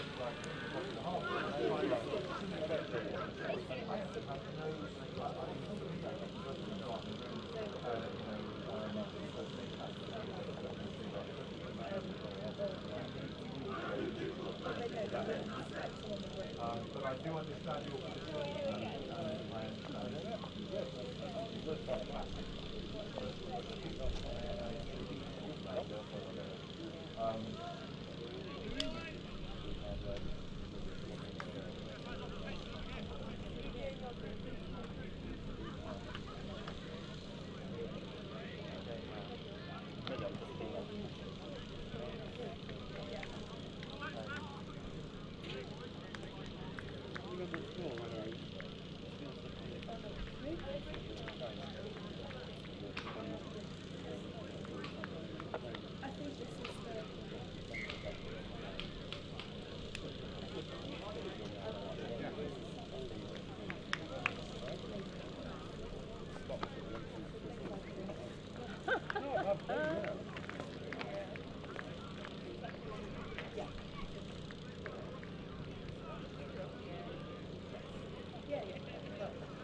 Guys, where's Mum at that? Is he upset? Guys, where's Mum at? I told her. She's at the spa. Got her own little stand. I don't know. She might be. Yeah, she's in the car there. The car was door up. So now, game on pitch 1, Monaco 12, Kirkham 36, and we don't know the result on pitch 2 because there's an injury involving extended delay. So that is still in play, but that only affects the trophy final. The plate final is now about to take place with between in white Stanford and in the red with the white paneling and white shorts. They both have white shorts. Red stockings are Michael House A from South Africa. Well done, Michael House, getting to the final. That's right to you, Stanford, also. You are playing for the Sedbergh School plate. And Jan Davies will be your referee, assisted by I'm not quite sure, and another.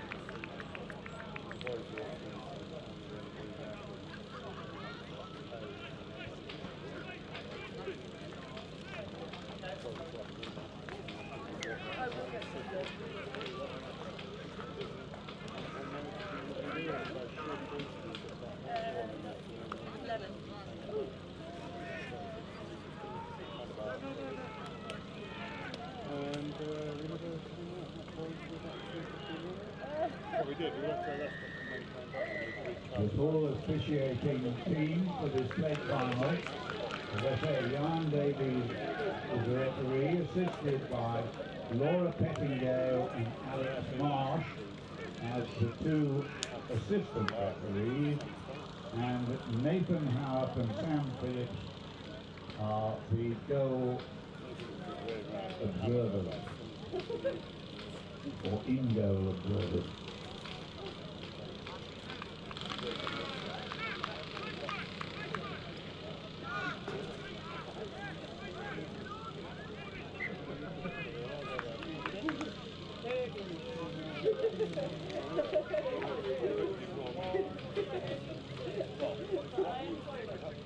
Both sides.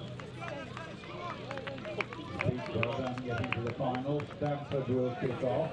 So here we go. This is the plate final. What was white? Michael House A in the red and Stanford School in the white with the maroon trim.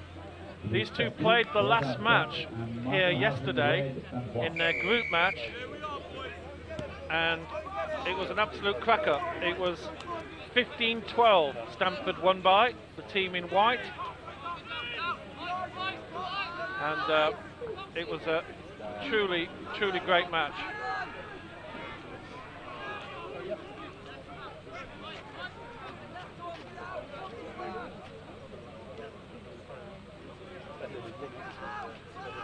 Michael Howson were the first team we saw on this pitch this morning at 9:30.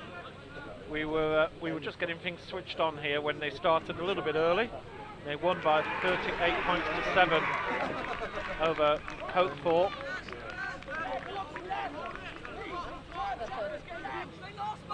Michael House looking to play short rugby, another backhanded, doesn't go wide, and the referee is going to give the ball to Stanford here on the put-in, and the Stanford boys high-fiving each other there. There was a lot of possession for Michael House there, a good 2 minutes, and Stanford still didn't let them even into their half.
Stamford go wide, but a loose pass there.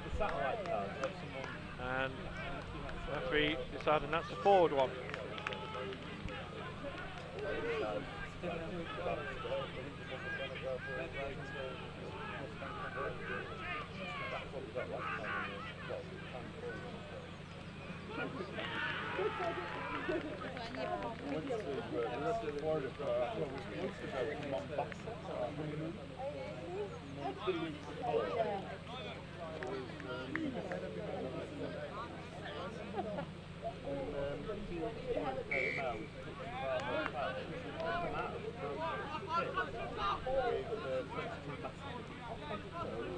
Stamford with the short. So far, a bit of a null effort between the two teams. There's plenty of points on offer between them yesterday when they played the same match. This time it's a plate final. Stamford, oh, lovely passing there. Great tackle. Look, it's coming on the outside. Can he get the hand down? It's given. Stamford get the first points on the board.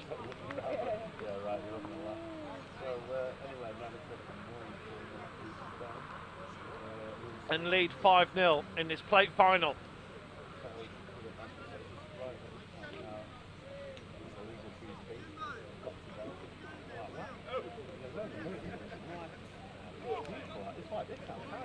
So anyway, we went and filled up with people and we turned all the turnpikes south. Attempt at the conversion. Not easy. And not successful.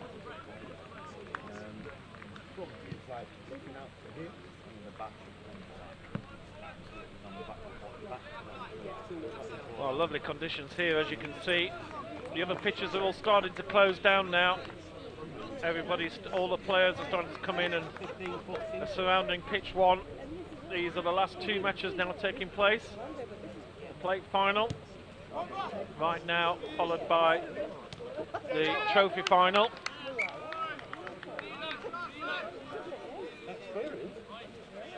So you sort of open your door, the room basically be frozen. Yeah.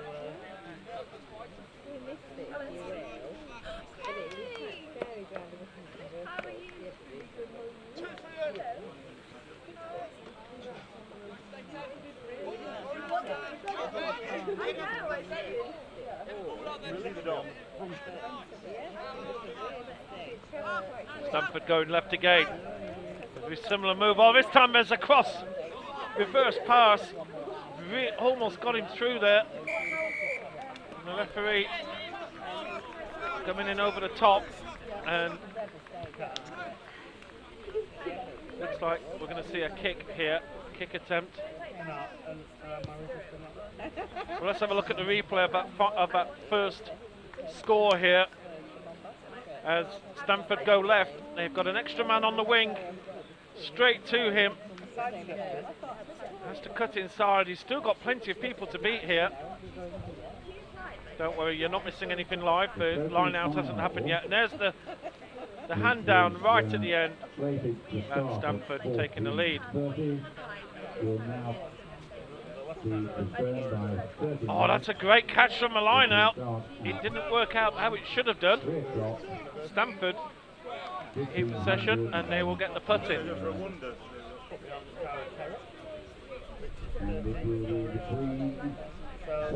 Just under 4 minutes to go in this first half.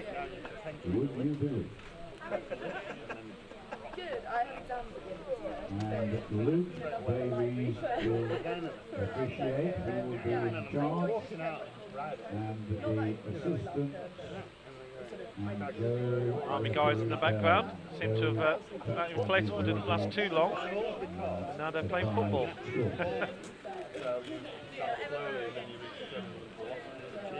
Here comes Stamford for the big push. Looking to try and get him round the back. He's got two to beat, and he's beaten them. And the referee gives the try. There may have been a question about grounding in that, but the referee was happy with it. But they've probably Is 26 Now we points see, to can the conversion, which is a little bit 24 closer. to RGS High Wycombe. Bad luck, High Wycombe. Another game of high drama. Well played both sides. No, he's pulled it. Well, let's look at the try again. Straight from the scrum. He was trying to go. He actually had 2 men to beat here. Beat the first man easily, and well, yes, I think that would go to a TMO if it was an international. Not sure that was a proper grounding, but at this level, referees tend to be a little bit more lenient. So Stamford lead 10-0. And Michael House, who had a good bit of possession early on, they had a good 3 minutes of solid possession, couldn't actually even get into the Stamford half. I think Stamford are showing a little bit of authority in this plate final now. Michael House really could do with trying to get on the score sheet just before half time if possible. Lovely move across, but the pass is not good. He's put his own left winger into trouble, and the knock-on will be given.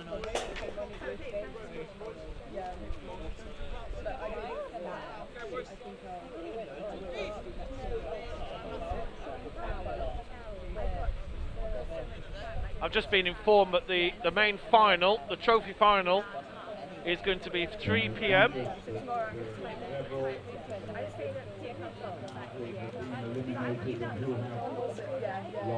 And I can confirm that Millfield did win the match down on pitch 2. So it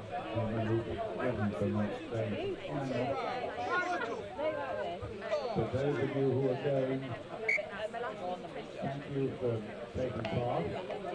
We wish you and I can confirm it was actually a query about the result. We will get that for you, but I can confirm that Millfield have won their group, and they will face Sedbergh in the final at 3 p.m.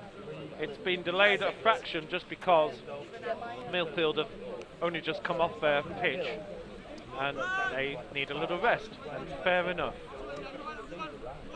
Here comes Stamford. It gives us a bit of a rest. We can go out and get some sunshine. I've been sat in the back of a truck. First half is up on the clock. And well, we have the penalty to Michael House. who has been responsible for feeding it in a net, or won't feed it in overall. Well, she says she hasn't, but she has, though. She has to, yes. Michael House just haven't been able to really get any sort of good land on Stamford at all. That is the halfway line. That's about as far as they've managed to get so far because of that sort of incredible tackling. And now Stamford have the ball back. They're also getting an advantage here. And Stamford have a free book play with time up on the clock. And here's a run round the outside. Beautiful play. He's got one man to beat. Going for the corner. They take the corner flag out as well.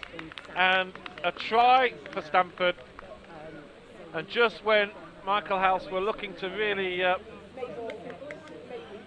try and get back into the match, again they were stopped on the halfway line. And that's just symptomatic of how this match has gone.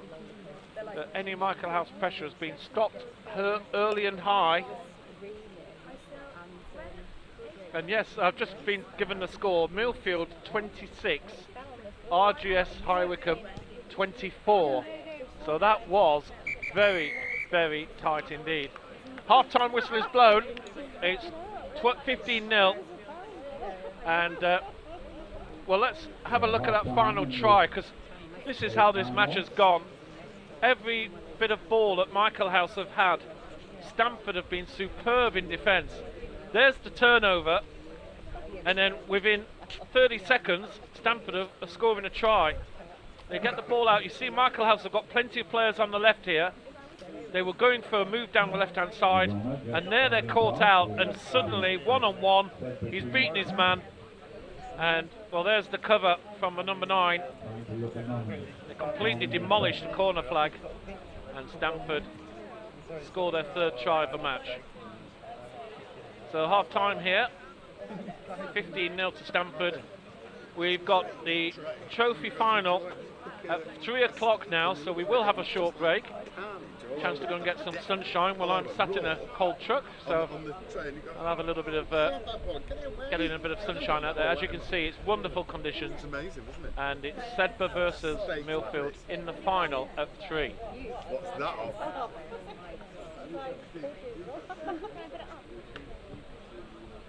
Yeah, so do that again. You can do all that, and you can do it all in California, can't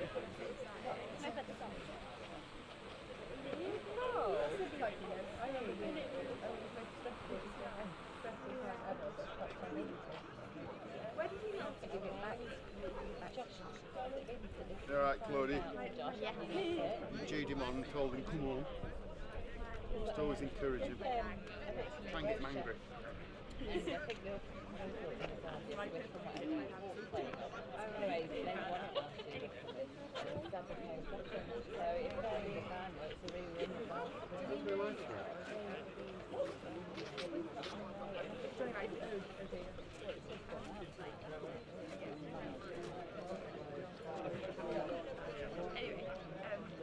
And then he was talking to my dad.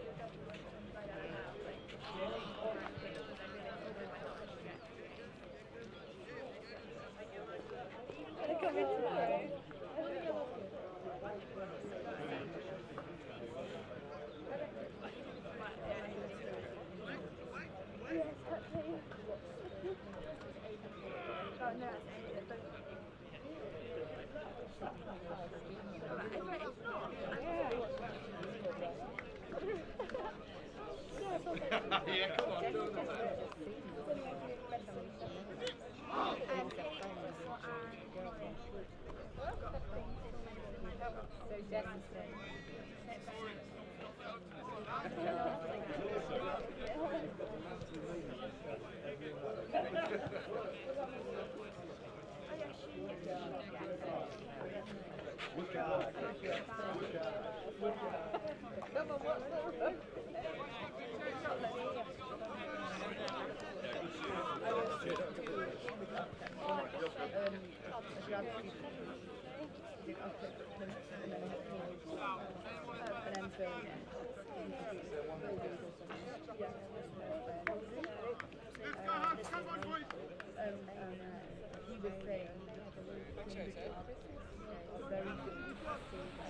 So here we go for the second half in this plate final, and it really is all for Michael Housey now to try and do something here, because Stamford have absolutely steamrolled them in the first half.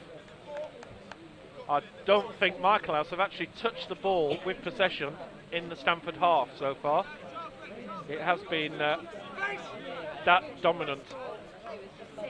But here we go. Michael House do have possession, and they are in the Stamford half. So maybe second half, you know what they say, game of two halves and all that. Let's see what happens. These first few minutes are vital. Michael House need to score quickly. They're 3 tries behind. I mean, I'm sure their coach will have said, you've got to go out all guns blazing first 5 minutes. Try and see if you can shake them up a little bit. And let's see what happens. Got to say, Stamford do look very comfortable here. Ball stripped out, but the referee's happy. He's going to let play carry on. May have been slightly forward there from our angle. And here's Michael House looking to go down the right, but again, another ferocious tackle. It's almost like watching the Kiwis at times, seeing some of these Stamford tackles going in. They're relishing them. Penalty there. So all the other matches have now stopped, and the teams are congregating around the pitch, watching these final 2 matches. Here's a push. Oh, it took three men to bring him down. Here's a chance now. Surely there's an overlap. Stamford have got too many men in the middle, but Michael House can't get the ball out wide quickly enough. Stamford regroup. You can hear the Stamford players shouting to get players moved to get a defence moved around. They've been so good in defence. It's been a joy to watch.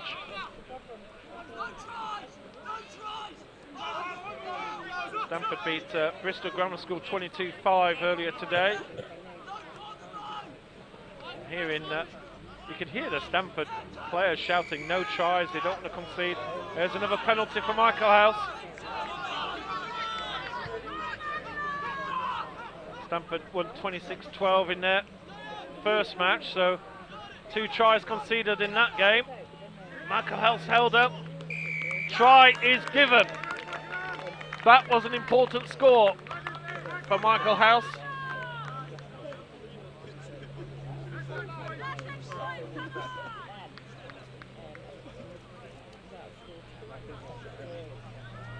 Now with Stamford having scored 15, Michael House still need three tries no matter what here. Conversion could be handy. Stamford haven't converted any of their tries. And that one is a good conversion. So 15-7. Let's have a look at that try again. Real last-ditch defending here. And manages just to reach out the arm. That was pretty unusual try being scored there by the Michael House number 7. I think it was number 7. I'll have to check that again.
Score for Stamford. Just look away for a second and look up, and Stamford are going over the line.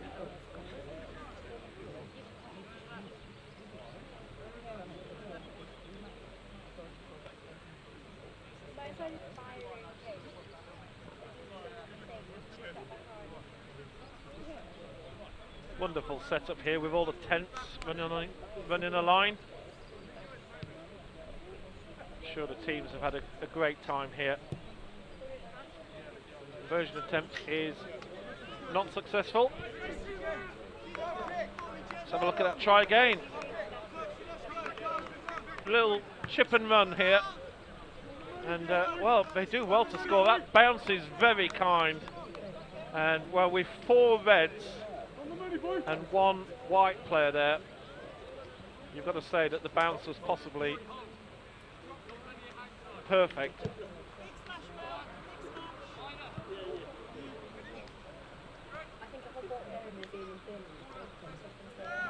For Stamford, and surely now the result is guaranteed for them here today.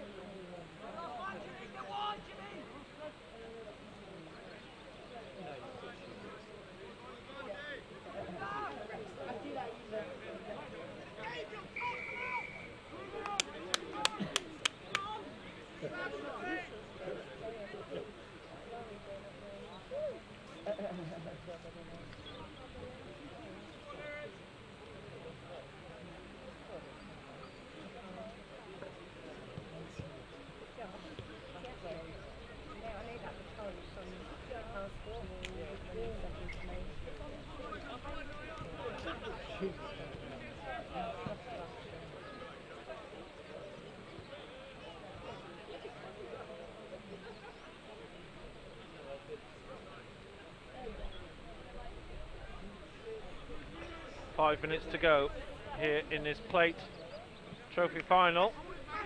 That one was thrown a little bit too high, but Stamford managed to rescue it. And here's the run over the line. Oh, such power from the number 4. And Stamford, well, it was a tight match yesterday between these two teams, finishing 15-12.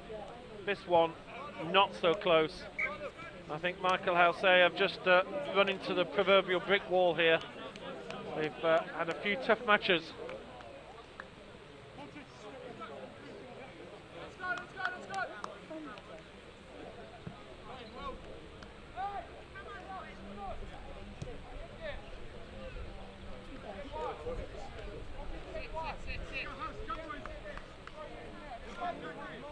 So 27 points to 7. It's currently 20 to 3 here, so in 20 minutes time we will have the trophy final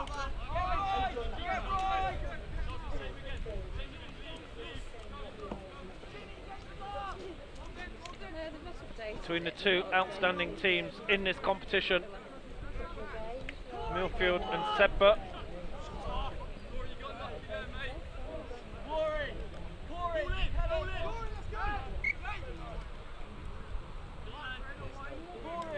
Millfield have won this competition 6 times.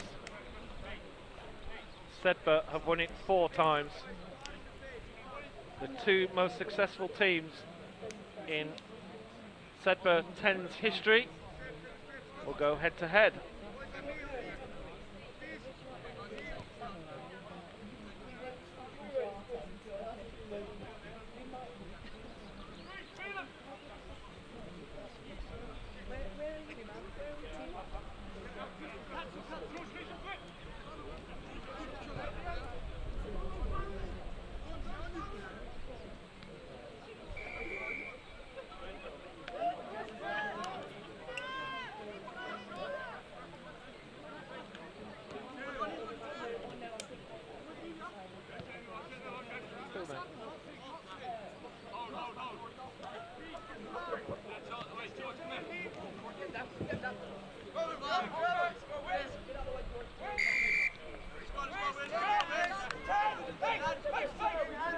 Michael House 3 minutes to go.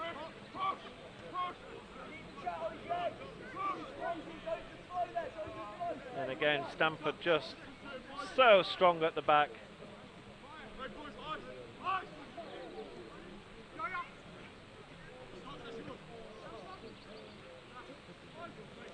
Michael House having to work so hard just even to get into the Stamford half again.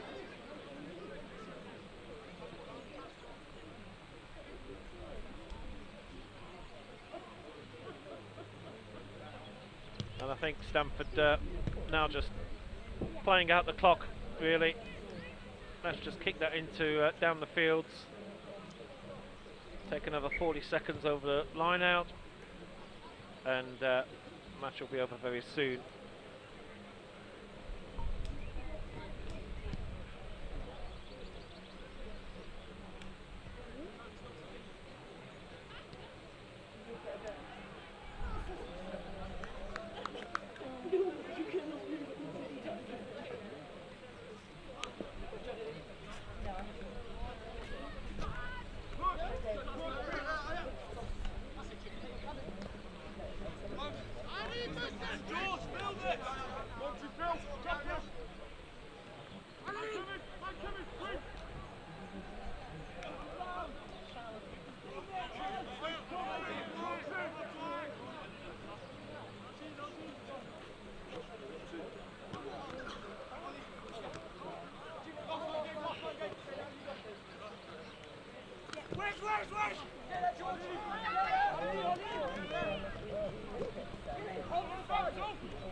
Michael House looking to see if he can get a consolation here. Time up on the clock.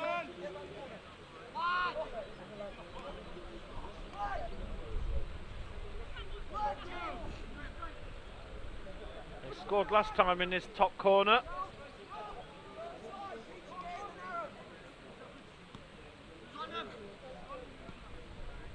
Big crowd have gathered around this near side of the pitch here.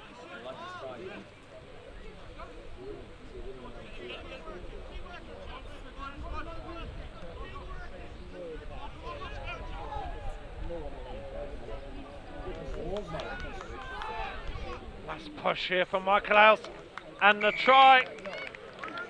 A brilliant try there from Michael House. They worked so hard, and the crowd here rightfully giving them a big round of applause. They really were superb, big effort, and yeah, we'll have a conversion attempt, and that will be it for this match. Just one match to go after this. Oh, what a way to finish. What a conversion. 27-14, the match is over. And the two best teams in the plate competition. Really was a cracking game. They go and shake hands. And we will get ready for the trophy final, which is due to start at 3 o'clock.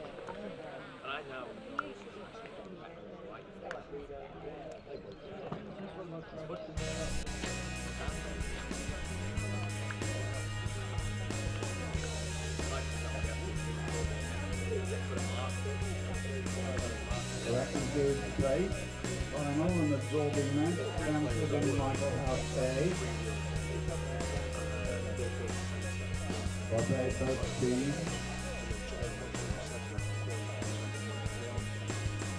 Thanks to Jan Davies, Laura Penningale, Alex Nard, Nathan Howard and Sam Phillips.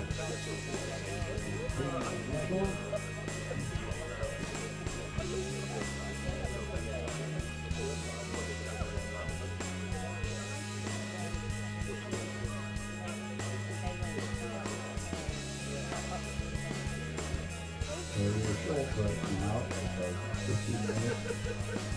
The final of the negotiations will be Army Challenge versus between Sedbergh and Millfield. Established rivals.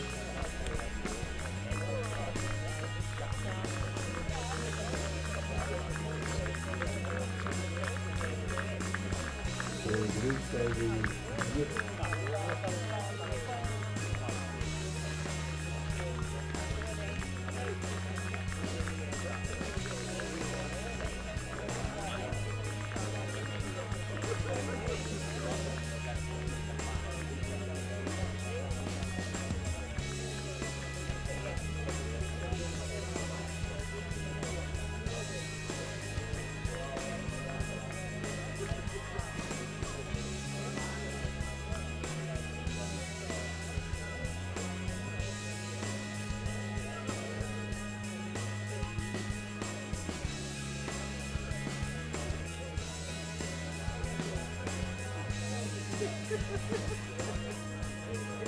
Score, final of the play, Stanford 27 points, Michael House 14.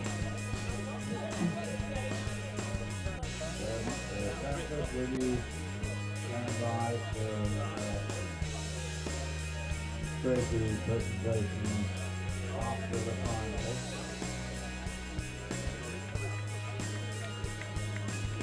Spectators, the trophies and various medals and the tournament award will be carried out by Lieutenant Colonel David O'Kelly, and it will all start on the pavilion steps here as soon as practicable after the final of the first, and that will kick off in 10 minutes till third time.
Free.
The trophy final team of the fifth Luke Davies in the middle, the referee, assisted by Henry Lace and Andy Wigley as the in my day there were cup judges, but apparently they're assistant referees now. Joe Jones and Owen Taylor guarding the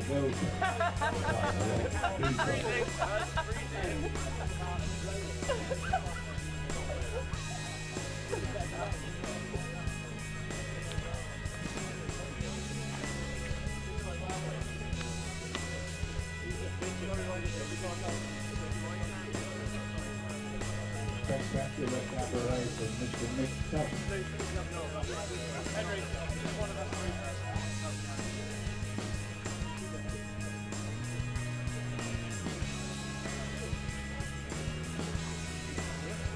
We can't wait for this afternoon tea.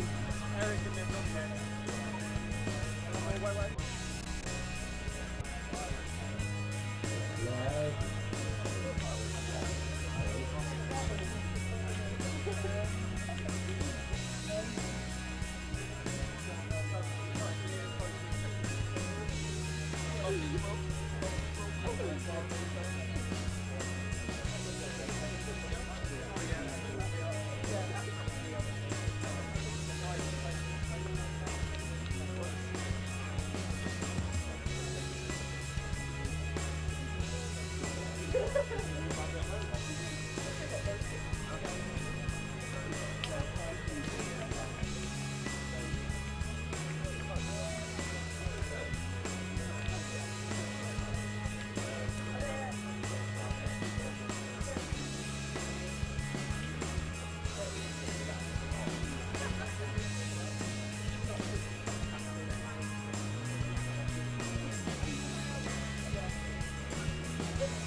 As we prepare for the final of the 2 days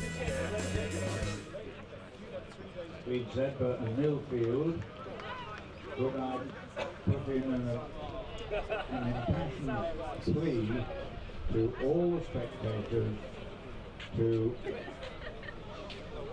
set the rule 5 yards or 3.5 meters from the touchline, please.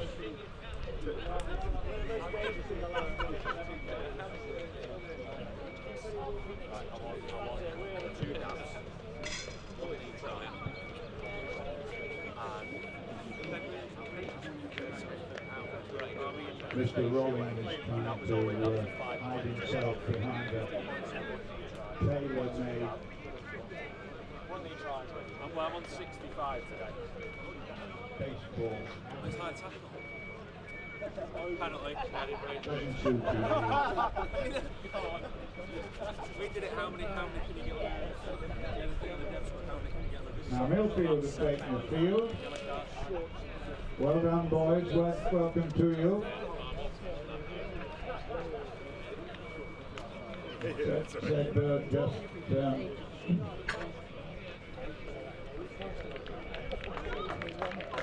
taking the field now.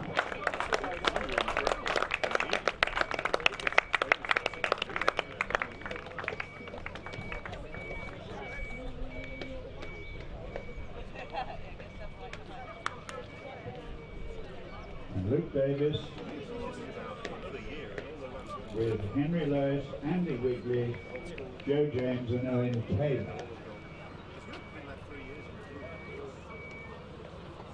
So this is the climax. Well done both sides on getting here. Remember bringing them up on a scholarship.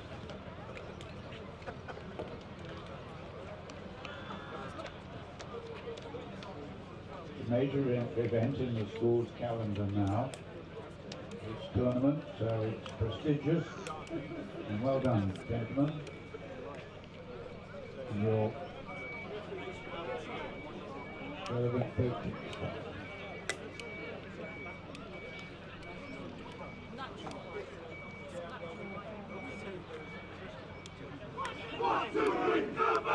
So here we go.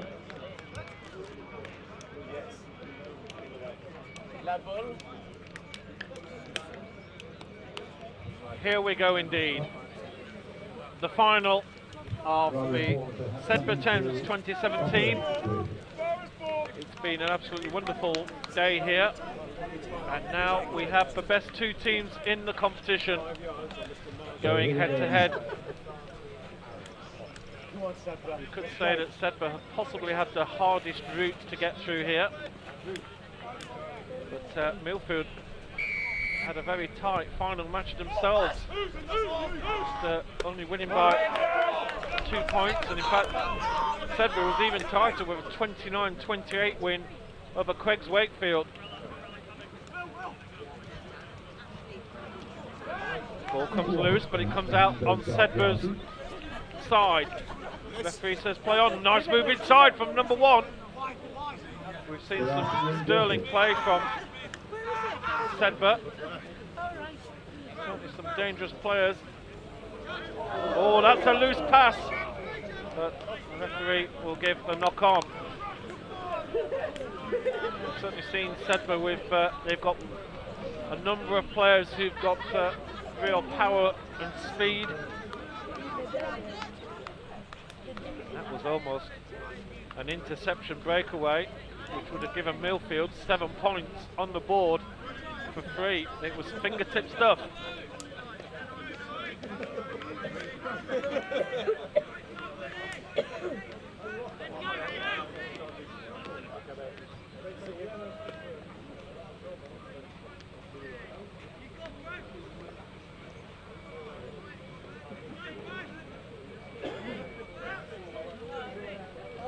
Asked to echo this 5-metre rule, or certainly 5-yard rule from the touchline, please. Can you all adhere to that?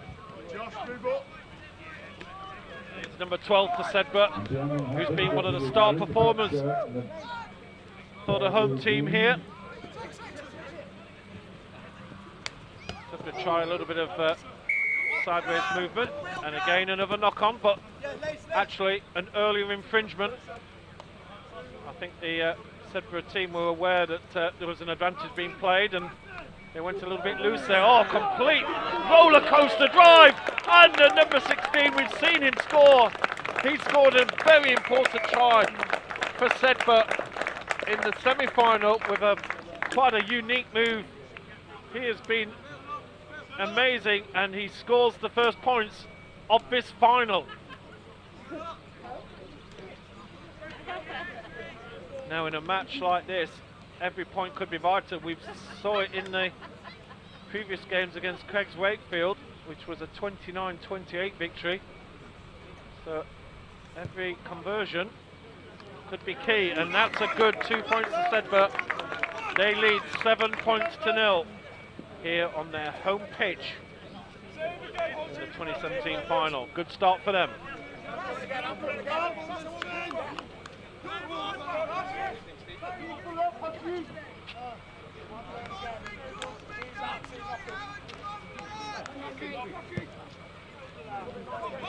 Sedbergh with the kick. And Sedbergh retain the ball.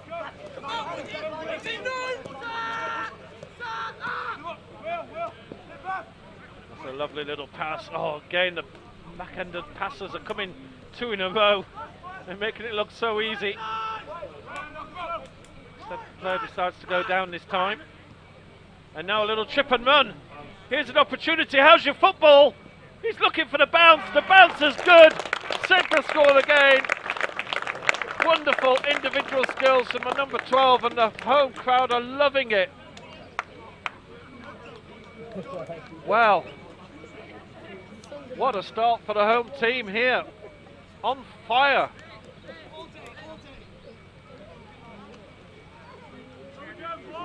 Here's the conversion attempt.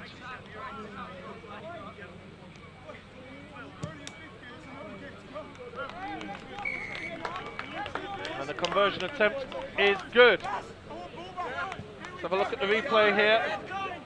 This was the move. Brilliant bit of individual skill here. A little kick and run, and then a bit of football, and over the line. What a start for Sedbergh. 12-0 here.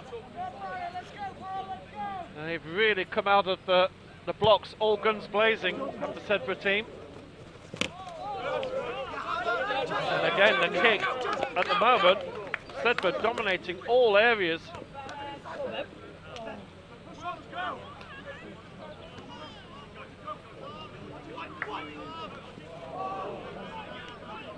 Now Millfield get their first major move of the match. Here's a kick and run down the line. There's some pace here in the Millfield team. And now it's Millfield playing the football. But the ball just doesn't bounce their way. A little bit of fortune, perhaps, for Sedbergh.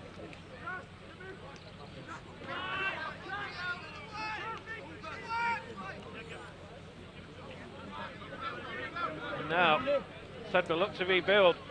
They've got pace. We've seen it over and over again. Oh, completely pal driver.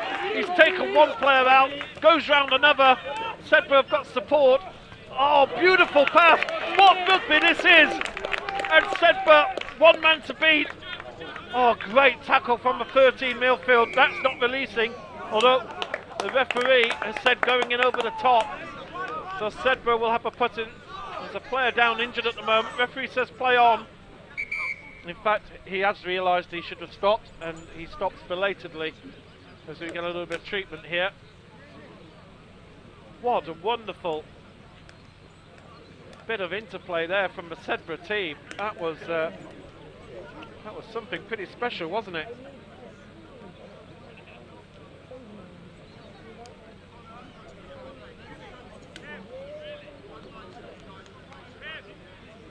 Well, while that treatment's happening, in fact, let's just wait for a bit of treatment to happen. We can have a look at this play again, because this was something special. So this was the chip and run here from Millfield, and the ball, unluckily for Millfield, just didn't bounce their way. They were trying to play a bit of football up there. Millfield get the ball back, and then watch this move, because in about 20 seconds Millfield are up at the other end. Sorry, Sedbergh, excuse me. There's another pass out of the tackle, and now it's okay. Let's go to the races, boys. One-on-one. There's the cruncher. Completely runs over the top of him, avoids the second tackle, and he's down the sideline. It doesn't stop here, because he passes inside, and then he now becomes the support man. There he is, number 4, picks the ball up again, and he's off to the races. And well, if anything, he's possibly running out of a little bit of steam, because he has just put in a superb run from the back. And in the end, it was the number 13 that came in with a pretty solid tackle. But unfortunately then, for him, his teammate came in over the top. Sedbergh with the ball. Out to the left wing.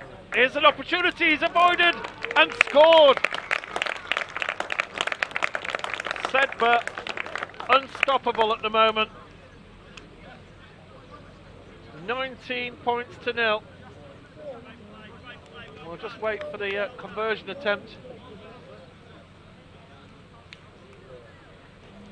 The play's only been going a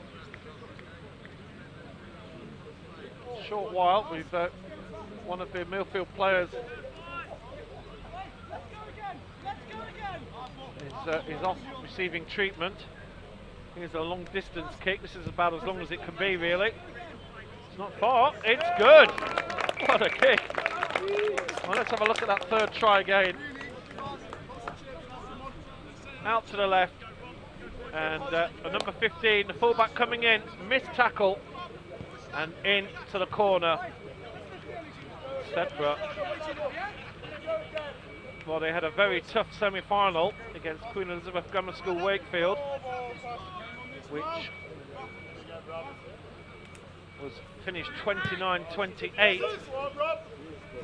And these kicks from Sedbergh have, well, they've been winning their own kicks and they've done it again. But unfortunately for them, a knock-on means that Millfield will gain possession. So Millfield have hardly had any possession so far in this first half. Just had the one move where the bounce of the ball didn't go for them. Sedbergh turned that into attacking ball straight away. Let's go! I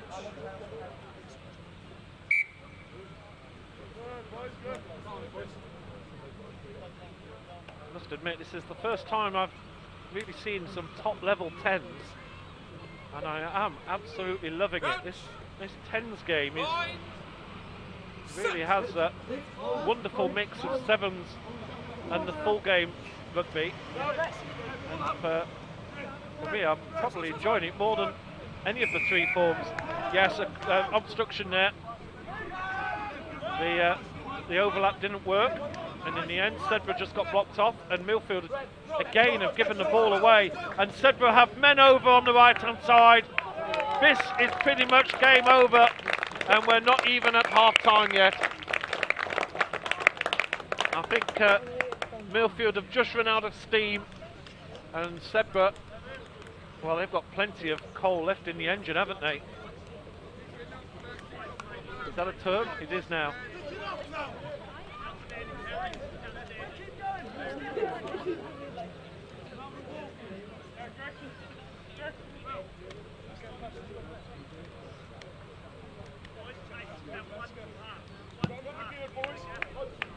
Oh, this boy's got his kicking boots on. That one's just a bit short. Sedbergh look as if they've got so much energy, they'll probably be on the bouncy castle after the trophy presentation. They look as if they obviously feed them well up here. I can vouch for that. We had a very good breakfast. They looked after us really well. It's been a pleasure to be here. And well, Millfield, who've won this trophy 6 times in their history. Millfield have won it 4 times. So Sedbergh looking to gain the 5th, and then they're just one behind Millfield in the trophy hunt. And at the moment, Millfield can't even get their hands on the ball. It's one of those games. Pass inside was poor in the tackle, and the referee will stop play for that.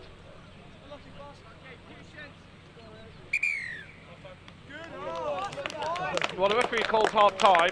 Our clock is massively out. I don't know what went wrong with our clock. Apologies for that. I've got to imagine now that Millfield are quite happy at that situation, to be honest, because it's been pretty much a horror show in this first half for Millfield.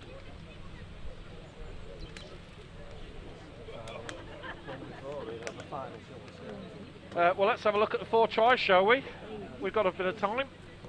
Here we go. Try number 1. Early on in the match, just 2 minutes gone. And a little touch. And the number 16, he has been one of my players in the tournament here. He has made things happen when it's been needed. And, well, he just absolutely steamrolled his opponent. In fact, even one of the Abingdon players in the background was applauding that. He was very impressed indeed. That was try number 1. Here's try number 2. Number 12 here, trying a bit of his football skills out. That was a pretty good touch indeed, and under no challenge whatsoever over the line. And that was Millfield at Sedbergh 12-0 ahead. Try number 3.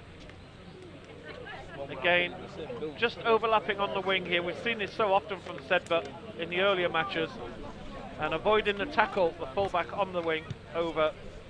And that was 19. And then finally, this was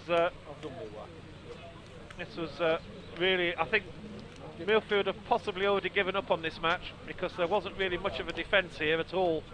It's just a standard tap kick, and look at the overlap here. This is ridiculous. Millfield could have passed it to 3 players who could have scored there. Sorry, Sedbergh could have passed it to 3 players who could have scored there. And to me, that signifies that Millfield have had a long, hard day. It's a long way to drive back towards Bristol, and I think they've decided that their account is over. So half time, teams are already going to kick off. So here goes Millfield.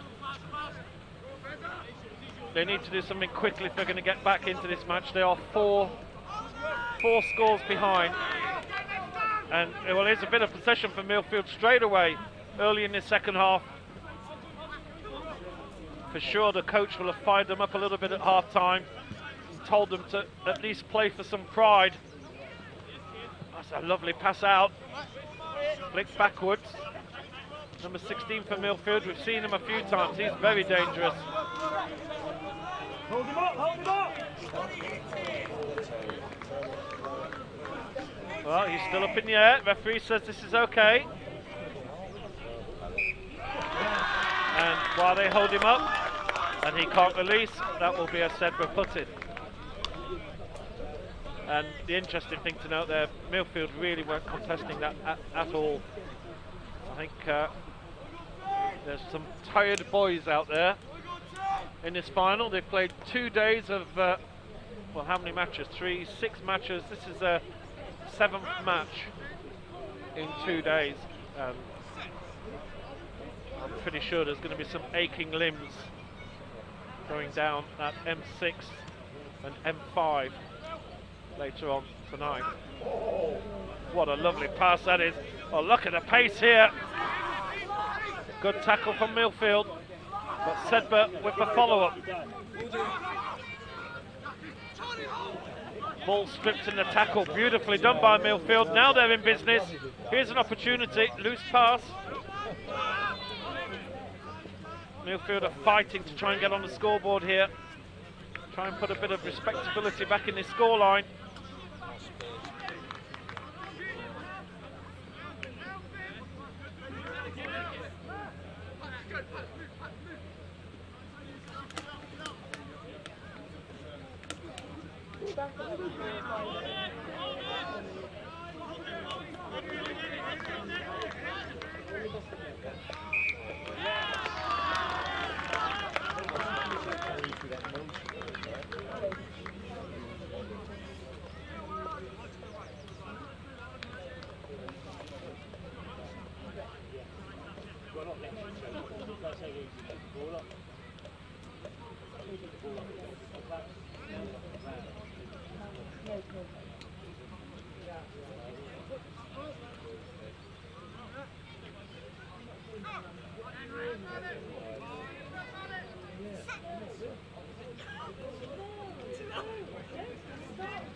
Sedbergh in showboat mood a little bit here. Oh, what a pass that was onto the wing. Oh, that's superb, but he's just stepped out of play. That would have been a superb end for Sedbergh there. That was wonderful. A foot out of play. We'll have a line out.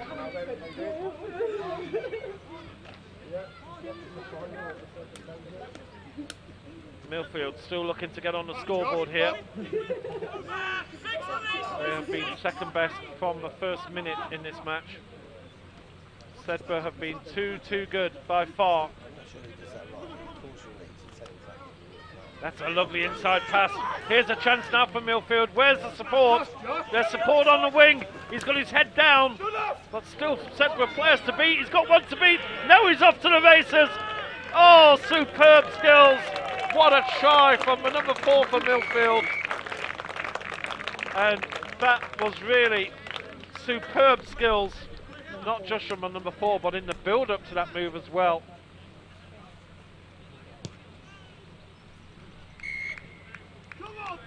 Conversion is good. Chance to look at the replay here. So this goes back. Oh, excuse me, this is the wrong replay. Let's get back to the correct replay. We don't want to go back to the first half yet. Here you go, complete, nothing much happening at all. Then here's a bit of ability. Oh, we're going to get back to live action because Millfield have picked up a loose ball straight from the kickoff. We can go back to the replay a little bit later on because Millfield might be in for a score here. They're right onto the line. The big push. Still held up. Referee's playing advantage. Millfield get a chance for a quick tap. Referee says you're in the wrong place. Let's do it again. About 5 metres. This has been a real good turnaround from Millfield.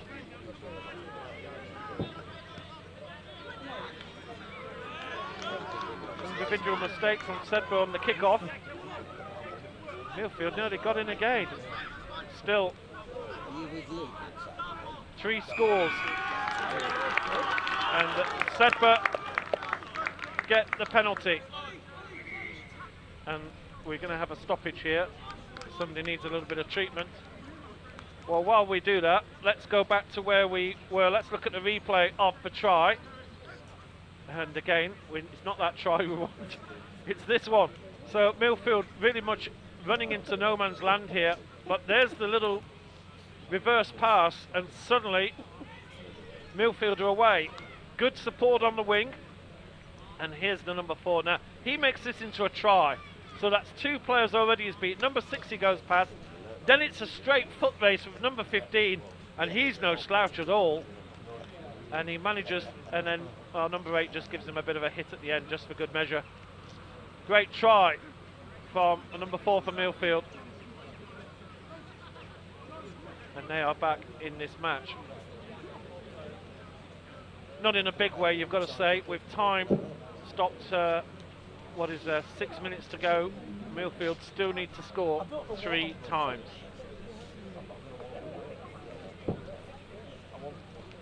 Yes, I want to do something. A long time on the back. Yeah, I want to keep going, get something back in that sense, not just being on the sideline. So, yeah. What? I'm open to what? Suggestions and offers and things, if you know what I mean. No, it's something I feel like the point is making the spread is a wrestle.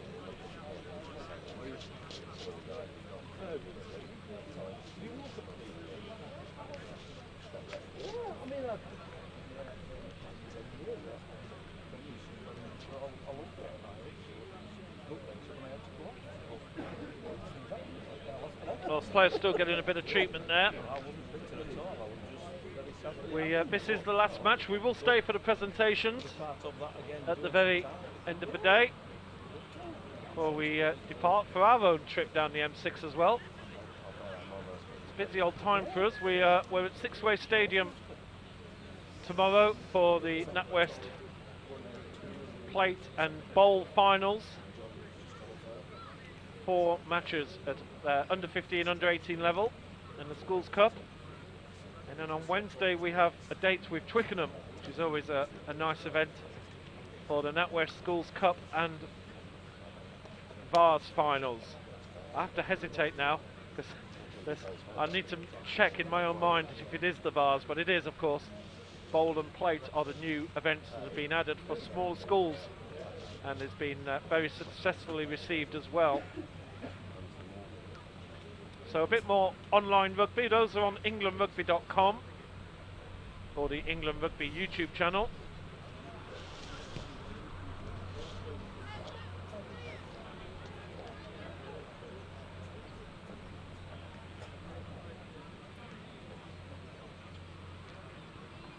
And of course there's on our 24/7 TV YouTube channel, which is the channel you're watching this on, we've got all the action from the HSBC Roslyn Park National Sevens, which took place just last week, and all 5 days of action are available to watch online. And you can go a bit further back. We covered the Surrey Sevens a couple of weeks ago, which was a superb tournament in and around the London area.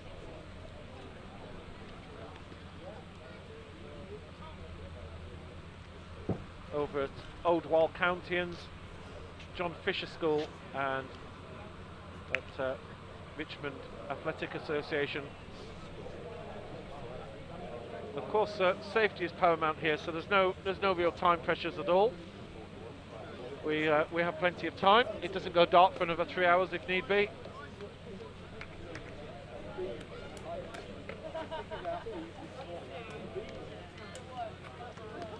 Looks like the players have just been taken off for a minute. So while that's happening, let's have a little look at the tries that have been scored to date.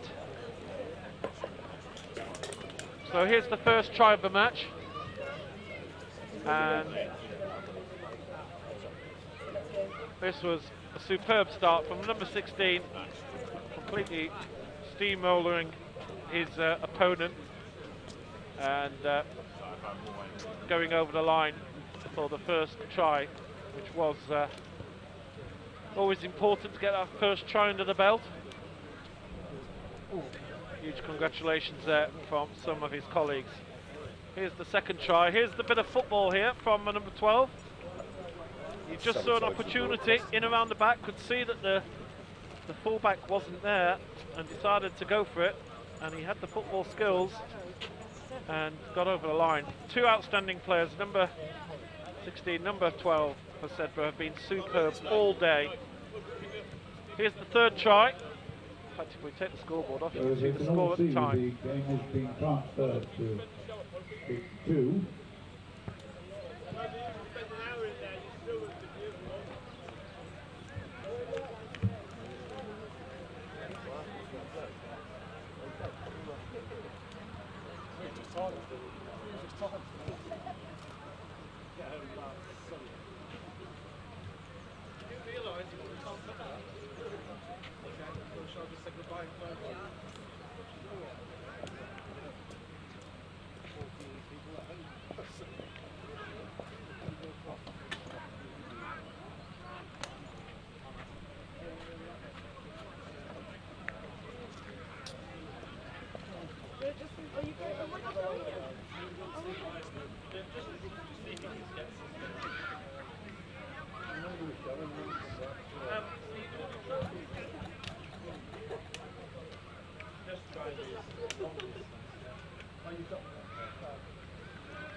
The television's trying terribly hard to do the long range. But hopefully we'll be live for the presentation.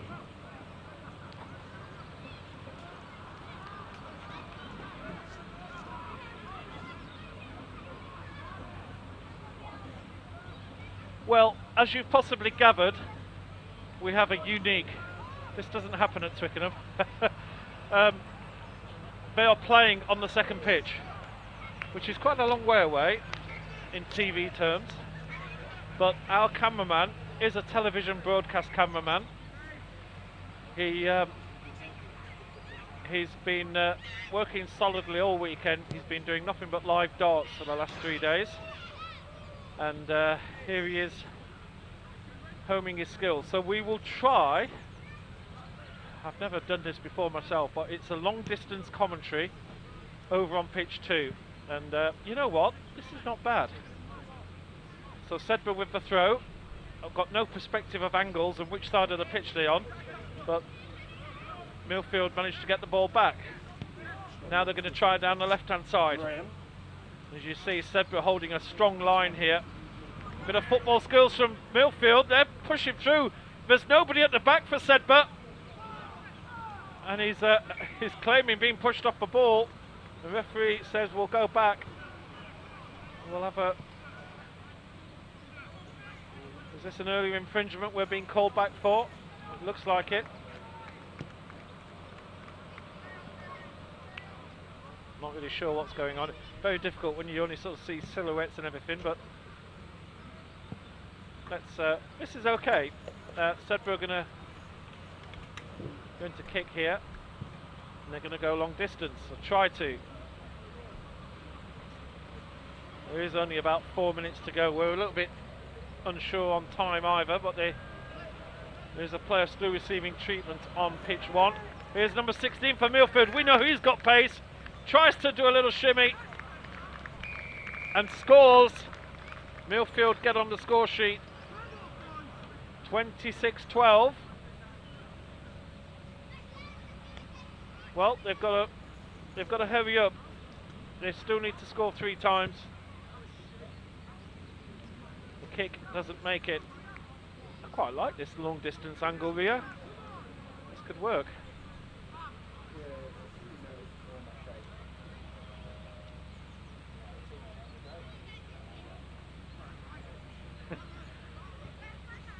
Yes, our cameraman is commenting that we notice every little shudder and shake that we've got. Well, you know, such is life. He's doing this. We're getting a good view of this. Right, a little bit of nastiness there. Don't need that, boys. Let's calm down. Let's calm down.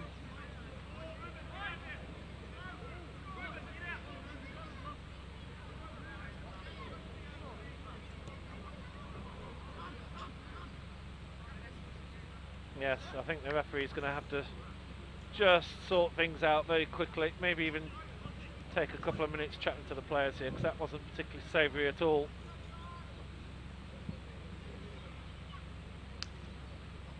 I've seen referees throw a couple of yellows out in that sort of situation just to get a couple of the main protagonists off the pitch to cool down.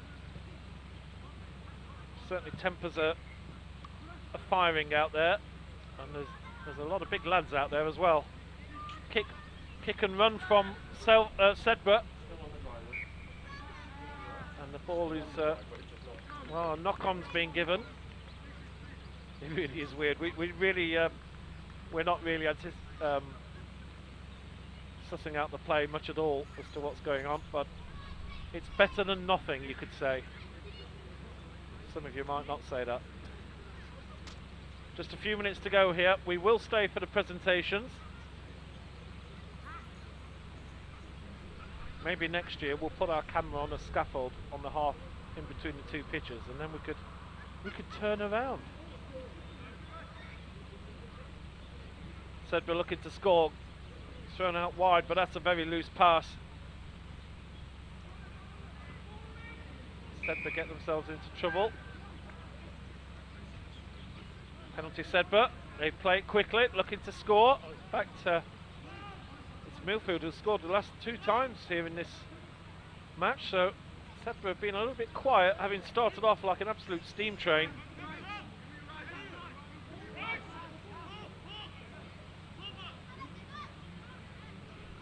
Just here in the distance,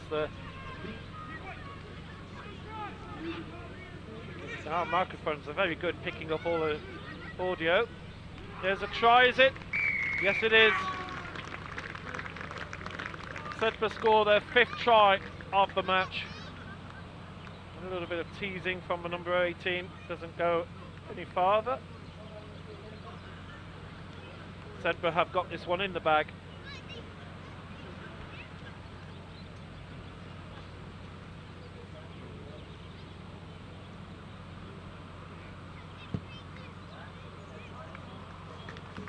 And the kick is good, and the referee says that will do, enough is enough, and Sedbergh are the winners.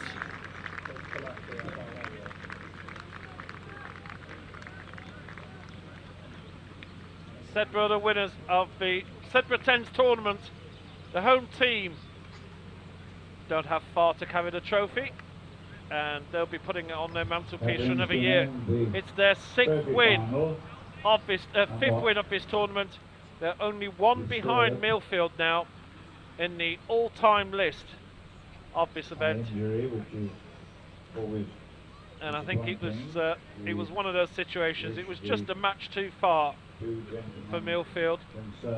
They you could possibly look at their last match in the round robin stage, where they only beat RGS High Wycombe by 2 points. Will take place An RGS High Wycombe team that had actually lost their other 2 based on matches, the and pavilion it certainly steps. raised a couple of eyebrows in and around the control And now tent, and going to possibly hand you were you wondering over then maybe Millfield was starting to run out of steam a to little bit, Mr. Peter and Marshall, that seems to have been who the is case the here. bursar of Sedbergh School, Well, Sedbergh who will head off. We're conduct going to have trophy proceedings presentations. We from can now. just pull back and show you how far that pitch is. So we've been covering it, yeah. So there's a whole pitch in between us, but we somehow managed to get some decent pictures over to you. We will stay for the presentations, which will be happening just below us. So come back very shortly.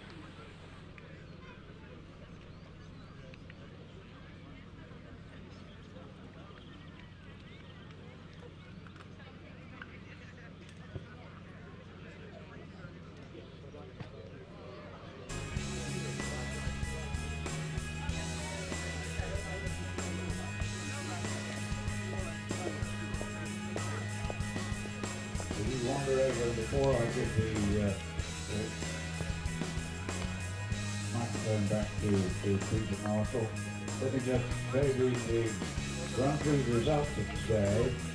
Starting at 9:30, Coach Thorpe 7, Michael House A 38, Open 42, Michael House B 0, Abingdon 35, Bristol Grammar School 5, Sedbergh 36, King Edward Bar 5, Quake Wakefield 24, Brighton 0, Stanford 26, Kings Macclesfield 12, Barnet Castle 19, RGS High Wycombe 40, Durham 12, Millfield 17, Sedbergh 12, Michael House B 31, Abingdon 35, Kings Macclesfield 0, Oakham 15, Michael House A 38, Sedbergh 48, Brighton 0, Quake 29, King Edward Bath 0, Stanford 22, Bristol Grammar School 5, Barnet Castle 12, Millfield 19, Durham 31, RGS High Wycombe 7, Abingdon 12, Stanford 19, Sedbergh 19,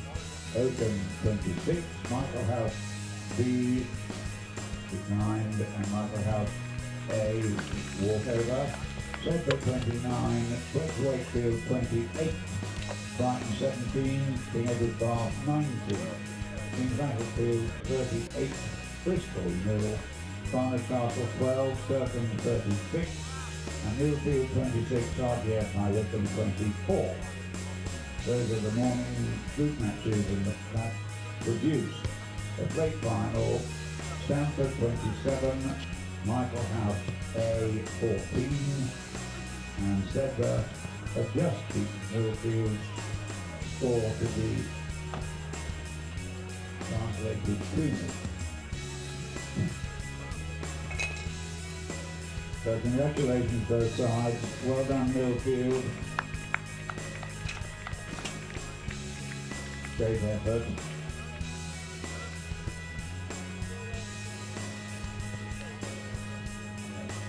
Could we ask all the spectators, all those interested in forming a semicircle around the pavilion steps here?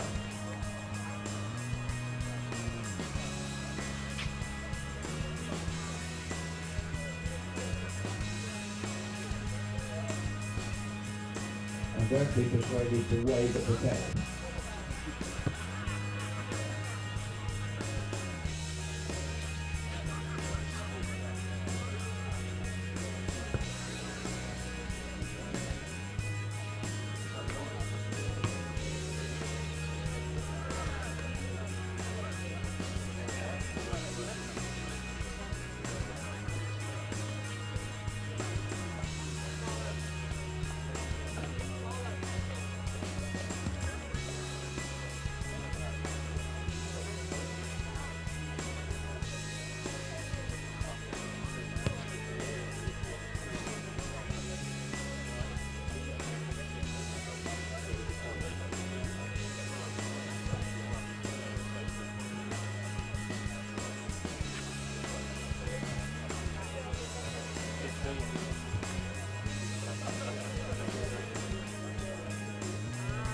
Now then, we are all ready, have fun. I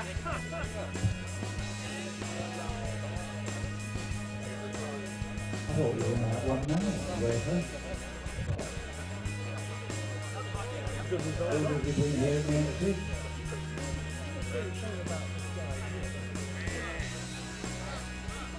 Semicircle, please.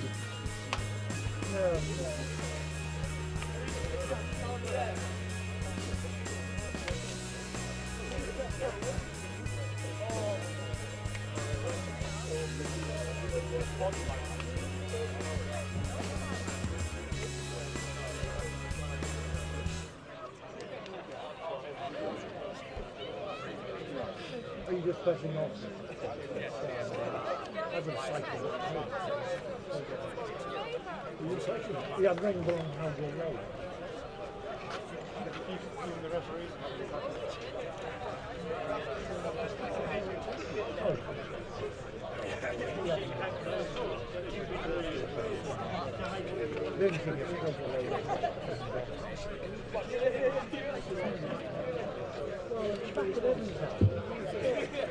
by the side of the rail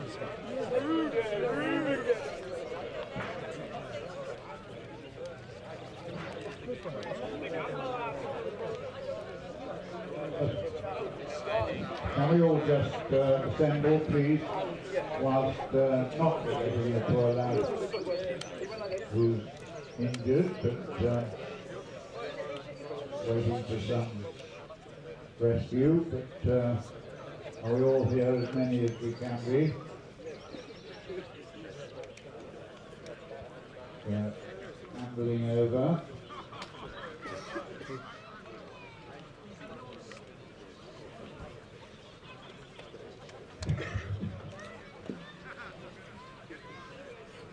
Right, well, now over to Peter Marshall, who will process the proceedings from here.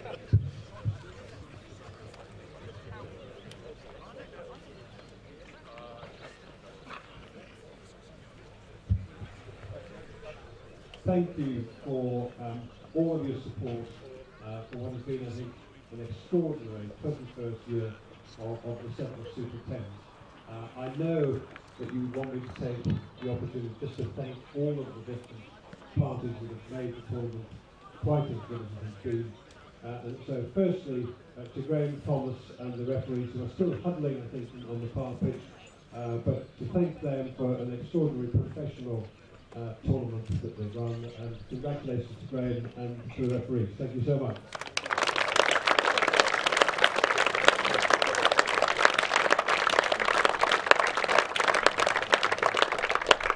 We are live on TV, I understand, still on 24/7, and we're very grateful to the quality that's been going on behind us, and to the live streaming, and of course you can watch some of those matches when you get back if you so wish. But thank you so much, 24/7. It would not be the tournament it is, the atmosphere wouldn't build the way it does if Mr. Graham Mars was not present. It's simply irreplaceable. Fantastic to see you back, Graham. I have a little gift for you later, something liquid which I think you'll enjoy. But Mr. Mars, thank you so much for making the tournament.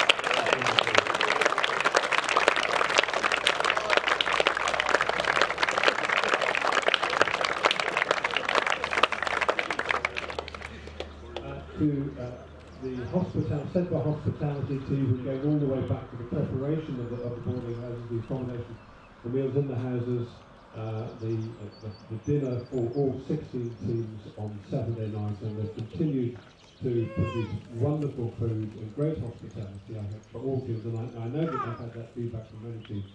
So to Nikki, to Jason, to Jane, to Katie, to Jonathan, thank you so much for an outstanding hospitality for all of us this weekend. If Katie, Jane and Nikki would come forward, we've got some plans. So thank you so much.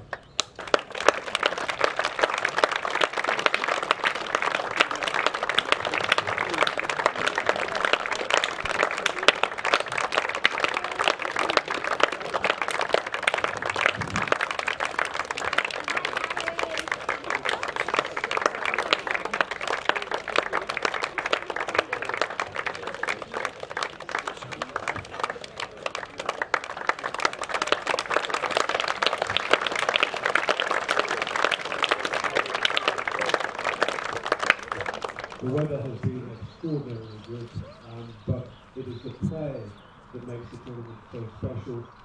My thank you to the coaches for bringing such well-conditioned, well-motivated teams that have played in the true spirit and right spirit of the game so competitively and so to produce such an outstanding level of play. So to the coaches, thank you so much.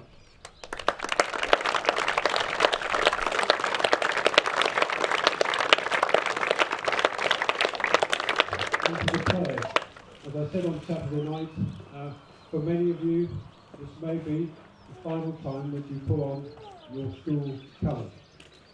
You've been great ambassadors of your schools. You've played extraordinarily well with the highest standard of sportsmanship. You've done your school a great deal of honour, I think, throughout the tournament.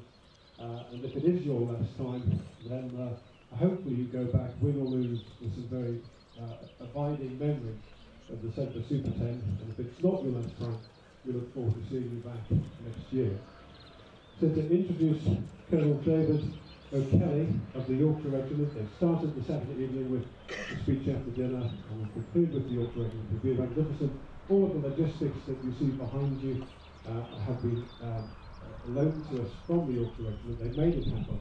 And I'm going to ask Colonel David O'Kelly to award the prizes to the three teams, and I'll hand back to Graham to introduce the teams.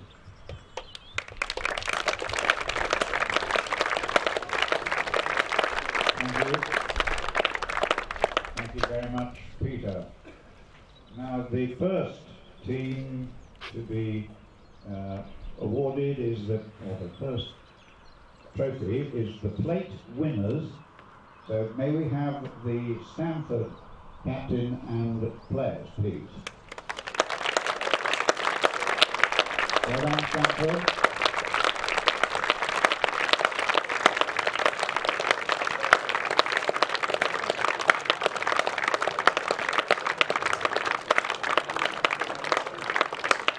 Well played, boys. Guys, we just want a quick team shot of everyone who's looking for you.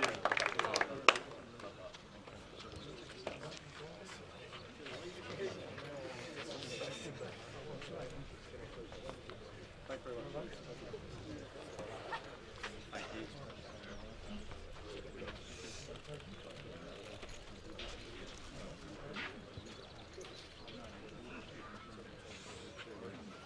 Thank you, sir.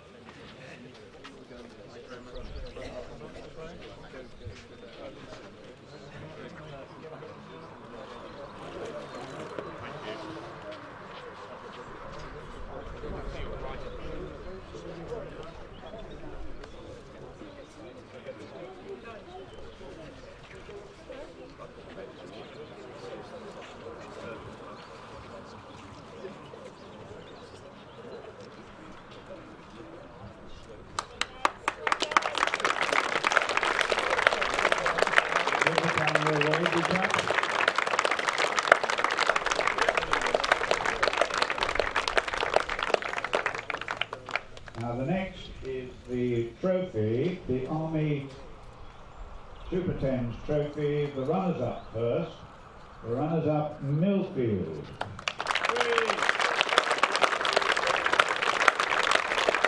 Well done, boys.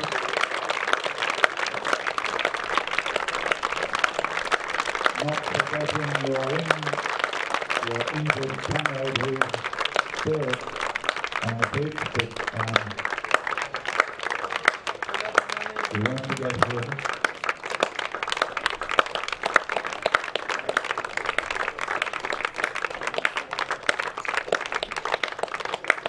Cheer up, good team. It's not the end of the world.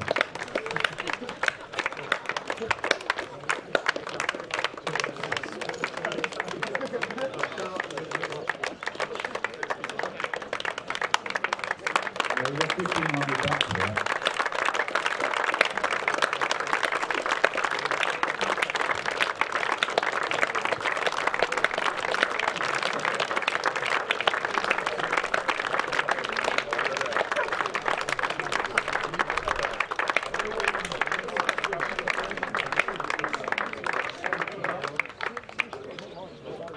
Well done, chaps.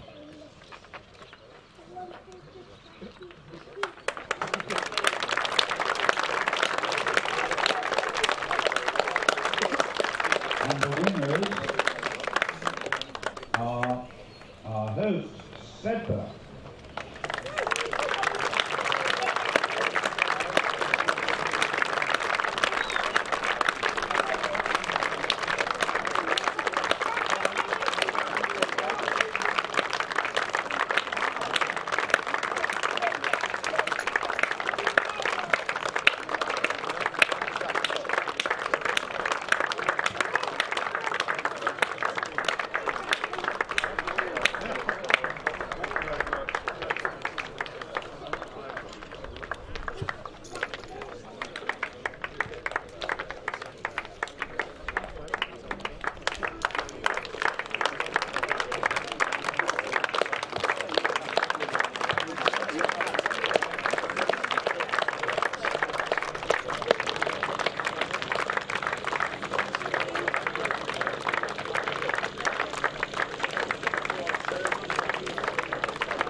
And the trophy to the captain.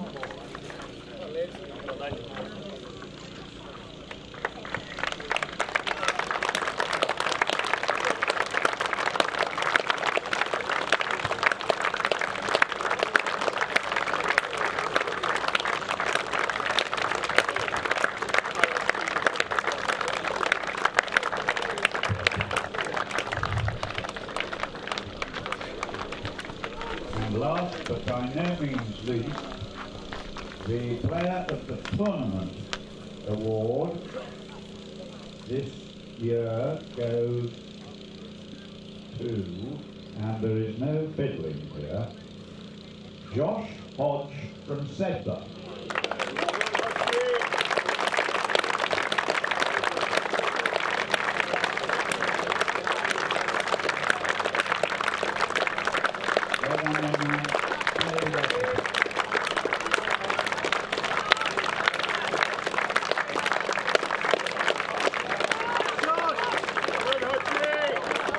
Now, ladies and gentlemen, that concludes, as Roberta has already said, another spectacularly successful tournament. It only remains for me to say to you all, thanks for coming. Come again next year. Meantime, safe home. We've enjoyed having you here. Good night.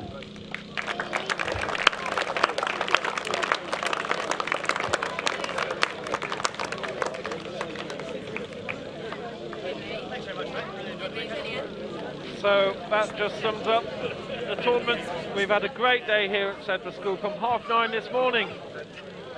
We're all ready to collapse, literally, and we're going to head home. Thank you very much for watching. Hope you've enjoyed the coverage.